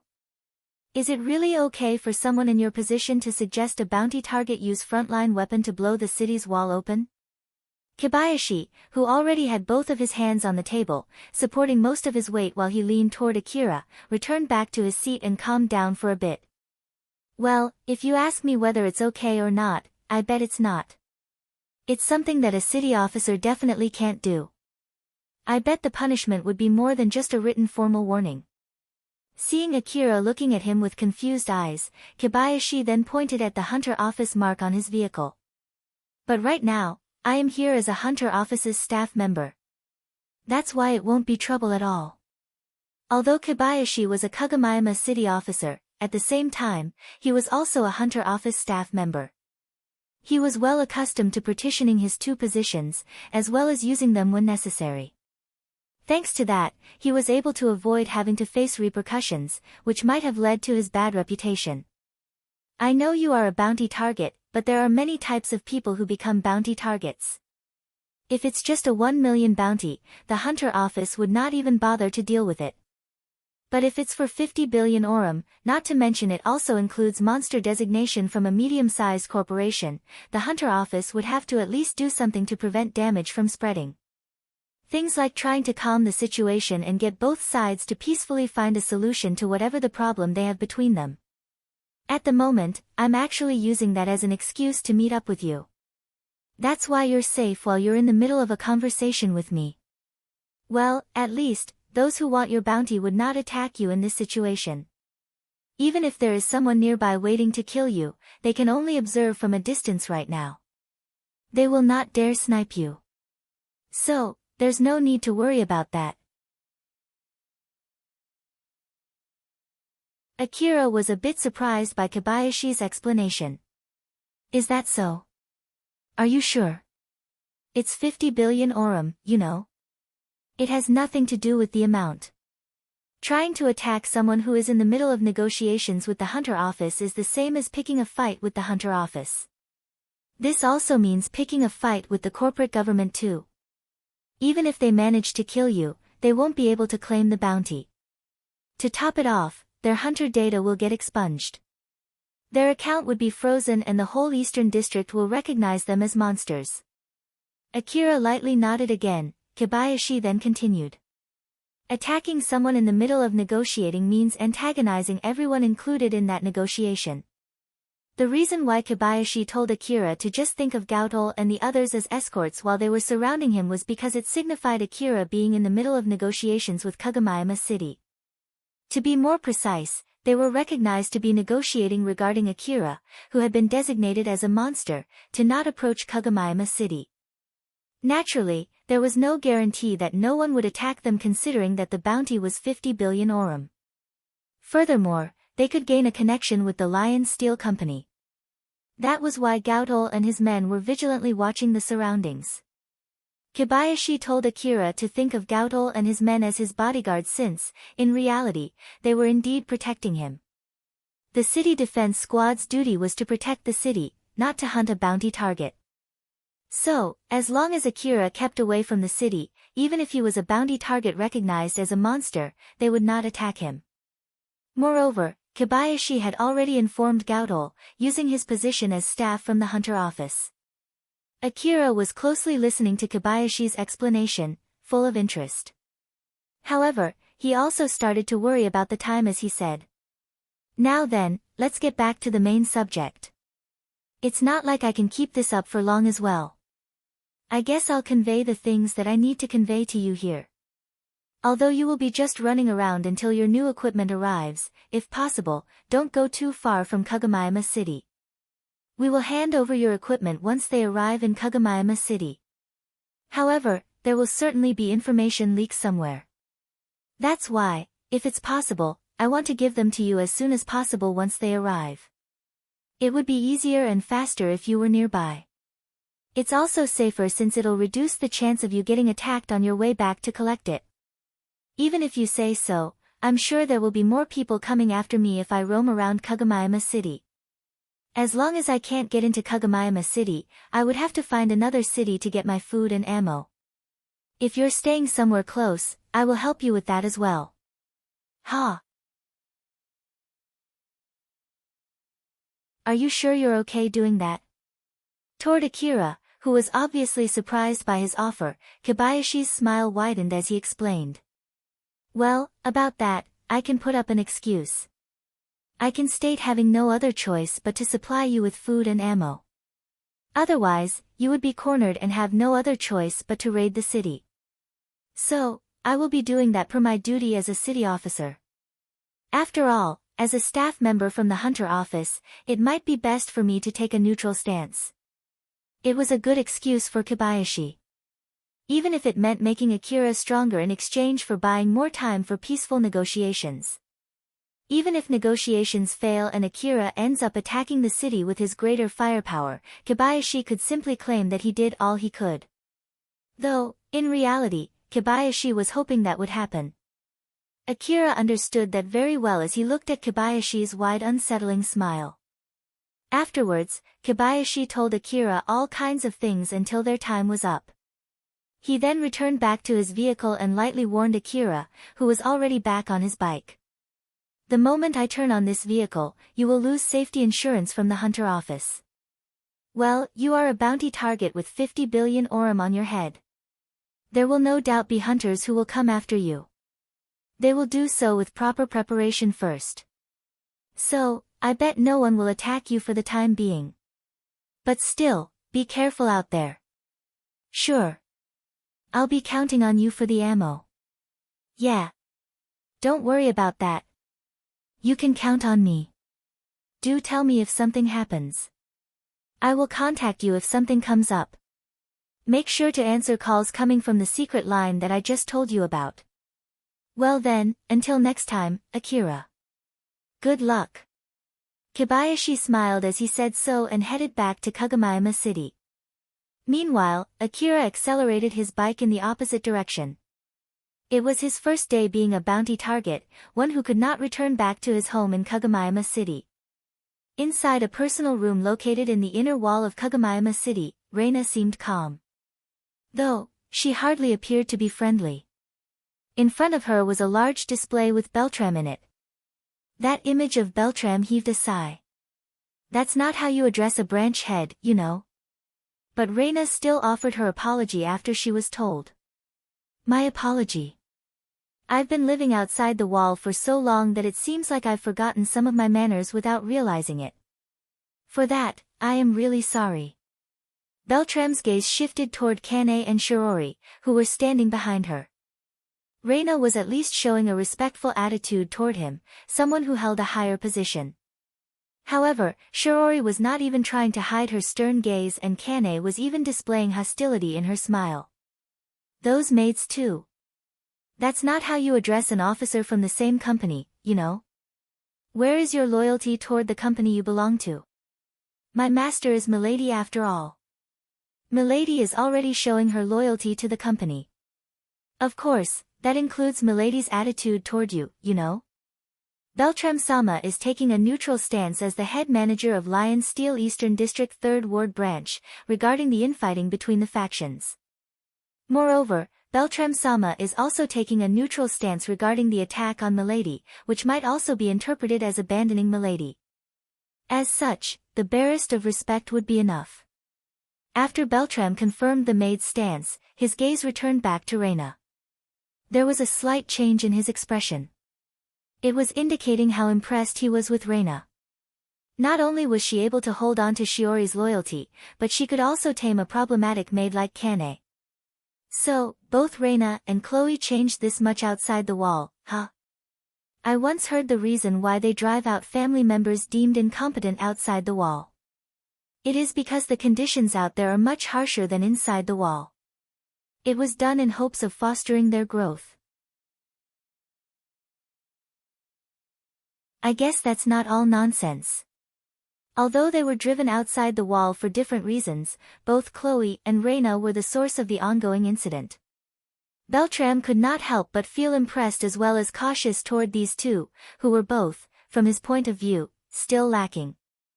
I'm glad to see that both you and Lady Chloe had grown so much outside the wall. Beltram then looked at Shiori. By the way, it seems like you are blaming me. Despite the fact that you have received an order directly from the representative. It does not change the fact that your actions have aided or even caused this incident to spread. I don't see your handling as something wise for a maid affiliated with the Lion Steel Company.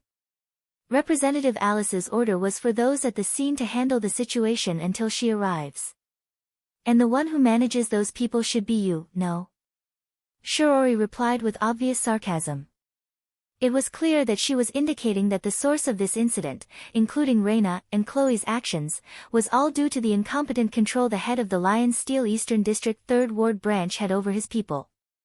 Shiori understood that it was a rude remark toward Beltram, who was her superior.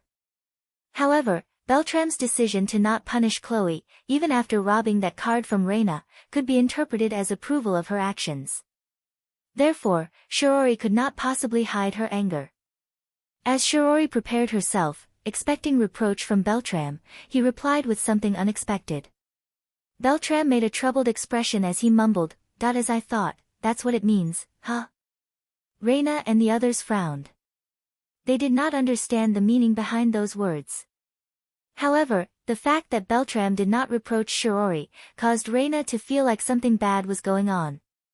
Thus, her expression turned stern as she asked. "Branch manager. I believe that you are busy as well, so can we please get on to the main subject?" You're right, let's get into the main subject. But before that, let me inform you of this. As the branch manager, I'm taking a neutral stance regarding the factions. With that in mind, there might be times when it seems like I'm siding with a certain faction. However, I will only do so for the sake of the company in mind. I am not doing so because I'm siding with any particular faction. That's why it's not like I'm abandoning your side or siding on Lady Chloe's side. I'm just dealing with matters with my position and ability in mind. Are you saying that the fact Chloe took Olivia-sama's card from me by force is all for the sake of the company? And you, as the branch manager, don't see any problem with it? This time it was not from Shiori but from Reina. After all, it was safer for her to speak up instead of a maid from the company. She did not want Shiori to worsen her standing. Furthermore, it was her covert way of hinting Shiori to keep her mouth shut. Shiori, who understood Reina's intentions, relaxed her stern expression. In turn, Kane, who noticed, smiled bitterly. Although Reina noticed the two's reaction behind her, she was being careful so as to not smile. Up until now, Reina had been leaving the negotiations to Shiori. However, from now on, she made her resolve to act as Shiori's master and waited for Beltram's reply. However, Beltram once again reacted with something that they did not expect. He knitted his eyebrows, which made him look like someone with a lot of power and responsibility. Someone fitting for his position as the branch manager. That is exactly the crucial part. We, officers from the 3rd Ward branch, are debating whether to see Lady Chloe's action as problematic or not. What do you mean? Actually, we originally saw Lady Chloe's action as problematic. We had a meeting just now to discuss how to deal with the aftermath.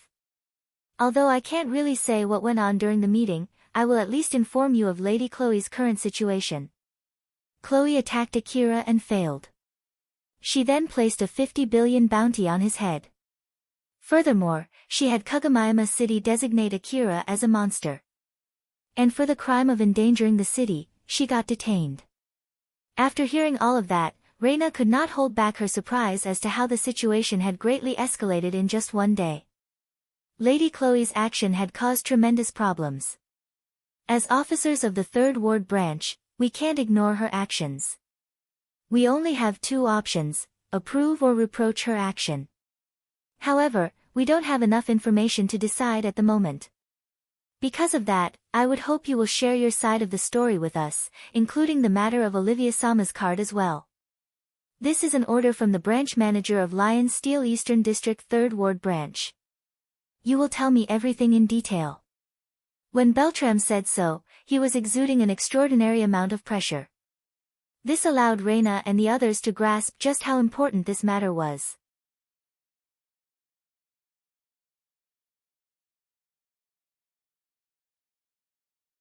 Chapter 268, Carol's Decision. Akira rode his bike in the opposite direction of Kobayashi. After some time, he stopped behind a crumbled building inside. Well, it seems like no one is coming after me yet, right? Alpha smiled and nodded. Most hunters still don't know that you're a bounty target now. So, it should be fine for the time being. Let's use this chance to calmly think of a plan. Yeah, you're right. When a bounty for a monster was up, a notice would be sent out from the hunter office to all hunters in the area. This was how hunters would receive this information. However, this was not the case for bounty targets that were human. It was to grant an opportunity for the parties involved to talk it out. Perhaps, they might be able to take back the bounty designation. Although it did not take a lot of work to figure out when someone became a bounty target, it required someone to actively look for such information. As such, it took some time before it spread among the hunters. This period of time was a form of an extension for the involved parties to negotiate. In Akira's case, since he had also been recognized as a monster, all private security firms contracted with city management had already received a notice.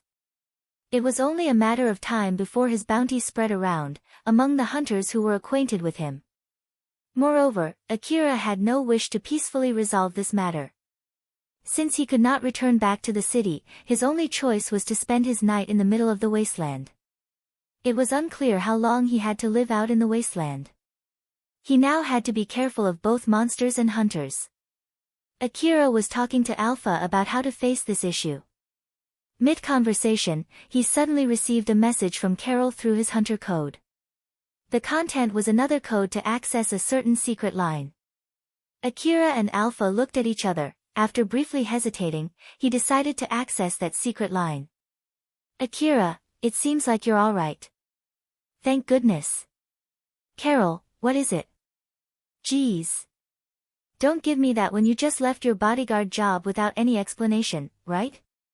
Carol sounded a bit angry. Akira frowned and apologetically said. Ah, right. Sorry about that. I was in a hurry due to certain business, you see. Well, I guess it can't be helped then. But it seems like you've calmed down now. At least enough to have the time to call me back, right? So, let's meet up and talk. Akira frowned. He paused for a bit before giving his reply. Well, actually, a lot of things happened afterwards. So, it's kind of hard to meet up right now, you see. Akira was trying to refuse while still being vague. However, Carol suddenly brought out the main point with a serious tone. If it's about Lion Steel putting 50 billion orum on your head and Kagamayama City recognizing you as a monster, I already know. Akira was caught by surprise. He did not say anything. He did not even try to make an excuse. As he started putting his guard up toward her, Carol, who already guessed his response, quickly added. Just to let you know, I have no wish to fight you. If you don't believe me, then I guess meeting up will be impossible. And if you won't change your mind no matter what, then, there's no point in continuing this call. So, I'll hang up. After that, Carol went silent. The anxious heavy mood continued. After a minute of silence, Akira lightly sighed and said. All right, let's meet up then. The mood immediately cleared up after that. Carol sounded extremely relieved as she replied. Thank you. Well then. How should we meet up? It's not a good idea to just meet up somewhere randomly in the wasteland, right? If you have a good idea, feel free to tell me. I will abide by your decision. But, if you don't have any good idea, I will try to think of something. Let's see then, in that case. Akira and Alpha discussed through telepathy, how and where to meet up with Carol. Alright. Let's talk about the rest later then. Akira. Yes? Thank you for trusting me. I'm really happy that you did. Carol jovially said before closing the call. Akira raised his eyebrows. He seemed rather taken aback by her remark. Meanwhile, Alpha looked worriedly at him and asked. Akira, are you sure you're okay with this? It's 50 billion Aurum, you know. It won't be strange if she changes her mind later because of the bounty. Akira bitterly smiled. Well, I bet that would be the case for most people, but Carol can get 10 billion Aurum in a single night. So, I guess 5 times of that would not be that much of a difference from her point of view, no? Although it was not like Akira completely trust Carol, he had at least one reason to not be unnecessarily suspicious of her. Well, I won't deny that, but there's no guarantee she won't betray us either, you know? A guarantee never existed anywhere in the first place. Moreover, Kobayashi also advised me not to simply abandon any negotiations that come my way. Akira had become a bounty target with a 50 billion Aurum prize on his head.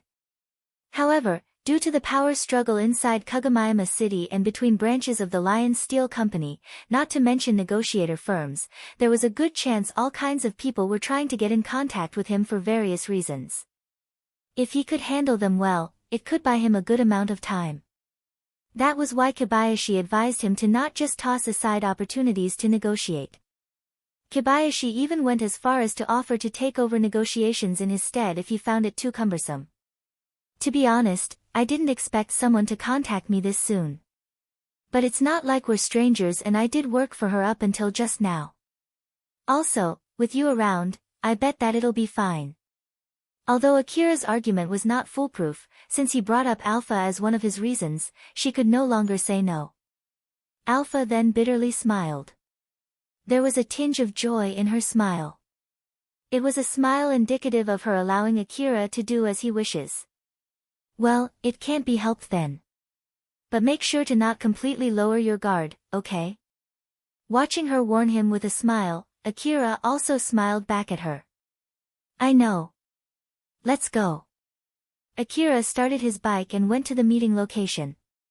Carol took her camping vehicle and headed west from Mihazono Ruin. As the dusk settled in, she deliberately chose the route that her camping vehicle could easily go through. The scanner installed in the camping vehicle showed signals cropping up here and there. Those signals must be from monsters, considering that she was in the middle of the wasteland. Thanks to the noisy engine of her large-sized vehicle, none of the signals tried to approach it. Seeing that, Carol thought there should be no issues as she kept on driving. However, suddenly, a signal appeared nearby. Carol, who immediately noticed this signal, raised her guard. However, she suddenly heard Akira's voice through the close-range communication line. It's me, Akira. Not only had Akira predicted Carol's route, but he had also cloaked himself with Alpha's support. He used the camouflaging function of his augmented suit and used a thin layer of force field armor around his bike to reduce his presence. With the help of Alpha's detection capability, he first confirmed that no one was tailing Carol before approaching her camping vehicle. Just keep going and open the back door. Okay. Carol turned the autopilot function on and went to the back of the vehicle. She then opened the back door, which was connected to the back room, used for storage. The moment it had sufficiently opened up, Akira released the accelerator and jumped in. The door immediately closed shut right away to prevent any information from leaking out. Akira, welcome back. You can go and take a break. Or so I want to say, but first, let's do maintenance on your equipment. I'll help out. The camping vehicle was filled with Akira's reserve ammo and supplies. Originally, he was planning to be Carol's bodyguard for an indefinite amount of time. Thus, he had prepared a lot of supplies. Thanks and sorry. Akira checked and refilled his equipment with her help. Reloading all magazines for his rifles. He reloaded the ammo in his bike, replacing energy packs for his rifles and augmented suit. He also recharged the bike's energy tank, replaced the blade, and refilled the liquid metal inside the bike's container tank. Once they were done, he took some more medicine and quenched his dry throat with a drink that Carol had brought in. He finally let out a huge sigh. With this, he had somewhat recovered after that battle back in Miyazono Ruin. Akira, before we talk, do you want to take a bath first? Bath? Yep. A bath. I'm sure you're exhausted, right? I bet our conversation will take a while, so I'll feel bad to make you talk while you haven't freshened up. I'm fine if it's only this much. Furthermore, it's not like you can return back to the city, right? In the worst-case scenario, this might be our last meeting. Akira suddenly turned silent, seeing that. Carol then casually added as if it was normal. Just to let you know, if you think that it should be fine as long as you don't get too close to the city, that would be a mistake, okay? Most cities normally contract private security firms to watch over the area around them. Since Kagamaima City has recognized you as a monster, I bet it will not be easy to approach Kagamaima City. That sentence hit Akira right where it was hurt. He could not help but frown. For Akira, who was already used to taking a bath at least once per day, it was extremely important for him. After a few seconds of hesitation, he finally made an extremely difficult decision. Thanks. But let's finish our discussion first. We don't know what might happen later, so let's first deal with my purpose for coming here. Is that so? Well, in that case, let's talk over there. Carol went to the living room. Akira followed behind her, wondering if he had made the wrong decision. They both sat face to face in the living room. First, they exchanged information on what was going on. Carol showed information she had received from Viola to him, information that had no alterations. Since Viola was also interested in information pertaining to Akira, she gathered much about him in a short span of time. It included his battle against Chloe.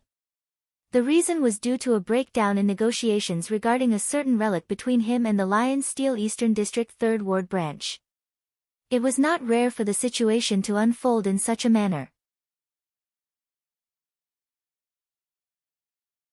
Especially when a certain hunter did not want to let go of a particular relic no matter what, while on the other hand, a large company was doing whatever it could to obtain said relic regardless of the cost. Therefore, when presented to third parties, who would normally be suspicious of any information alterations, they did not doubt the authenticity of this record. Thus, everyone outside of the parties involved believed this to be the case. After digesting how others viewed the situation, it was Akira's turn. He explained in chronological order what had happened between him and Chloe. He did so without hiding anything. After hearing the story, Chloe raised her eyebrows. So, it was all about lending that card? And that card is no longer even in your possession? At that point, no matter who had possession of that card, it should have been dealt with within the Lion Steel Company. An inner conflict which you have nothing to do with. You did that, even though you could make the Lion Steel Company deeply indebted to you if you just said that you would lend them the card? Yep. Pretty much. Akira said while looking a bit offended. Seeing how he reacted, Carol smiled and tried to lighten his mood. I'm sorry if I offended you. I don't mean to blame you. That part of you that is so unyielding, is also the reason why you're so adamant about contracts and agreements. To be honest, I like that part of you, you know? That's why I know I can trust you. Is that so? Akira was a bit weirded out, seeing how Carol was happily gazing at him. Although he did not regret his decision, he knew that common sense would dictate his actions as foolish. Something done solely out of his vain pride. But even so, he could tell that Carol was evaluating him highly. At least, for that quality of his, just like Kobayashi.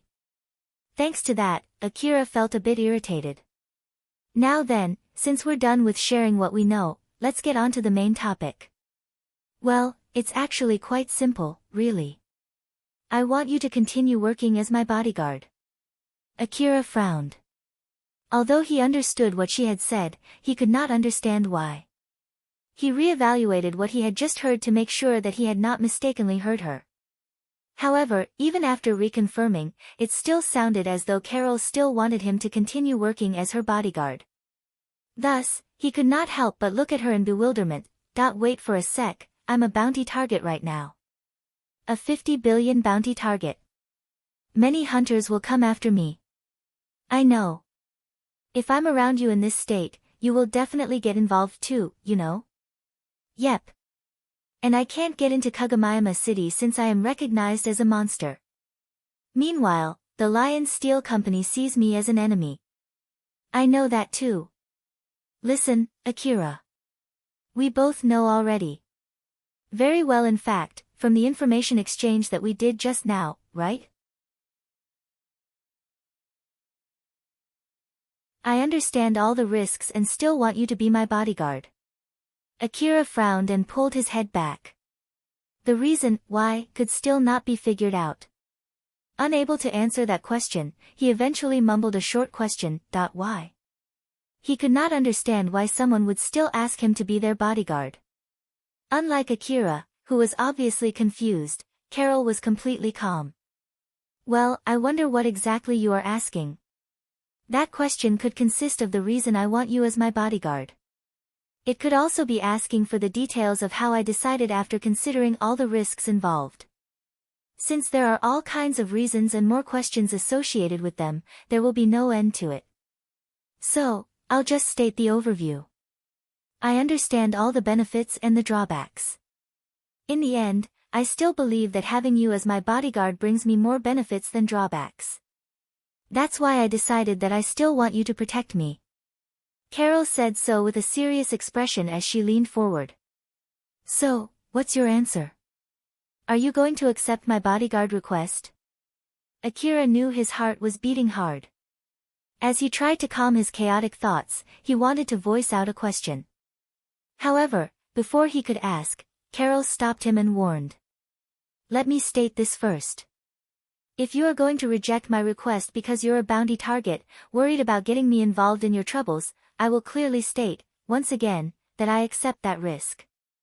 As I said before, I already know the risks when I request you to once again be my bodyguard. Now that his question had been answered before he could ask, Akira became silent. Thus, Carol continued. If you can't accept because it will bring you too much trouble, I will do my best to compensate. So, what's the problem? Do tell me if you still have any issues. This is how negotiations work, after all. Akira tried to think of the drawbacks if he accepted the job. Other than getting Carol involved in his problems, there were no other issues. Thinking about it, it was Carol who would be more likely to be negatively affected by this deal. It's true that I might slow you down if you have to protect me. But on the other hand, I can also help you, right? Since I brought pretty good equipment myself, I'm sure I won't cause you that much trouble. Or at least, it should be enough to compensate for the trouble that I might cause you. Carol smiled and started talking about the benefits that Akira could receive. Since he would be working together with her, naturally, he would have access to her camping vehicle. Even if he had to live out in the middle of the wasteland, he would still have access to a fluffy bed and a warm bath. He could also stock up a lot of ammo and food inside her vehicle. Even if he wandered the wasteland for months, his standard of living would be vastly different compared to if he was to live on top of his bike. In terms of safety, it was also much safer. After all, he could use the camping vehicle's powerful scanner. The vehicle's armor was also much tougher than his bike. In terms of fighting capability, it was no doubt better to have Carol's assistance rather than having to fight alone. There was nothing but benefits. The deal hardly had any drawbacks to him, which Carol explained. Even so, he could not simply bring himself to nod and agree. Instead, he started looking a bit troubled, with a tinge of suspicion. As expected, Carol could not keep smiling when faced with suspicion. To be honest, I believe that it's a good offer. That's why I had the confidence to ask you to meet up. Is there something that you don't like? Akira showed an expression indicating that he understood why she found his reaction to be dissatisfying. Nonetheless, he frowned and stated, "Well, to be honest, I do think that it's an amazing offer." "Then, what's the problem?" Carol asked and stared at him, solemnly. There was a slight tinge of anxiety and desperation in her eyes. The reason why Akira could not simply agree was because that offer was just too good to be true. Instead of taking this great offer as a good opportunity, he could not help but to get suspicious, believing it to be some kind of trap. Akira did think of asking Alpha, but eventually decided not to. He told himself to at least decide this matter on his own. If it was indeed a trap, then that just meant he was a fool. Furthermore, he did accept a bodyguard request from Carol before. At that time, he also had his suspicions. Thus, this time, he once again decided to deal with this matter on his own. The less he relied on Alpha, the more time he needed to evaluate his options. As he thought in silence, Carol started to tense up. She was obviously getting desperate.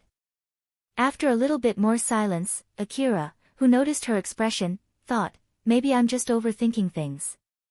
Carol. Why yes. Just answer this question for me. I'm someone who did what others deem unthinkable.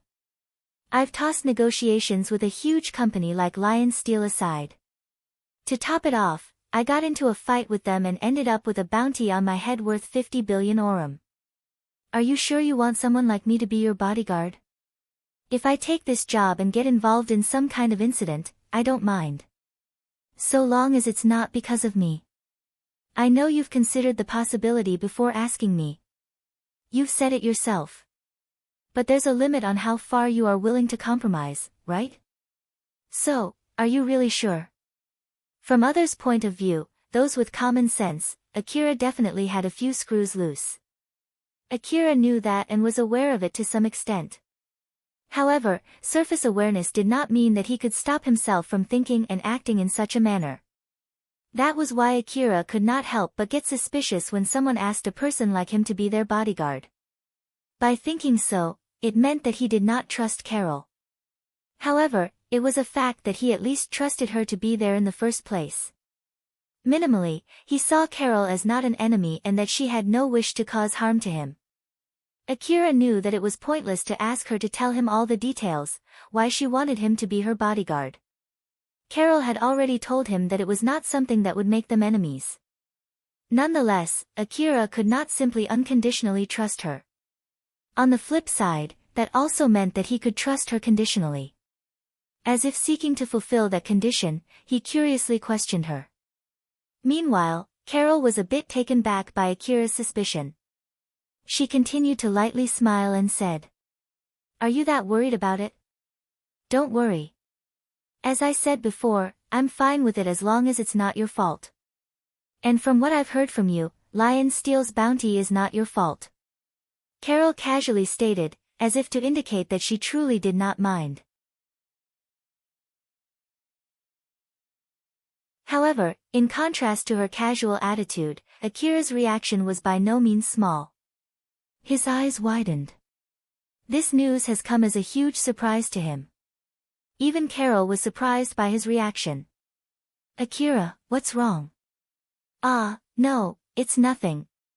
"So, about me getting into a fight with them, you think that it is not my fault?" Seeing how he questioned her rather timidly, Carol noticed that it seems like she had won some points from him. Thus, she stated her real thoughts. "Yeah. I mean, although the scale of the incident was by no means small, in the end, the main reason why that happened was because they tried to use force to get something from you. You simply fought back, right? That would mean you were not the one at fault." "They were, did I see?" "Well, if I am being honest, I do think that this is one of your character flaws. You have no hesitation in accepting a fight against a huge company like Lion Steel. But I guess it's way too late to be complaining about that at this point. Since it had something to do with your pride as well, it's not like anyone has a say in it, right? After Carol said as much, she smiled rather confidently at him. Moreover, as the one being protected, I think that part of you works well for me. After all, it means you will not simply abandon your job as my bodyguard even in the face of a tremendously strong opponent, right?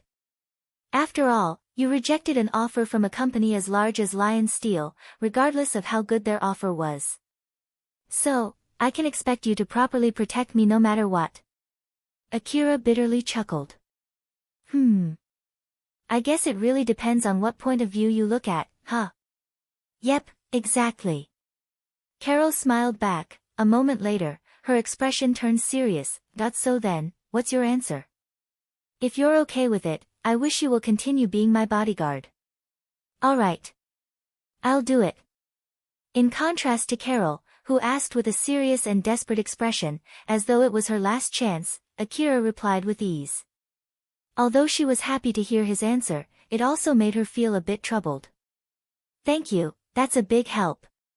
But if you're going to accept it that casually, you could have just accepted it right from the start, right? Are you having fun teasing me or something? I don't really think highly of someone who would play with a girl's heart like that, you know? As Carol asked, half-jokingly, she started moving her body as if to seduce him. Akira simply gave a soft smile and replied. That's not it. Well, ever since I got recognized as a monster and got a bounty on my head, I may have become a little bit more paranoid than usual. Sorry about it. I will properly do my job. So, I hope you can take my commitment as an apology. Does that mean I can expect you to properly protect me? Though I look like this, I take my job seriously. So, well, you can at least expect me to do my job. Oh. Would that include accepting payment on top of the bed? That would be a no. That's just too bad. Akira and Carol smiled at each other after exchanging banter. However, with this, Akira once again became her bodyguard. Seeing that, Alpha smiled while staring at them, deeply. As the camping vehicle ran through the wasteland wrapped in the darkness of the night, Akira was recuperating his body, enjoying the bath. It had been a very long, exhausting day for him. So, he allowed his body to be lulled by the warm water, satisfying his desire for a bath. Alpha was sitting in the bathtub, naked, as usual. Her skin and hair were as graceful and lustrous as always. However, non-existent water droplets were running down her skin, hair, and bosom, before dropping into the warm water. This greatly boosted her sex appeal. As always, it was in clear view for him. Nonetheless, as always, he completely ignored it. Up until now, everything was as usual. However, Alpha's expression was a little bit off than her usual expression. She seemed a bit more worried than usual. Akira, it might be a little bit too late to ask this now. But are you sure you're fine with retaking this job? Akira shifted his gaze to her. He thought that she was wearing a rather unusual expression as he replied. It's fine, isn't it? Thanks to that, I can get to bathe like this, after all. Honestly speaking, I don't think your safety can be easily exchanged for a bathing time, you know? I don't think I'm exchanging anything for this time to bathe though, or did I? It's the risk of protecting her. This is while we are still uncertain what exactly she is so scared of. Well, I can understand that argument. But, it's the same situation as the first time I accepted this job. So, why would I worry about it now? Our situation back then is not the same as it is now. It is now clear that Carol is so frightened by something that she believes it's better to have someone in a conflict with the Lion Steel Company, who is recognized as a monster by Kagomayama City and has a 50 billion orum bounty, to protect her. I know that she has her reasons, but now that it has come to this, it's impossible to ignore the potential risk. A danger she perceives as great than the danger you are involved in. Akira gave a slight nod. It showed that he agreed with her argument. However, that still did not change his decision. Well, I bet she has her reasons. But Carol still decided to do so, knowing that she might get involved in my issues too. So, it's more like we're roping onto each other's problem, no? As for me, personally speaking, I completely expect that level of risk considering she brought up such a good offer to me. Akira released a small sigh caused by the nice warm bath. He touched the warm water with a pleasant smile. Moreover, had I not accepted this job, I would be spending the night in the middle of the wasteland right now, correct? And that won't be only for 1 or 2 days. In the worst-case scenario, I might have to be out there for 3 whole months. That would be no fun at all. I might have been able to do it back then when it was normal for me to sleep in a random back alleyway. But that's not possible for the current me. So, I'll at least do this much if I can avoid having to sleep in some random alley inside the wasteland. Akira smiled bitterly and shook his head. Alpha sighed with exasperation and asked. Good grief. You really have gotten used to this lifestyle, huh? If you accept Carol's request just because of this, what would you do if she betrays you? I bet it will be fine.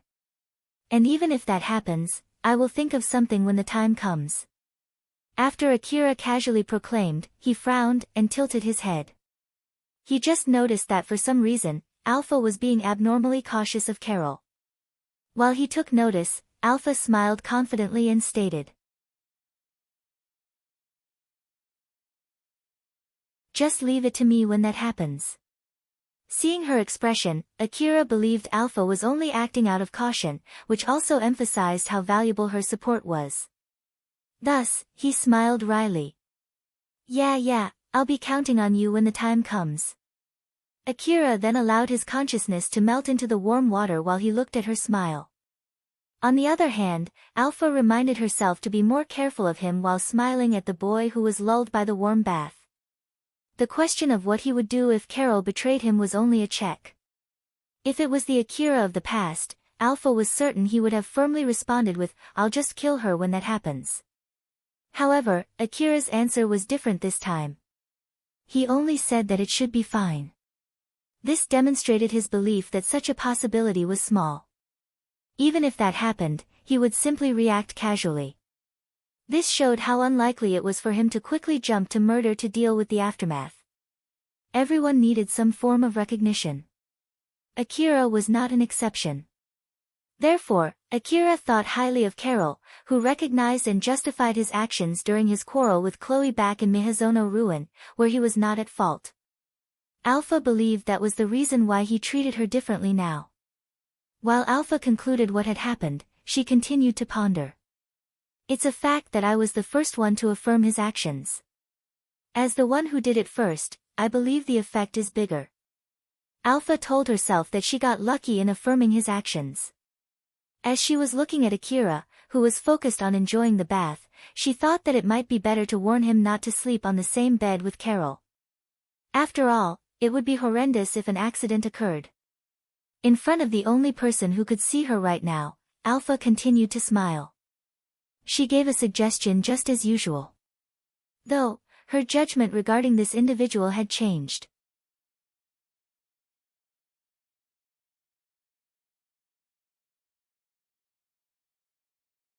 Chapter 269, Negotiation Within the Wall. After she had completed the intercity transport escort request, Hikaru was staying out of trouble and led a rather peaceful life. Although she had the ambition and the arrogance of a gifted youth, after she had numerous near-death experiences working with a hunter by the name of Akira, she had calmed down considerably. She continued to do her administrative tasks without flaw. Overall, she was doing extremely well in her job. Even after that incident, she did not stop and kept working hard. Her reputation improved with time. It was to the point where no one questioned her future success. However, at most, she would only become a city officer after a few years. This was slow in terms of the progression goal she had in the past when she was still very ambitious. Even so, Hikaru was content with her current situation. After all, she was afraid that she would have to handle more people like Akira. Which was necessary if she wanted to climb the ladder even quicker than what she was currently doing. She could not do what was normal for Kobayashi. In the first place, it was not right to compare her to someone who preferred to deal with battle maniacs or other similar demented individuals. Convinced, Hikaru decided to build up her achievements slowly and securely. This was a much better path for someone like her, a peaceful life. In the midst of her job, Hikaru was summoned by Inabe. It stated that he had a job for her. If it was the past Hikaru, it would have been wonderful news. After all, it signified that a city officer with considerable standing had taken notice of her. However, now, instead of jumping in joy, she seemed rather anxious. Anxious as to what kind of job Inabe had for her. Hikaru carefully entered Inabe's office room. Looking at her enter, Inabe, who was on the sofa, immediately stopped his ongoing discussion with his men and signaled her to take a seat with his hand. "Come in and take a seat."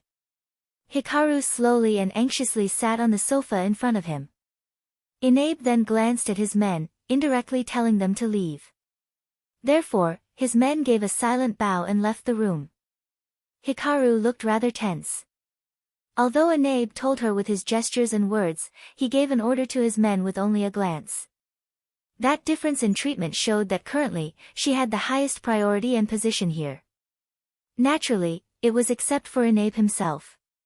She could feel that recognition, however, her instinctive talent was warning her not to feel happy just yet. Director Inabe. I heard that you have a job for me. So, what might it be? To be honest, I'm in the middle of handling a few tasks from the general affair, you see. I'm afraid taking more tasks right now would affect my other tasks, so. Hikaru was trying to be as polite as possible. She wanted to convey that without knowing what this task was, she had no wish to accept it. Inabe's expression did not change at all, he understood what Hikaru was hinting at but simply continued. It's not a problem. You can forget any other tasks you have at the moment. I will have others do them. Of course, I will take care of that using my men, so there's no need to worry. I see. Before we get on to the main topic, go ahead and read these documents. You have 30 minutes. Right away. Hikaru took the documents on top of the table. Normally, they would have been sent as digital files, but this time, Inabe made printed copies instead. Do you need me to explain why I printed these documents instead of forwarding them to you? And not at all. Is that so? In that case, let me ask you this, why do you think I went out of my way to print them? Inabe asked with a serious expression as he stared at her. His gaze was indicating that the consequence would be severe if Hikaru tried to come up with a non-honest answer. Although it was not an interrogation, it was something similar. Hikaru could feel cold sweat running down her face as she replied. Considering that the documents are printed, it would mean that they contained information outside of Kagami City's jurisdiction. I believe that this document contains something that I normally should not know of. I see. Any other guess? Printed documents don't leave digital records in the shared database. So, the accuracy of the content of the documents can't be checked through the city's system. The only record it will leave is the documents here, which I have received from Director Inabe. Alright, and then? Inabe's gaze seemed to bore into her.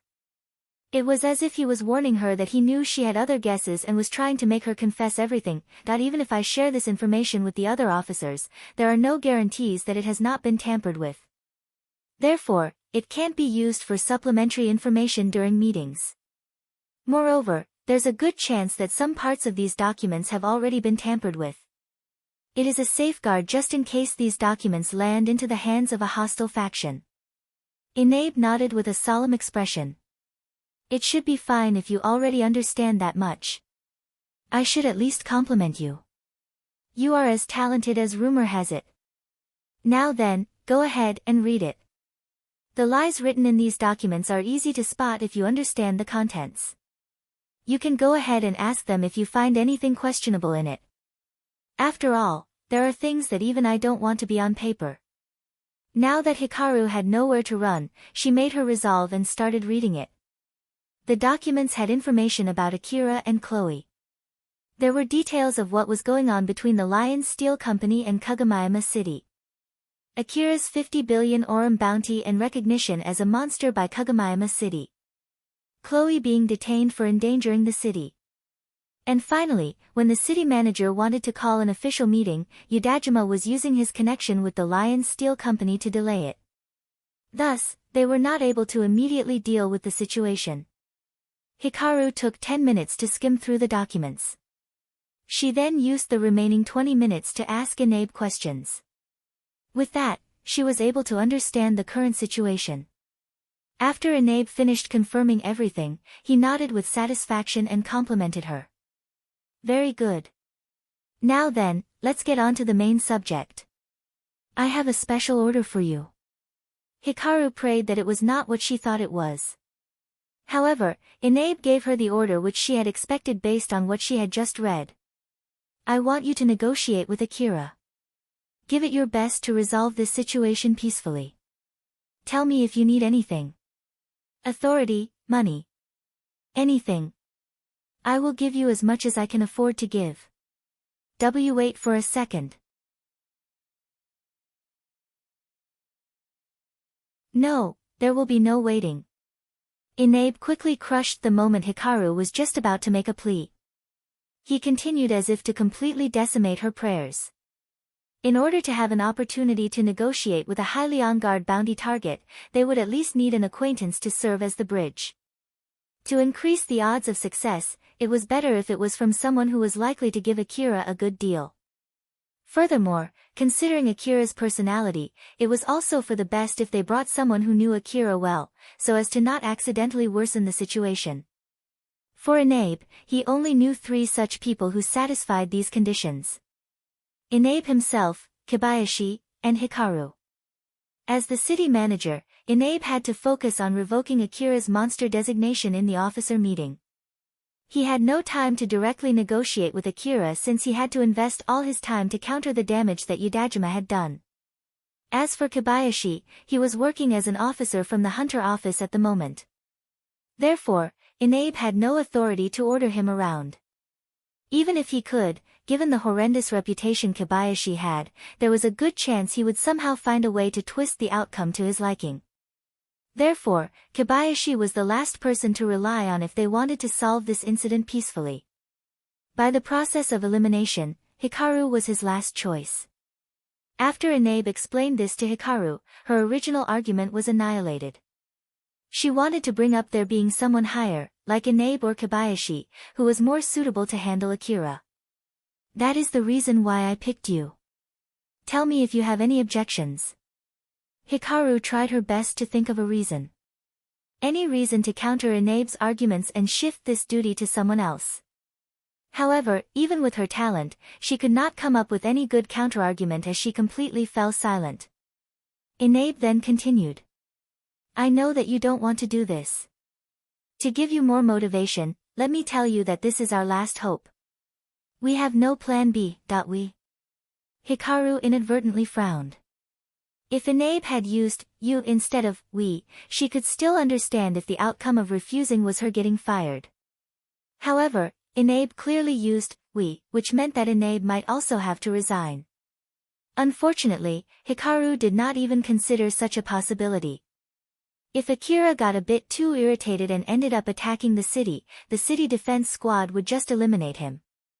Although it might still cause some damage to the city, Hikaru calculated that it would not cause that much damage. At least, not enough to shake Inabe's position as the one assigned to manage the area under Tsubaki. Therefore, Hikaru ended up bewildered when she heard him say, we. That's right, we will be in deep trouble. When a hunter caused damage to the city, repercussions would always go down to the source, which would lead to our unfortunate ending. Unfortunately, this would include those who have helped that hunter to grow to be that strong. In other words, we will have to take responsibility. I understand that, but I'm sure you've read Akira's track record in the documents. However, there's a mistake in those records. To be more precise, the prediction for his power growth in the future has been severely downplayed. I'm sure that you had a guess already. Think of his strength based on his performance during the intercity transport escort mission. The discrepancy is just that awful. What, exactly do you mean? Soon, he will obtain equipment from the front line. Equipment that those hunters of above rank 100 would normally use. Hikaru's face was filled with shock and fear. Inabe knitted his eyebrows. He's already that strong with equipment for rank 50 and above. I'm sure you can imagine just how powerful he will get once he lays his hands on that equipment. Wouldn't it be possible to prevent that? It would be extremely difficult. After all, that equipment is a reward for him from Sakashita Heavy Industry. If we try to sabotage the delivery, we would be picking a fight with Sakashita Heavy Industry.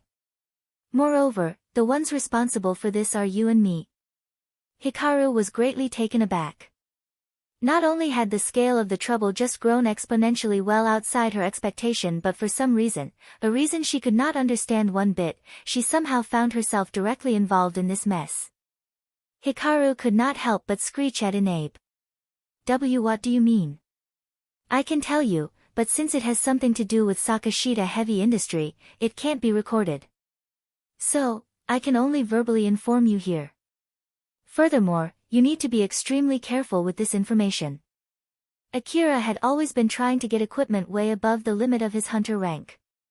He somehow managed to get Kobayashi and Inabe to agree to help him. This was in exchange for doing a request from them. By completing his intercity transport escort mission with Hikaru, half of that deal was completed. As such, Akira was currently only waiting for his new equipment to arrive. However, due to the transport route limitation imposed by Sakashita Heavy Industry, it got delayed for quite some time. However, Sakashita Heavy Industry has been lifting its transport route limitation bit by bit. Transport started to run again, and it was only a matter of time before Akira got his equipment. Originally, they only procured such powerful equipment for law-abiding hunters. If such a hunter had become hostile towards the city, the damage to Inabe's name would be minimal. It would not be enough to shake up his position. However, that would not be the case if the hunter had some kind of personality problem. The officers who helped him obtain such equipment would be held responsible. Especially Hikaru, who had forced her way to get Akira into that intercity transport escort mission. Since she was not even a city officer and just a staff member, she would be easily blown away by the after effects of this incident. It would not be strange for her to be kicked out of the city. Hikaru trembled. Inabe, who saw that, thought that it was a good sign. It was now clear that she understood the gravity of the situation. Let me say this again. This is our last chance. We have to solve this situation peacefully no matter what. I won't give you any specific orders. I hope you would make the best use of your talent, which even Kobayashi thinks highly of, to find a solution to this matter. I'll give you the code to contact me through a secret line. Feel free to call me if you need anything. That's all. Get on it this instant. Even after Inabe had ordered her, Hikaru simply sat there, without responding. Well, I'm sure that you are greatly shaken by this. You can stay here until you've calmed down. Inabe then stood up and returned back to his own office chair. He then called his men to come back in. His men, who walked in, looked at Hikaru with confused eyes. She was still sitting there. However, after they saw Inabe softly shake his head, indicating they should just ignore her, they returned to their respective duties and did as advised. Not too long after, Hikaru stood up. She was still in a daze, wobbling left and right as she dragged herself out of the room. Even after she closed the door, she simply stood there for a while. But eventually, she regained her calm. Finally, she felt livid toward the situation she was dragged into. However, she came to accept that rage and used it as fuel to light the flame of her spirit. She clenched her fist and looked up as she shouted. Did I get it already? I just need to do it. Right. If there was no route to retreat, then the only way left was forward. It was pathetic to push forward while looking down. It was much better to charge forward with a burning spirit. Hikaru told herself this as she confidently smiled, which also served to inspire herself. High risk. High return. A huge gamble. It is not like I can escape on my own now. Hikaru resolved herself to face what was in front of her. Ever since Akira had become a bounty target, he spent his days hiding around Kagamaima City. Thanks to Carol's camping vehicle, he had a place to sleep and enough ammo to fight a few battles. He also has enough food to last a few weeks. He was trying to keep a low profile until the situation changed. One day, he suddenly received a call from Kobayashi through the secret line. Kobayashi managed to get the giant insect that Akira had defeated the other day to be counted as a general-purpose monster hunting request. Of course, in reality, he worked together with Lotties to defeat that monster. However, since Chloe was the one who lured the monster this close to the city, she was denied the reward. Thus Akira was recorded to be the only one who defeated that monster. The reward was 50 million orum. Although it was a huge sum, Akira felt that it was not that much, considering the trouble that he had to go through to kill that thing. Kobayashi was somehow able to notice Akira's reaction and said, "Oh, is it too little?" As expected of someone with a 50 billion bounty on his head. That much is just way too small of a sum for you, isn't it? No. That's not it. It's just that there was a time when I defeated a tank tarantula bounty monster, right? That one was 8 billion orum.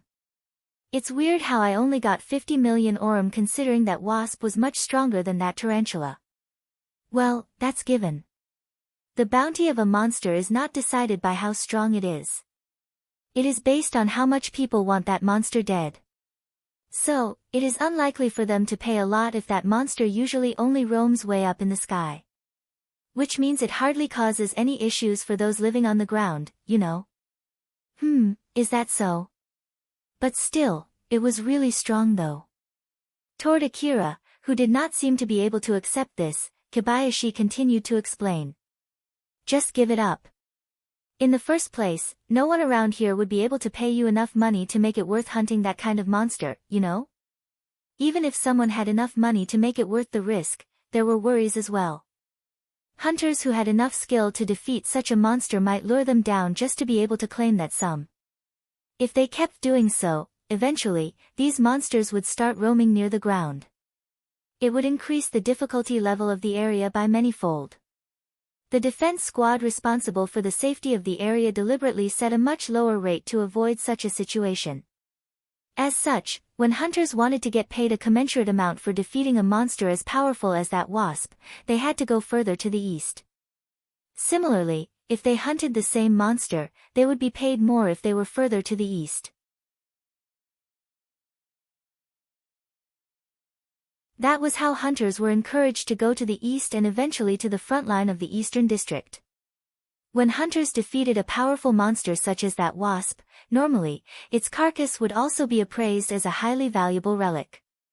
Since Akira was the one who defeated that wasp, he had ownership of its carcass. However, since he had left the carcass behind, other hunters who were unaware of what was going on, dismantled it and took it for themselves. After Kobayashi explained, Akira finally accepted the reason for the low reward. Kobayashi then continued. Look. Even if you have a 50 billion bounty on you, that doesn't mean you are that strong. Don't get me wrong. I do think that you're a strong hunter. But the issue is not my thoughts but others. It will greatly affect how many come after you. After all, there are many factors that affect others' perception of you besides your fighting ability. For example, restrictions or grudges that they have for you. How well you are hiding, which would make it difficult for them to find you. Since they're facing a human and not a monster, I'm sure many believe that they just need to find a small opening to catch you off guard. So, be careful. I know. Alright. Call me if something comes up. Later then. Kobayashi then ended the call. Carol looked at Akira, worriedly. You might not want to hear this from me, but, are you sure we can trust that guy? Maybe. Though, I can only say that since we have the same goal. That guy doesn't want me to die and would prefer I go down in a blaze of glory. So, he's doing everything he cannot because of money or power. It is all merely for his own interest. So, I guess, from that perspective, it's okay to trust that guy. I see. Well, if you say so. It's not like I'm in a place to say anything. Carol thought that it was so like him to think that way. Thus, she wryly smiled at him. But still, although you have a 50 billion orum bounty on you, you're pretty calm. Why is that the case? Well, to me, it's not like I can do anything about it at this point. Even if I'm going to get strung up because of it, it's not like that would help my situation at all. Right? Carol thought that this line of thinking was far from the norm. However, she did not pursue the matter any further. Meanwhile, Akira simply gave a light smile. Moreover, thanks to you, I don't need to spend my nights in the middle of the wasteland. With your camping vehicle, I even have a bed to sleep on. I also get to bathe. Also, the bath and the bed are even better than the ones back at home. I have a place to sleep and food to eat. There's no reason for me to be that worried, right? Hearing that, Carol smiled bewitchingly and asked. Is that so? Now that you have food to eat and a place to sleep, won't that leave only one thing?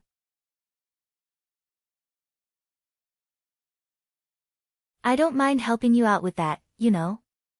Sorry. I still prefer food over women.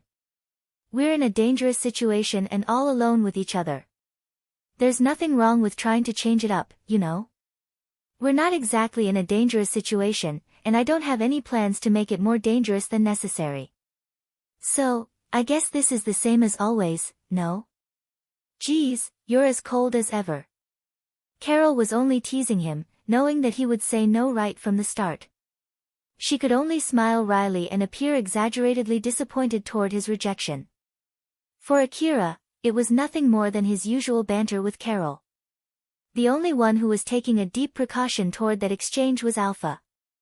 Along the border between the inner district and the middle district of Kagamayama City, Chloe, who was temporarily detained, was heading toward the area under Sakashita Heavy Industry.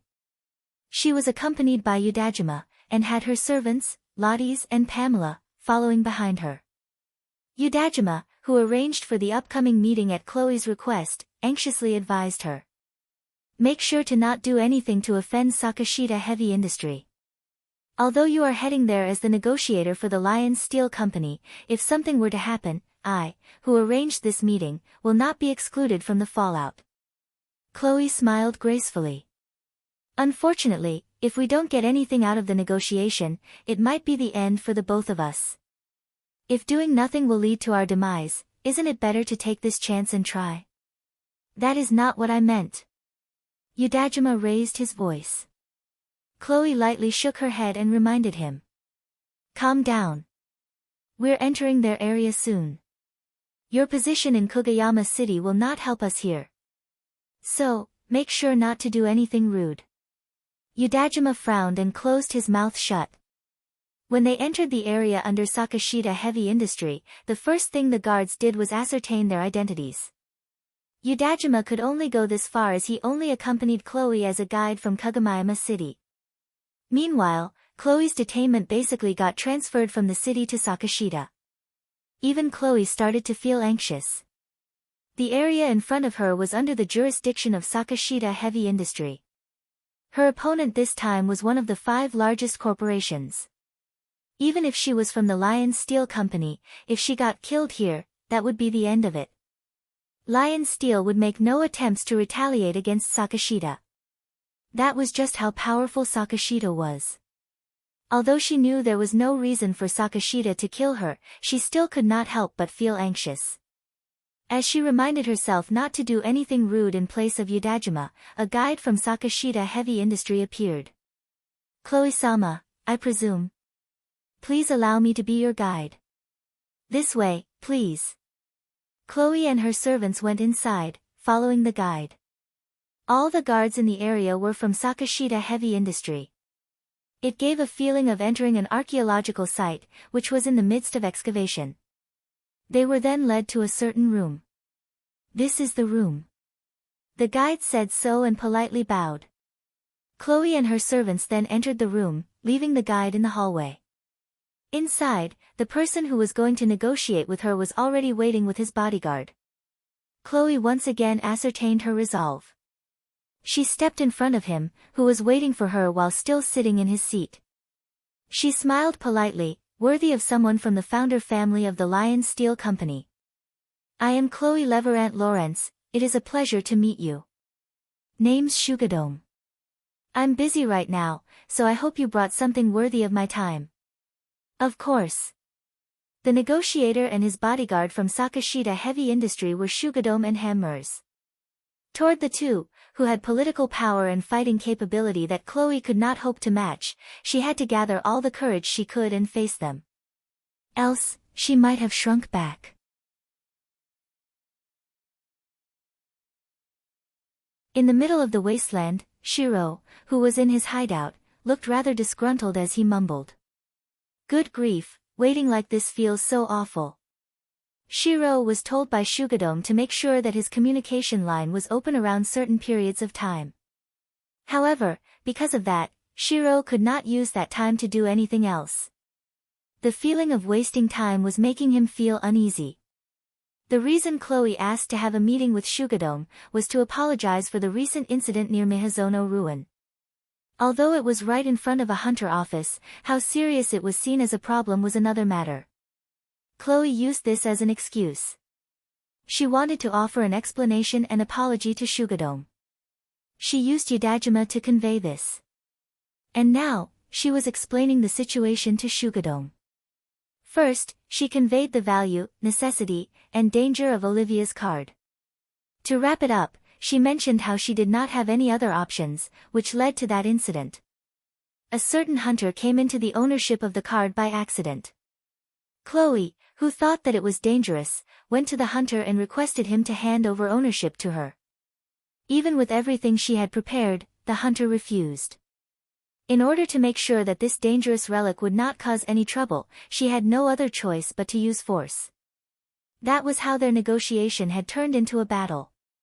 Although the hunter understood that he was in front of a hunter office, it was obvious that he had no plans of holding back. In order to protect herself, Chloe had no other choice but to fight back.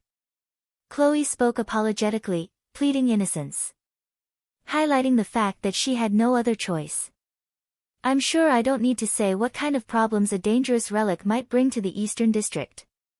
As I understand, even Sakashita Heavy Industry is actively negotiating with various hunters for similar reasons. I am sure there are many occasions when negotiation fails and the company is forced to take the relic by force. Although the scale is not the same, I was forced into the same situation. I hope that Sakashita Heavy Industry understands." "Very well. But if it's only for this, I see no reason to request a physical meeting with me. You could just send your apology through our respective companies. I don't see how this is worthy of both of our time." Shugadome was basically saying this was a waste of time. Chloe tensed up and continued.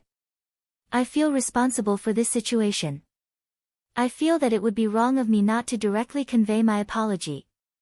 Moreover, the Hunter Office is an organization under the corporate government. As such, it obeys the will of the 5 largest corporations. So, I thought that it was only to be expected for me to apologize directly to Sakashita Heavy Industry. Also, although I look like this, I'm still a part of the Lawrence family. So, I can't just lower my head toward anyone. If I lower my head, it will hurt the pride of our company. With that in mind, although I know it would be a small inconvenience for you, I asked for your time to have a direct face-to-face meeting." That was when Chloe pulled out the white card. "And this will be the real reason. This is the card that I have mentioned. As a form of apology, I wish to give this card to you." Lottie's and Pamela, who were standing behind Chloe, seemed to have completely been blindsided. They never expected Chloe to give Olivia's card away. However, before they could plead their master to reconsider, they reminded themselves. They were in front of Shugadome. Therefore, they could not afford to embarrass their master. However, as expected, considering the worth of this card, I can't just give it away for free. The reason why I thought that this would be worth your time, is because of the negotiation to hand over this card. Chloe showed the white card to Shugadome. Although she was nervous, she somehow still managed to smile. The silence continued. Chloe was doing her best to maintain her smile. She waited for Shugadome's answer as cold sweat trailed down her back. Even Lottie's and Pamela could feel how tense she was. They looked worried even when they were trying to maintain their expression. Eventually, Shugadome replied without a change in his expression.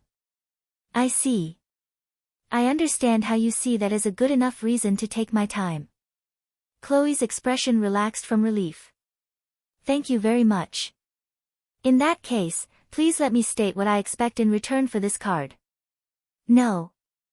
That won't be necessary. Chloe frowned. Olivia's card was not something that she could simply give away without anything in return. She was certain Shugadome also understood that. Therefore, she spoke up. Though she knew that it was a little rude, that I'm sorry, although I did say that I will give away this card as an apology, as expected, I can't just give it away without anything in return. Considering the value of this card, I hope that my willingness to trade it is enough as an apology. I already understand that. Then, why? Chloe obviously seemed troubled. Therefore, Shugadome stated with his unchanging expression. Your willingness to trade that card is indeed enough as an apology. But there is no need to give it to me. You may leave with that card. Chloe, Pamela, and Lottie's could not hide their shock. With this card, they could negotiate with an old-world AI. Negotiate to a certain level. There was no way those from Sakashita Heavy Industry did not know of this. However, with that knowledge, Shugadome still unexpectedly refused the opportunity. After hearing his unexpected reply, Chloe tried to think of a reason why. She searched through her memories and experience. She then guessed that it was some kind of gambit. To get the card at a better price. With that assumption, she challenged Shugadome. Is that so? I'm sure you understand how much this card is worth. All that trouble from the battle in Mihazono Ruin, which included several powered suits from the city defense squad. It's just that valuable of a relic. Just think of what might happen if this card falls to the hand of the nationalist instead of an officer from Sakashita Heavy Industry. Chloe thought that Shugadome would not want that to happen. Thus, he would not refuse this chance to get the card. That was why she said as much. However, Shugadome then lightly replied. Still, with his unchanging expression and neutral tone of voice. Very well then. I shall have you die. Chloe froze in shock.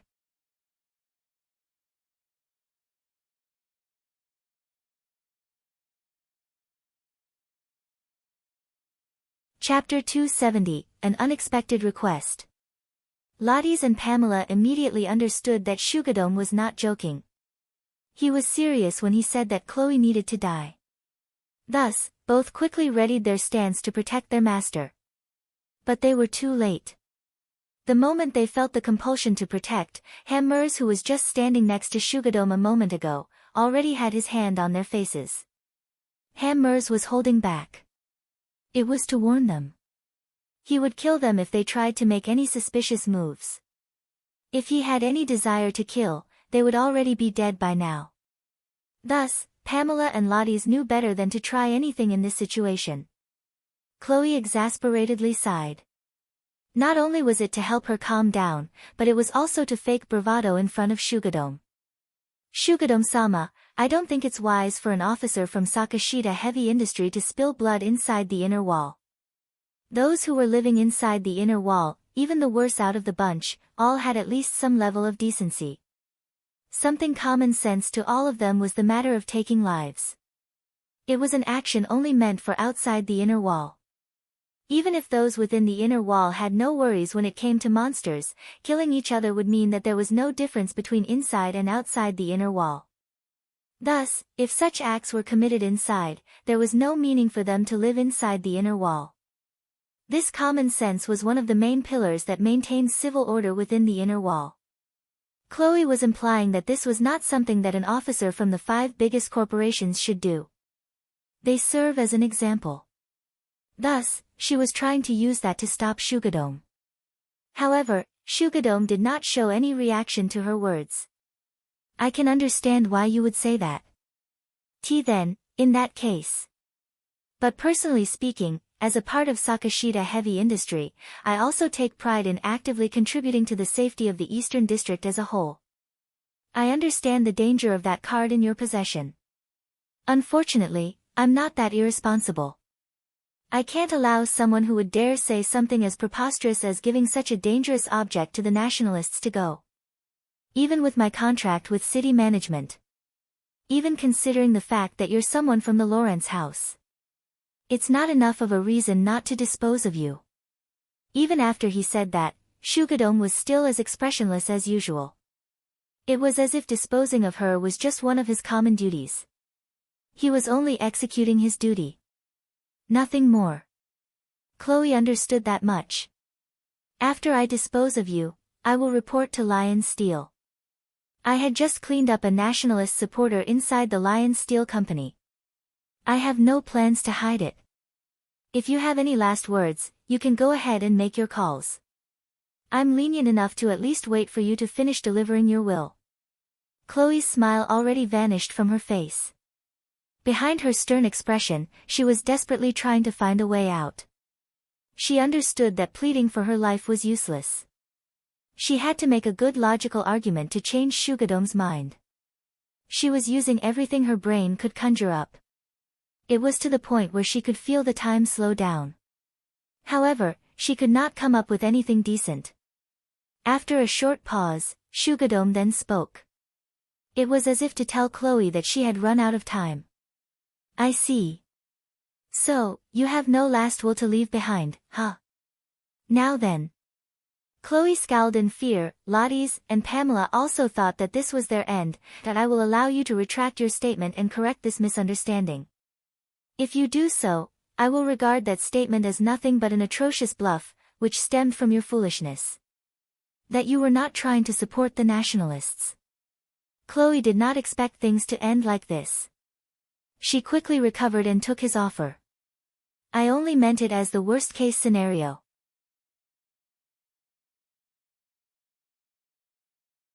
It was a possibility, which only meant to emphasize the value of the card. I have no wish to let it fall into nationalists' hands. I take what I said back and apologize for making such a remark. Once again, silence filled the room. Chloe knitted her eyebrows, thinking her statement was not good enough. After that short silence, Shugadome spoke up without the slightest change in his tone. Very well. Chloe inadvertently sighed with relief. She was panting, caused by the lingering anxiety after that whole ordeal. Hammers also let Lottie's and Pamela go. They straightened their posture but seemed rather lethargic. Hammers then casually returned to Shugadome's side. Both you and I are as strong as common people. But at the same time, we both have the authority to command those with powerful fighting capabilities. It only takes one word for us to kill someone. That is exactly why we must be careful with what we say. Thank you for the advice. Chloe, who managed to calm her breathing, replied. Now then. I guess I should let you know this to avoid any misunderstanding.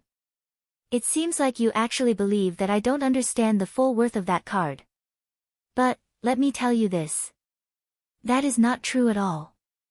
I understand the value of that card extremely well. It's just that I don't see any need to get a second card by making a deal with Lion Steel. After he said so, Shugadome pulled out a white card. It was identical to the one that Chloe had. Chloe, Pamela, and Lottie's were shocked speechless. While still in a state of shock, there was a tint of doubt in Chloe's expression. It was slowly filled with confusion and bewilderment. Is that real? If it is, how did he get that card? Then, is it fake? But if it is, why would he prepare one? No. Even if it's real, there should be no drawback in having one more.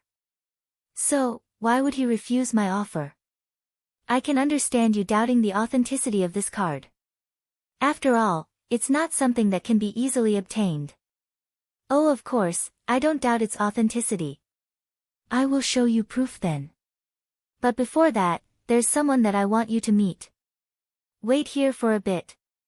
As Chloe was wondering who this person was that Shugadome wanted her to meet, Shugadome picked up his information terminal and made a call. A moment later, someone who she had met in the augmented reality room suddenly appeared. It was Shiro. Good grief. Calling me out of the blue after making me wait. I'm busy, you know. So, what is it now? Gek. The moment Shiro noticed Hammers, he could not hide his shock. Meanwhile, Hammers was smiling ominously at him. Shiro let out a dry chuckle as if he was trying to let the matter with Hammers slide. Shugadome then spoke to Shiro. Shiro. I bet you're already acquainted with her. I know that you caused her trouble a few days ago. So, go ahead and give her your apology.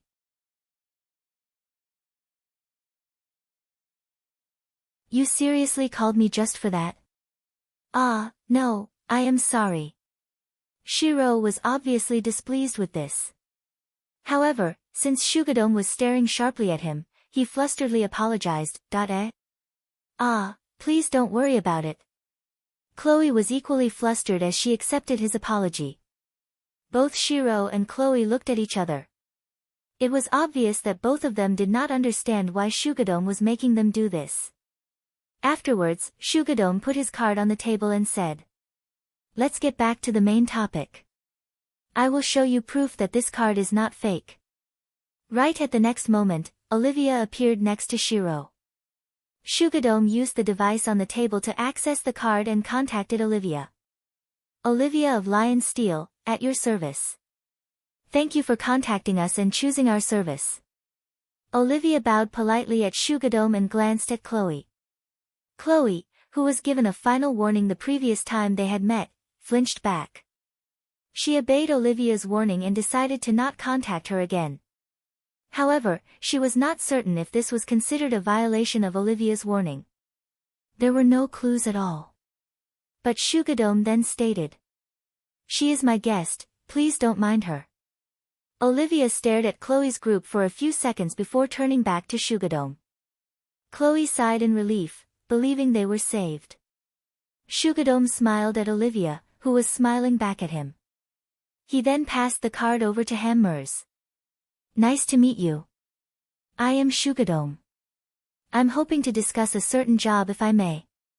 Olivia's gaze shifted to Hammers. Hammers nodded, which signaled her to proceed.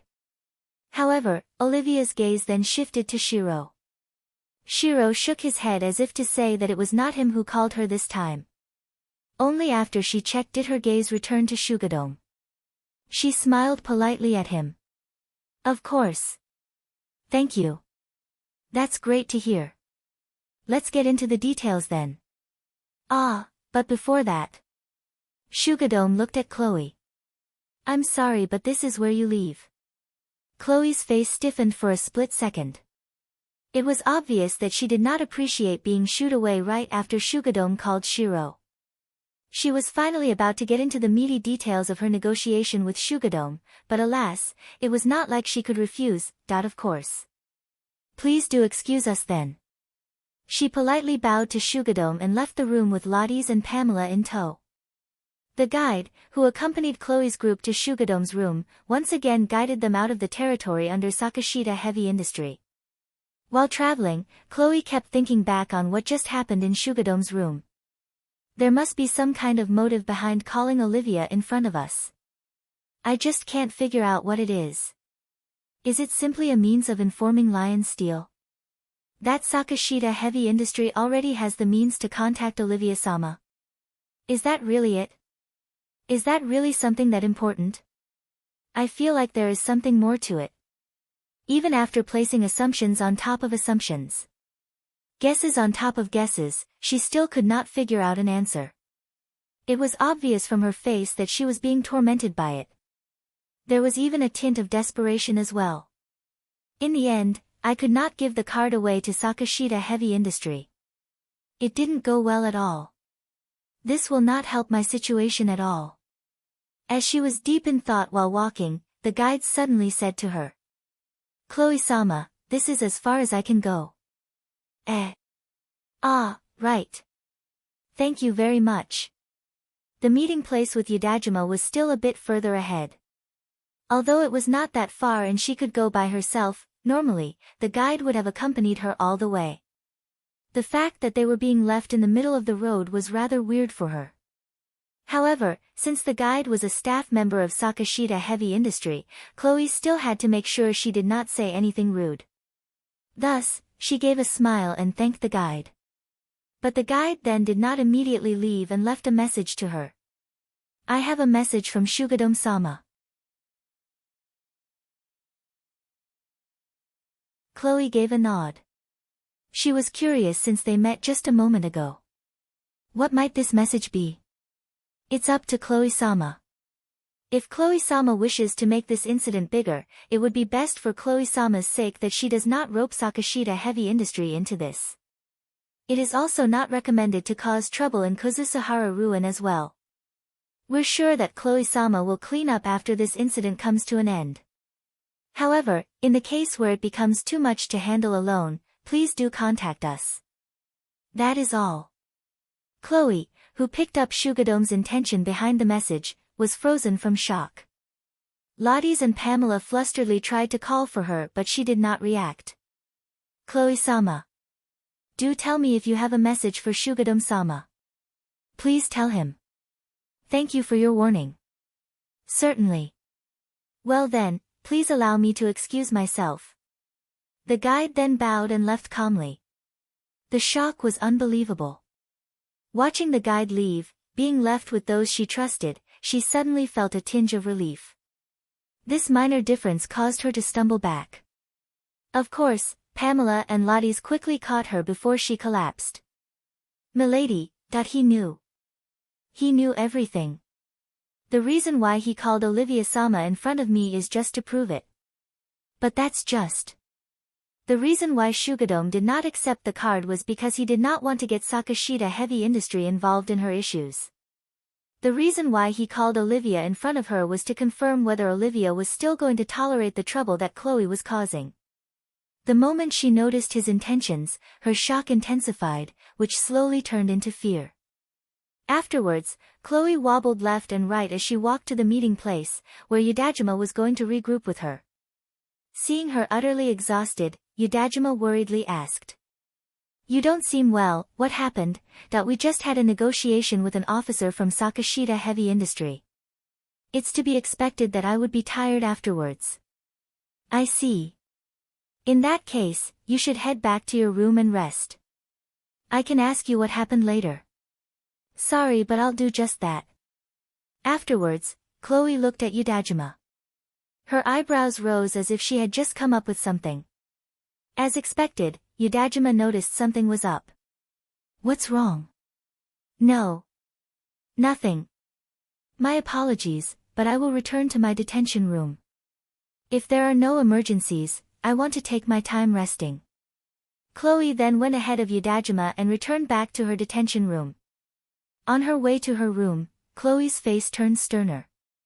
"I should have been suspicious the moment a mere desperate city management staff member was able to arrange a meeting with an officer from Sakashita Heavy Industry. What a blunder."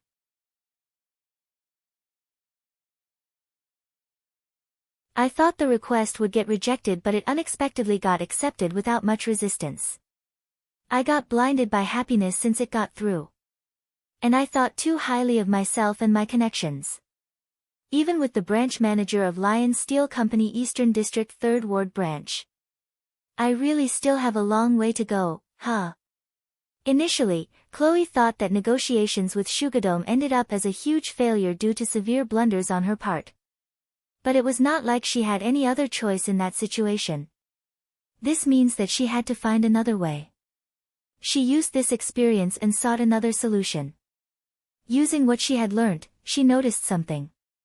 Shugadome was able to accurately see through my intentions. He still left me a message. It basically states that he's fine so long as I do not drag Sakashita Heavy Industry in this mess. This can even be interpreted as approval from Sakashita Heavy Industry. Olivia-sama also did not kill me back then. It could be interpreted as Olivia-sama still tolerating the current situation. This should be good enough proof to say that I'm just following Alice-sama's order. Considering that I was able to receive this confirmation, I think it is fine to say that it was not a complete failure. The branch manager should listen to me now.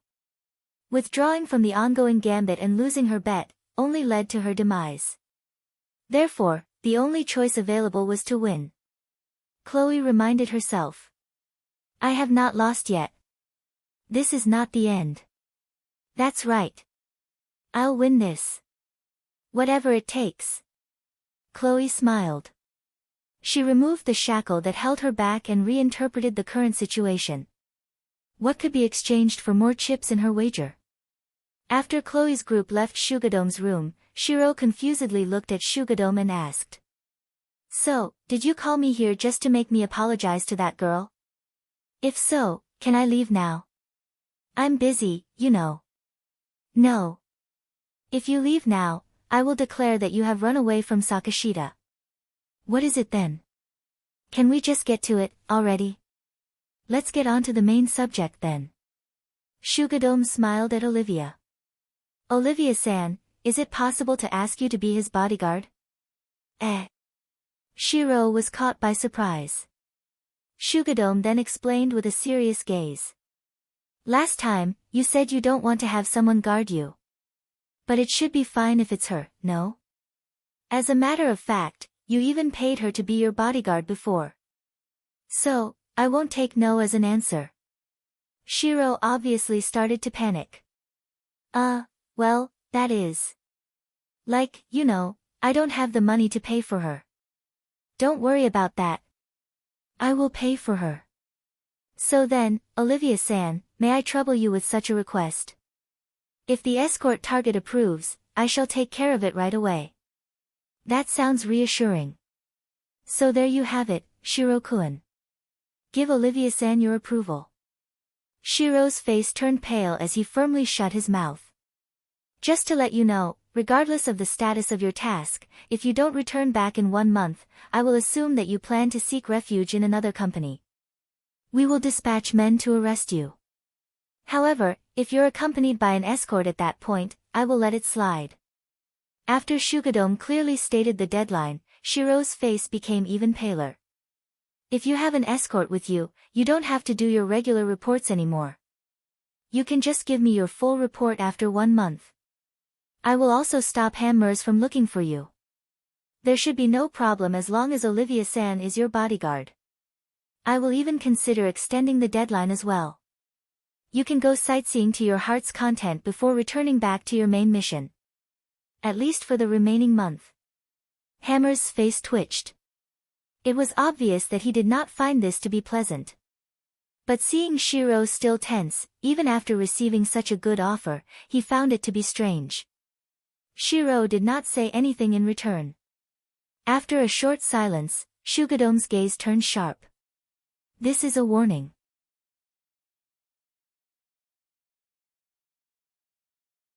If you don't give me your answer, I will see it as betrayal towards Sakashita Heavy Industry.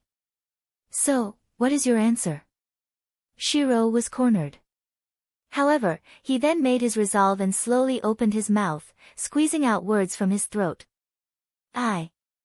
Shiro's pale face, distorted from his trembling, had the corner of his lips faintly go up. Refuse. Hammer's shocked expression showed just how unthinkable Shiro's answer was. Sugdome stared at him. Shiro was frozen as if he was awaiting his death sentence. His eyes still locked onto Shugadome. I see. That short sentence from Shugadome sent a shiver to Shiro's spine and made Hammers take a step back. Shugadome then lowered his shoulders. It was to expel the tense mood. He apologetically bowed to Olivia. Olivia-san, my deepest apologies. Since the escort target has refused, I know it is very rude of me being the one who asked for you. Please allow me to save this for another time. Certainly. Feel free to contact us next time. We, from Lion Steel, will wait for your next request. Olivia smiled and spoke. It was as if she did not mind this at all. She then gracefully bowed before vanishing. After Olivia vanished, the friendly smile also vanished from Shugadom's face. He spoke up. "You can leave now, and don't forget your regular report." Shiro awkwardly bowed and ended the call. Hammers still looked confused. He was not sure if he should ask Shugadom what that was all about. After hesitating, he finally decided to at least try asking. However, before he could say anything, Shugadom suddenly ordered him. "Let me change your mission. You are to still look for Shiro-kun, but before you move in to arrest him, when you find him, make sure to contact me first. If you can't reach me, be extra careful to not kill him by accident. That's all. You can now leave." Judging from Shugadom's mood, Hammers knew that it was not a good idea to ask him right now, therefore, Hammers simply gave a slight bow and left the room without saying anything. Shugadom, who was left alone in his room, stayed there for a while thinking of his future plan. After he closed the call, Shiro, who was in his hideout, began breathing roughly. His face was white as a sheet of paper. Ah crap. This is bad. This is really bad. He was pressed for time after Shugadom declared a clear deadline for him. However, there was also something else that made him panic. Don't tell me that he found out. Shiro intensely shook his head left and right. It was as if he was forcefully trying to shake away his worries. No. If he had known, he would have sent someone to arrest me right away. I'm sure that offer was nothing more than for the sake of my safety. His reaction was simply one towards a brat with too much pride.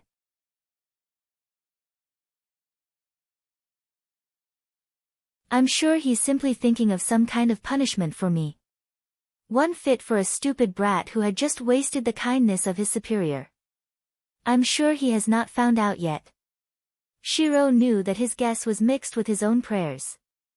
However, it was the only conclusion he could draw. Anything else would cause him to lose hope. Let's hurry up. I can't afford to do it the safe way anymore. In the worst-case scenario, he might end up having to fight against Sakashita Heavy Industry. However, he was not in a situation where he could afford to be careful with his choices. Thus, he made his resolve and decided to take the barely safe route. Shugadom, who was left alone in his room, finally made his decision. He even refused such a good offer. I think we can be certain that it is indeed that case. Or at least, the possibility should be enough as a reason to prepare ourselves. After he made his decision, he reviewed the situation again. He made sure that he still reached the same conclusion before giving a nod. Sightseeing. Sightseeing location. Ruins. Ruin exploration. Since it did not come up in the ruin data on the web, there was a good chance that it was an unexplored ruin. A ruin that could not be discovered through normal means. The reason why he refused to have anyone accompany him was to prevent information leaks. It must be something that Shiro did not want Sakashita Heavy Industry to know about no matter what. Even if it meant he had to refuse having such a reassuring bodyguard like Olivia-san escorting him. There must be something that caused Shiro to go that far. After Shugadom made his conclusion and finished re-examining it, he then called the main HQ of Sakashita Heavy Industry. Yes. Yes, that is correct. Just to be safe, I guess. This is just insurance. There's no need to prioritize it, but it would be great to have it ready as soon as possible. Indeed. Depending on how this develops, I might have to request reinforcements. No, it depends on how the situation develops. I hope we can have someone sent to do an investigation. If the result shows that what we are doing is nothing but unnecessary, then we can just divert the soldiers to Kuzusuhara Ruin. After discussing the finer details with the HQ staff, Shugadom then stated with a dire tone. Yes, I formally request for anti-rebuild personnel. That is all from me. He then closed the call and heaved a huge sigh. I hope that it's nothing more than just a bad guess. His serious expression reflected the severity of the situation. It was something that he could not show to his men. As Akira was spending his days as a bounty target, he suddenly got a call. It was reaching him via an encrypted line using his hunter code. Akira was surprised when he checked the identity of the caller. Since Kobayashi warned him to not just toss aside any negotiation opportunities that came his way, he picked up the call. Well, he was also curious about receiving a call from such an unexpected caller. The call concluded with both participants deciding on somewhere to meet up. Akira was originally planning to go alone on his bike, but when he told Carol about that call, she wanted to tag along too. It might be a trap, so it would be safer for you to stay here though. Nope. As a bodyguard, you should not leave your escort target, you know? Moreover, I can help you if something bad happens. Seeing Carol smile as she casually spoke, it felt as if her proclamation was the natural thing to do. Akira gave a soft smile and replied. Is that so? Well, in that case, we'll be going as soon as we're done with the preparations. Akira seemed to be in a good mood as he and Carol made their preparation. At a certain place, in the middle of the wasteland, a man in a formal suit stepped off of a vehicle. He was waiting for Akira to arrive. Next to him was a girl in a maid uniform and a man in a butler suit. They stood, ready for anything. The man in the formal suit frowned and checked his wristwatch. He should be here soon though. It was unacceptable to be late. Considering that Akira was the one who proposed the meeting to be held in the middle of the dangerous wasteland. It would not be strange if either party left and abandoned the meeting. However, Akira was a bounty target. There was a good chance that he was fighting hunters, who were after him. It was also only natural for him to be suspicious if it was some kind of trap. Therefore, leaving now would be a rather rash decision. As the guy in a formal suit started pondering over how long he should wait past the meeting time, he noticed a bike heading in his direction. He sighed in relief, believing it to be Akira. However, he immediately noticed that the person on that bike was female and there was no one else on the bike. The bike stopped next to that guy and Carol stepped off. Are you the one asking for Akira? Yes, where is he? Are you here to lead the way to another meeting place? If that's indeed the case, it would be great if you had come a little sooner. It was not rare to actively change the meeting place in order to avoid ambushes. The guy in the suit knew that. However, considering the time required to travel to a new location, it made him feel disgruntled. But that was when Akira suddenly spoke up. No. Here is fine. Akira suddenly appeared behind Carol.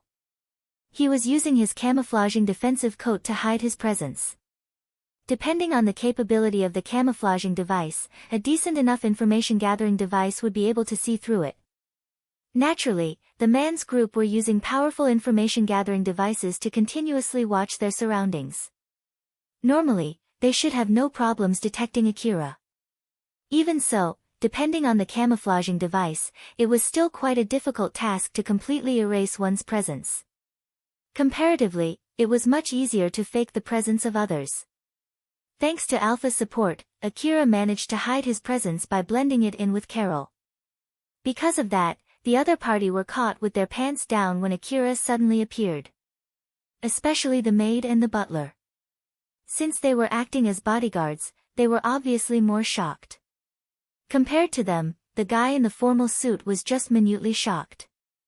I'm glad that you reached this place on time. As I have informed you in the previous call. I am the head of Lion Steel Eastern District 4th Ward Branch, Philip Cobet Lawrence. I'm looking forward to today's discussion. I'm Akira. Leaving aside the stark contrast in the length of their introductions, they immediately went on to the main topic. Now then. Please allow me to explain our stance on the current situation. We of Lion Steel Eastern District 4th Ward have no wish to antagonize you.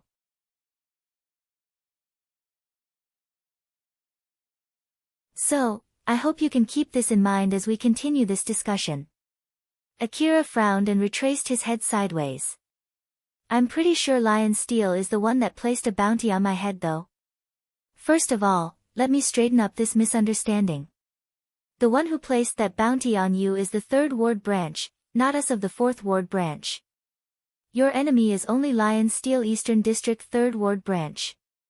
Not the whole Lion Steel Company. This is a very important point. Lion Steel is formed of individual branches working together under the main HQ. However, each branch dealt with the area under them as if they were from different companies. Some of them worked peacefully with each other, while others got along like water and oil. There were even cases where they got embroiled in conflict over the territory borders between different branches. Of course, it was a whole different case if Akira was picking a fight with the Lion Steel Eastern District as a whole. As long as that was not the case, his fight was only limited to a regional conflict. In order not to unnecessarily cause more conflict, it was important to understand this point well. Akira seemed rather surprised. Nonetheless, he showed deep interest in the topic as he listened to their explanation. If I may add, you might think that you're already in a hostile relationship with the 3rd branch, but that might not necessarily be the case, at least, not yet. It's a fact that they placed a bounty on you. But the one who did that was Chloe. She just used the name of the 3rd branch. So, the 3rd branch itself did not act under the direct order from the branch manager. This is just something that I've gathered. It also seems that even the 3rd branch sees Chloe's actions as problematic. They are considering her punishment. This time, Akira was completely flabbergasted. Is that so? Yes. But, based on my investigation, it doesn't seem like punishment has been delivered yet. So, I bet they're still discussing punishing her or not. As Philip confirmed, Akira had lowered his initial wariness, which stemmed from the fact that they were from the Lion Steel Company. Philip noticed this and decided that it was a good time to move on to the next subject. Now that I hope you fully understand our position, that we are not your enemies, I wish to move on to the main subject. Will that be okay with you? Sure, go ahead. It was not like Akira believed everything that Philip had said. However, it was not like he had reasons to completely distrust him either. Philip understood Akira's stance from his reaction and continued. Very well then. There is one thing that I want to ask of you. Is it possible to request you to kill Chloe Levelant Lawrence? Of course, we will reward you for this job. Ever since Akira was told during the call through the vehicle's secret line that they wanted to meet up directly to discuss a highly important subject, he already had some guesses of what it might be. However, as expected, this request was something completely out of the left field.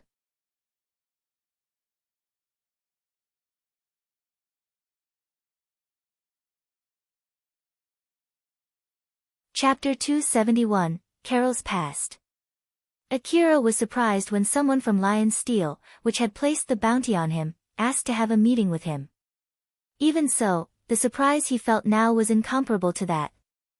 Kill Chloe, that was the task Philip, a man from the Lion Steel 4th branch, requested of him. Wait a second. Are you being serious? Are you seriously offering me this job? Indeed, we are. That is also if you are fine with accepting it.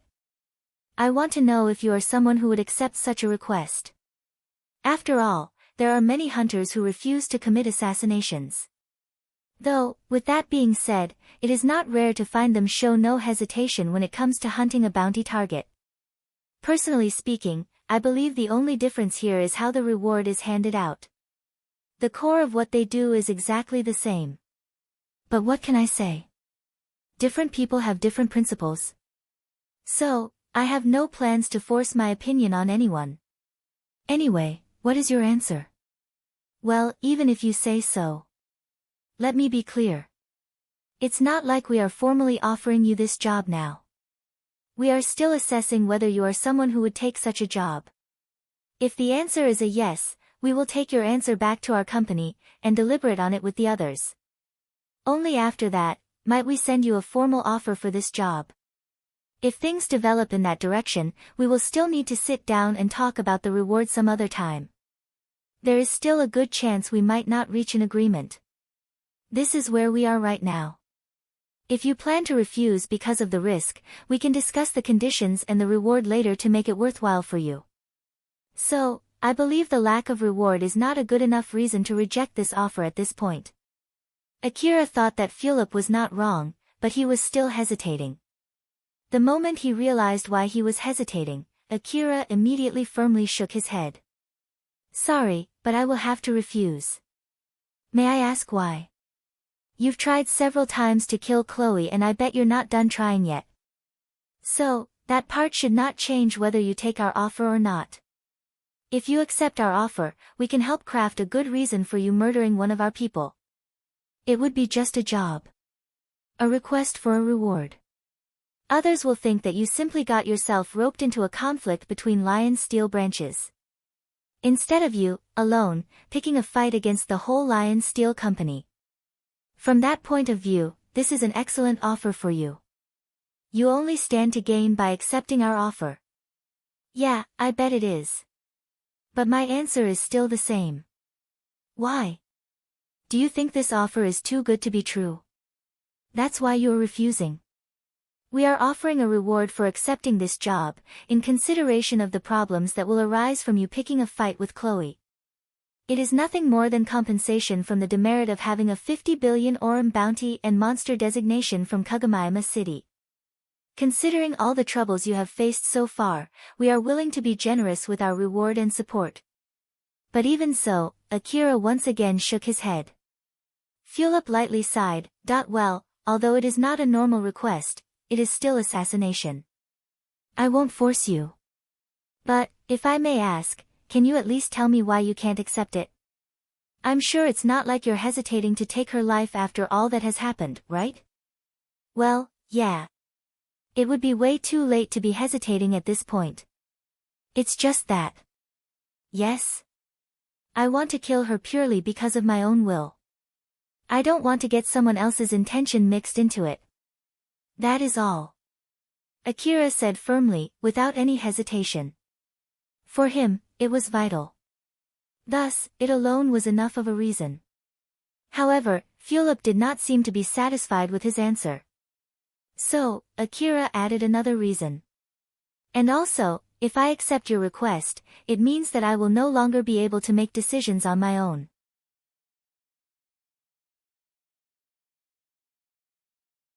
In case the situation changes where I no longer want her dead, it would turn into a huge problem. That's why I won't accept your request. Oh. So you are saying even after all the battles that you have gone through, there's still a possibility of you changing your mind, huh? Is that even possible? Well, it's not that simple for me too, you know. I'm already used to having to encounter unexpected turns of events.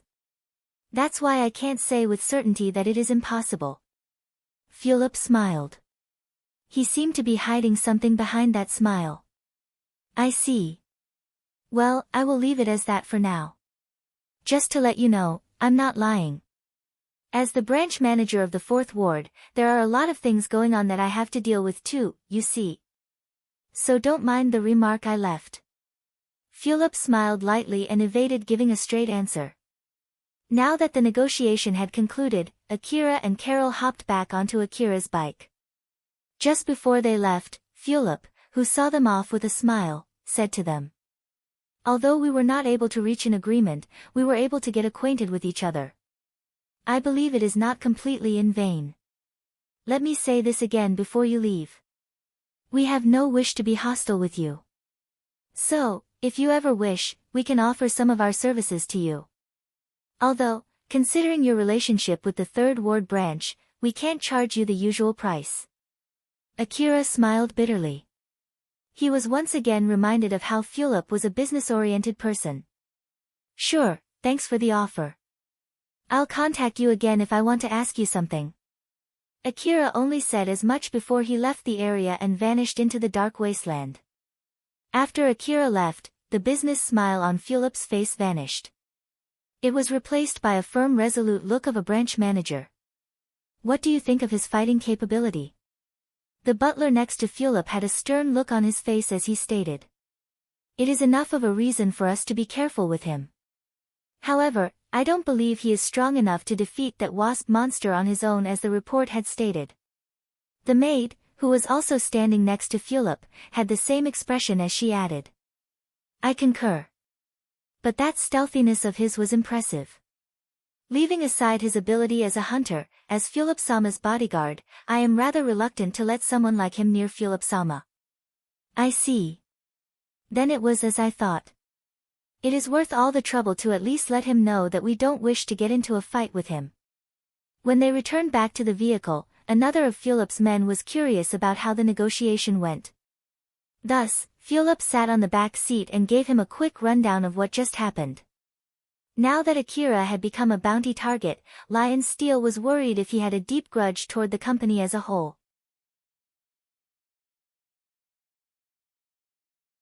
That he would show no mercy and give no quarter toward anyone whom he had a deep grudge against. They were afraid that if Akira somehow escaped to the Fourth Ward, he would launch an assault on one of their Lion Steel's facilities. Therefore, in order to avoid such a scenario from developing, it was important to let him know that they were not hostile towards him. The offer to kill Chloe was originally meant to support their neutral stance. It was to help get that point through to Akira. If Akira managed to kill Chloe, it would throw the Third Ward into disarray. They were already aware that the incident regarding Chloe had something to do with Representative Alice's plan to visit the Third Ward. If Chloe died, the Third Ward branch's recent rapid development might get put on hold, which in turn, would reduce the possibility of having the Fourth Ward roped into danger. The man in a butler suit showed his concern after he heard everything. But, branch manager, would it not be dangerous for us to be messing with the Third Ward right now? Considering that the representative is coming to visit the Third Ward. It's not a problem. If that was the case, Representative Alice would have sent a warning, telling us not to mess with the Third Ward. But since we never received such a warning, this means that Representative Alice is fine with us sabotaging the Third Ward. Well, though, I must state that I don't know if Representative Alice is approving or merely tolerating our actions. After that, Fulop let out a huge sigh, but still, it seems that the reason why Representative Alice is coming to the Third Ward is being kept secret. The other branches seem to be confused as well. I bet this incident will only grow larger with time. The woman in a maid uniform, who was not knowledgeable about administrative work since she was Fulop's bodyguard, interjected without much thought. Would it not be wise to confirm it with HQ? I did. But they did not deliver a clear answer. They did not even tell me that we have no need to know the reason why. The whole thing is still a mystery. If only Akira agreed to accept our offer, we could have used support and reward as an excuse to send some of our people to gather some information. But it didn't go well. Fulop's confusion only grew larger as Alice's visit to the Third Ward was approaching.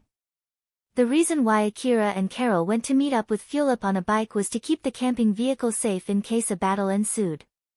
For Akira, who could not return back to the city, the camping vehicle was an important resting place. It was also an ammunition warehouse for him. Thus, they kept it away from Fulop to keep it safe. But even so, it did not take the bike that much time to reach the camping vehicle. Though, they stuck close to the ground while they traveled, which was slower. Akira even allowed Carol to steer on their way back while he sat behind her. Carol, what do you think of what just happened there? Let's see. Well, I'm glad that your opponent is not as big as I had thought. They were able to confirm that the whole Lion Steel Company was not hostile to him. Even when Akira was trying to kill a member of the Lawrence family. Therefore, if he escaped from the territory under the Third Ward branch, the 50 billion Orum bounty would effectively lose its value. After all, killing a bounty target set by the Third Ward branch might be interpreted as picking a fight with the faction that opposes the Third Ward branch. After listening to Carol's explanation, Akira gave a firm nod while a trace of surprise on his face. I see. Now that you mention it, I also have that choice, huh? Carol smiled bitterly when she heard his tone of voice. Akira, you didn't even consider that when you went to meet them, huh? Although Akira was behind her, unable to lock eyes, he still looked away. It was as if he was avoiding giving a straight answer.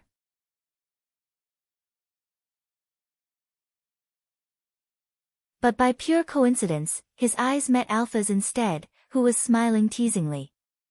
Therefore, Akira quickly turned to the opposite direction. Also, this is only my personal impression, but I'm glad that I get to understand how you think. Did I do something? You refused their assassination request, remember? Even with no desire to kill, there are those who can indifferently become a robber or an assassin. But you're not like that. Rather, you're the kind that feels nothing when murdering them. No matter what the reason, once someone accepts an assassination request, they would turn into a cold-blood murderer. Since you can choose to be one anytime you want, the reason you have not is extremely important. Is that so? Yep, that's why I hope you would properly protect me and kill anyone who tries to harm me if something bad were to happen. Carol said so while smiling bewitchingly. Of course. Akira replied with a smile. But then, something else came to mind. Who are these people trying to get you? Carol replied rather awkwardly, Do I absolutely have to answer that question? I won't force you. But, well, since our fate is basically intertwined to some extent at the moment, I will let you know something. I'm actually scheduled to receive a rather powerful set of equipment. So, it would be great if those coming after you attack after I get my new equipment.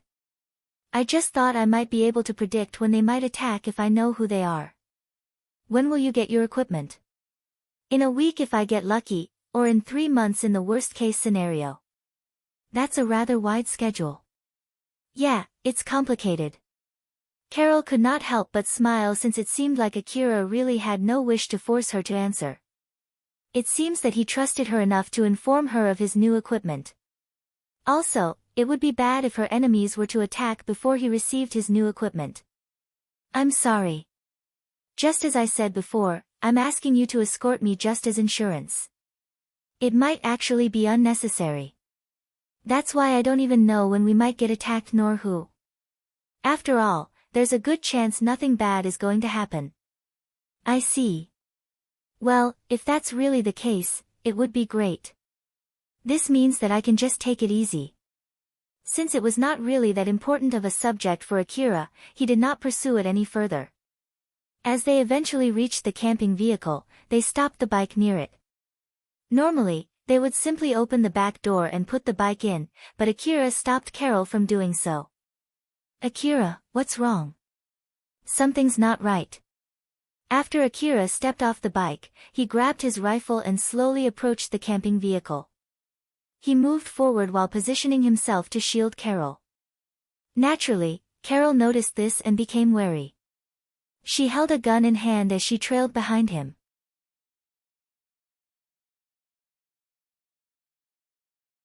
Akira then opened the back door and moved the bike in. Afterwards, he used the bike as a shield to peek into the camping vehicle. After a while, nothing happened. He confirmed that the back of the vehicle was safe and he carefully proceeded forward.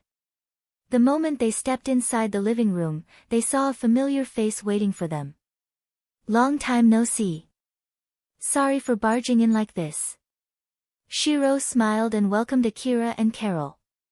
Shiro had no weapon in hand and he showed no animosity. Moreover, he was someone from Sakashita Heavy Industry. Thus, Akira and Carol lowered their weapons. However, they were still cautious of him. Carol was glaring at Shiro. How did you get in? I just opened the door and came in. Geez, stop glaring like that, will you?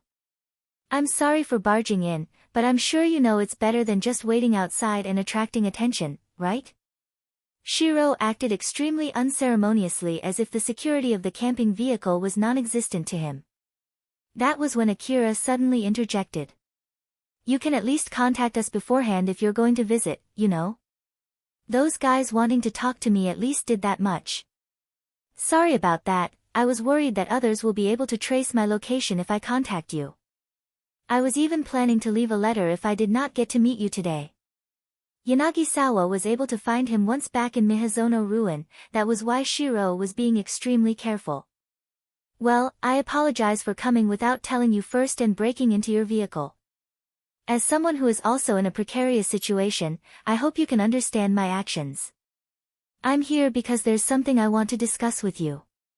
Carol started to look anxious. Discuss? What is it? Shiro glanced at Akira and Carol while smiling confidently. It was as if gloating he had the upper hand. Well, there's something I want to discuss as a fellow Old World connector. Akira inadvertently furrowed his eyebrows. The moment he noticed that he had reacted, he thought that his cover had been blown.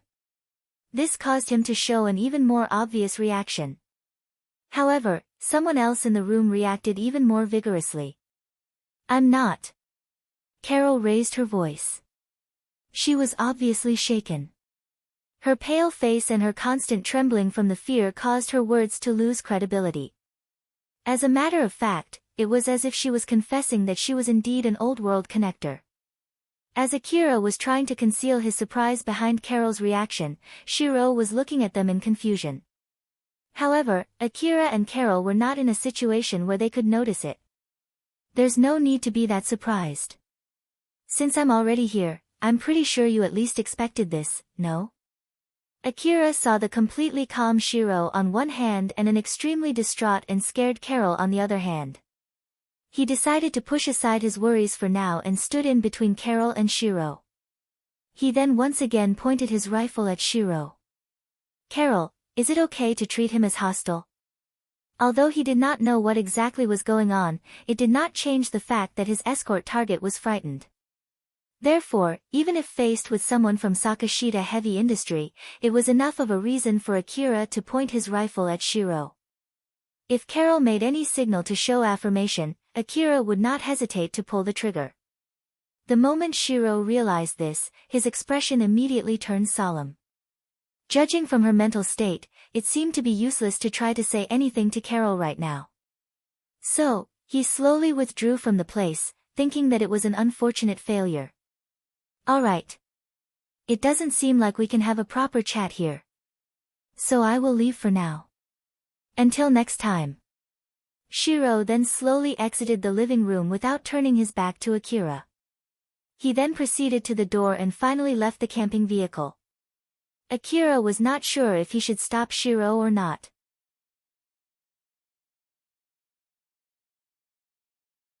However, seeing the state Carol was in, he prioritized her safety first and allowed Shiro to leave. Alpha. It's all right. He really left. Akira heaved a big sigh and lowered his rifle. He then glanced at Carol, who was cowering in fear. Inside the camping vehicle's living room, Carol and Akira were sitting in silence. It has been a few minutes since Shiro left. The drink that Akira placed in front of Carol had gone lukewarm. Even so, she did not touch it, not even once. Akira was sitting on the opposite side of the table from her. He only sat there in silence without doing anything else. He only occasionally threw a glance to check on her, nothing more. He was simply sitting there without saying anything. Time passed, no one broke the suffocating silence and it only continued indefinitely. Carol, distraught from the shock, slowly calmed down. It was as if the shock she felt was dissipating into the silence. When she had regained some of her senses, enough to say something, she mumbled a question to Akira, "That you won't ask, huh? I'm not going to force the issue, why? You were the one who said that you don't want to talk about it, right? I already knew that when I agreed to be your bodyguard.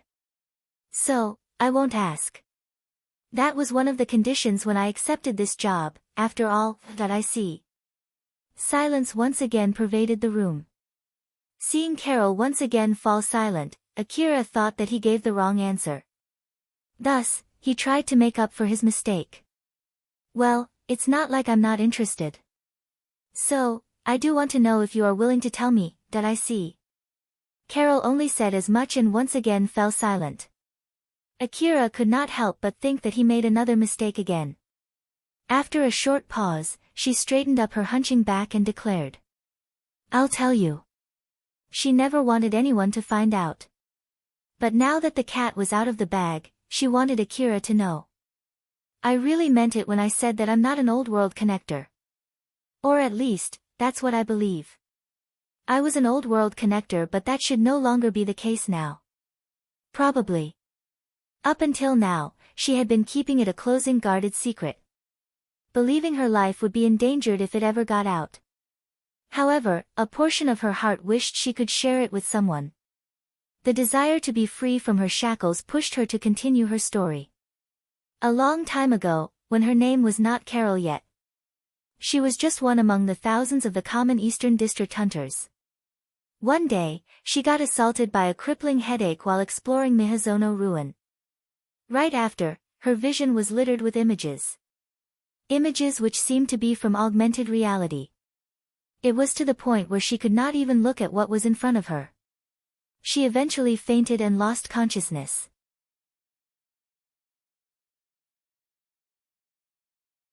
She woke a few days later and found herself right where she lost consciousness. She wondered how she had survived, unconscious for a few days in the middle of a dangerous ruin. Her first thought was to return while enduring the incessant headache. The moment she stepped outside the building, she was flabbergasted. Although it was in the middle of the night, her vision was filled with light.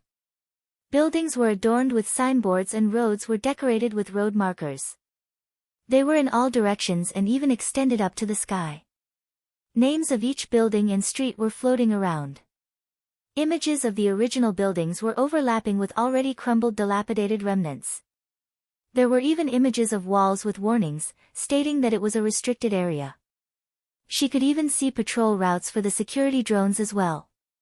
All of these were floating in her vision. The moment Carol could see all this, her head was once again assaulted by crippling pain. Although it was excruciating, she managed to stay awake. But, she still thought that it was dangerous to stay there. Thus, she decided to head back home. However, the pain quickly became unbearable the moment she hurriedly returned back inside the building. It was only after she got inside a room, with few augmented reality images, that her headache slowly subsided, allowing her an opportunity to take a short break. Afterwards, Carol spent a few more days inside the buildings. She did try to find a way to go back home. She did so by looking for areas where the pain was relatively weaker. However, the moment she stepped outside, the pain quickly returned, which forced her to cut the attempt short. The pain was simply too much no matter which exit she tried. One day, while she explored the inside of the building, believing she had no means to leave, she suddenly found a room with a human-like image inside of it. The pain immediately flooded back, which knocked her unconscious again. While her mind was still muddled, she was asked something. She even managed to give a reply. However, due to the pain filling her senses, she hardly had any recollection of what took place. The next time she woke up, her headache had disappeared. Even when she stepped outside, she could no longer see floating images.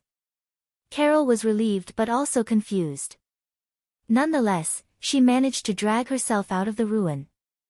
Afterwards, she did some research to investigate what just happened to her. Eventually, she concluded that she had temporarily turned into an old-world connector. The things she saw back in the ruin were an augmented reality that old-world connectors could see. Since she could no longer see them, she thought that she was no longer an old-world connector.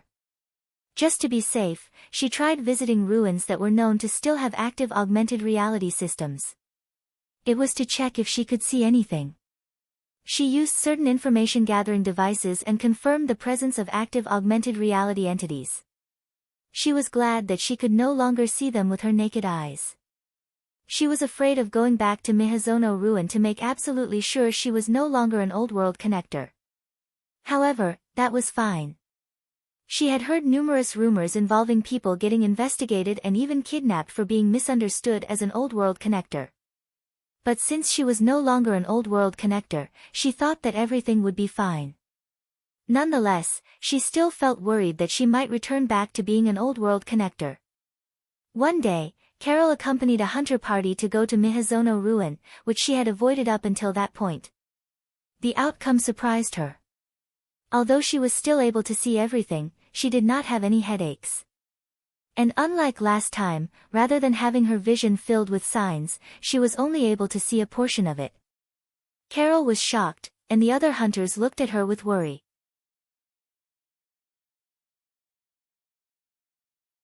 She came up with vague excuses and finished her job there just as planned. After that, Carol took more time to carefully investigate her situation. She found out that she only became a temporarily functioning old world connector when she was around Miyazono ruin. Although it was limited to such a scenario, she was able to access information panels and gather all kinds of information. It was enough of a reason for those seeking old world connectors to look for her.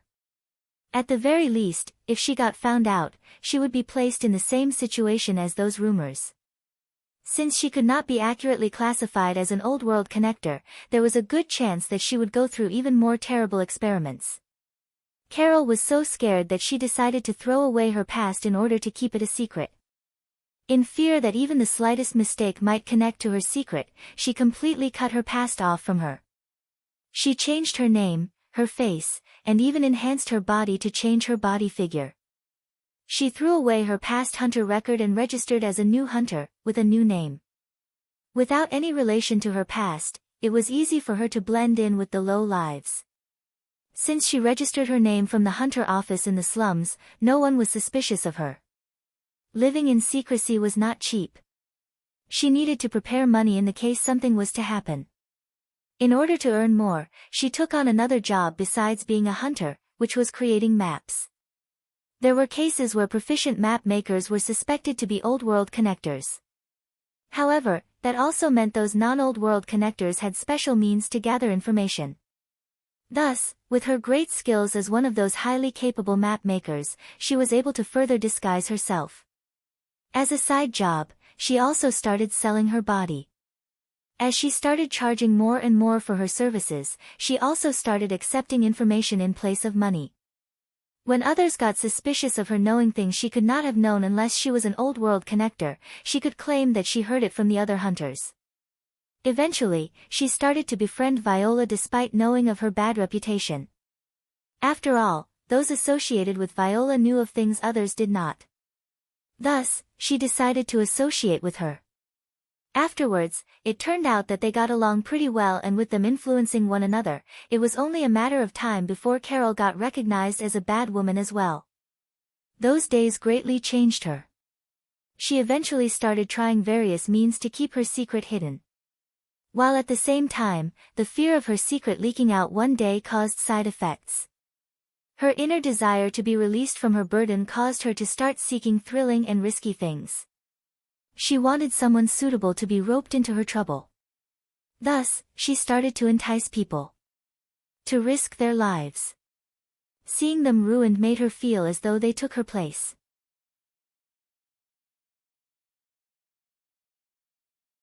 It made her feel safe, and she even took joy in it. The more one gets paranoid, the more it pushes them to self-destruct. In Carol's case, the wish to share her secret slowly grew bigger. In the beginning, she only sold her body for a small price. She would then slowly make her customers addicted to her body, meanwhile, increasing the price exponentially. It would result in them one day no longer being able to pay with money. At that point, she would accept information instead. The distortions in her caused her to act in such a manner. She wished for someone she could confide in. That wish caused her to prefer men who would not share secrets even when seduced. Thus, she went around seducing men, seeking that particular type of person. However, due to her superb skill in seducing men, she was not able to find the right one. She only ended up repeating the cycle. Getting her hopes up, seducing the guy, making him spill out his secret, and getting herself disappointed in the end. Naturally, it also led to the ruin of the man, which also led to her infamy for ruining others' lives. Then one day, as she was going about her usual life, Carol met someone unique. A boy who showed completely no interest in her. It was Akira. No matter how hard she tried to seduce him, Akira always showed no reaction. Furthermore, Akira was extremely particular. He always stuck close to his principles no matter what. He also occasionally made insane decisions, which went against any semblance of common sense. He was a young boy who was strangely extremely dutiful to requests that he accepted. Carol started unconsciously getting interested in him. Hoping that if it was such a strange boy, then he might be the person she was hoping for. But before she was able to do anything to confirm her feelings, she received some info. It stated that a huge organization was looking for an old-world connector near Kagamaima City. Although she knew that they were not looking for her, she was worried that she would get investigated. It was then that Carol asked Akira to be her bodyguard. If it was him, she believed he would not abandon the job that he had taken, even if he faced those people. Indeed, her guess was on the nose. Even after Akira encountered those chasing Shiro back in Miyazono Ruin, he did not show any signs of withdrawing from his duties as her bodyguard. Though, later, Akira did withdraw from the job once. However, it was to make sure she would not be roped into his problems. Basically, he did not wish to put his escort target in any form of danger. It was after a series of events that Carol managed to convince Akira to re-accept the bodyguard request again. Akira's unbending obsession to kill Chloe was a good thing from her point of view. If it was someone who would not back down even when faced against a huge company like Lion Steel, there was a good chance that they would also not back down when faced against Sakashita Heavy Industry. The 50 billion Orum bounty was another positive for Carol. In such a scenario, if her position leaked out, there was a high probability Akira would escape with her. The camping car was also prepared for the scenario they had to run around the Eastern District. Thus, it was beneficial for her. Carol did not trick Akira, she did not lie to him, but she certainly intended to use him. She confessed everything to him. But, as expected, she could not say anything about the things she was uncertain about herself. Such as her preference in men. However, she did confess everything. The reasons behind her request to have Akira as her bodyguard. There was no more trickery, no more secrets, nothing.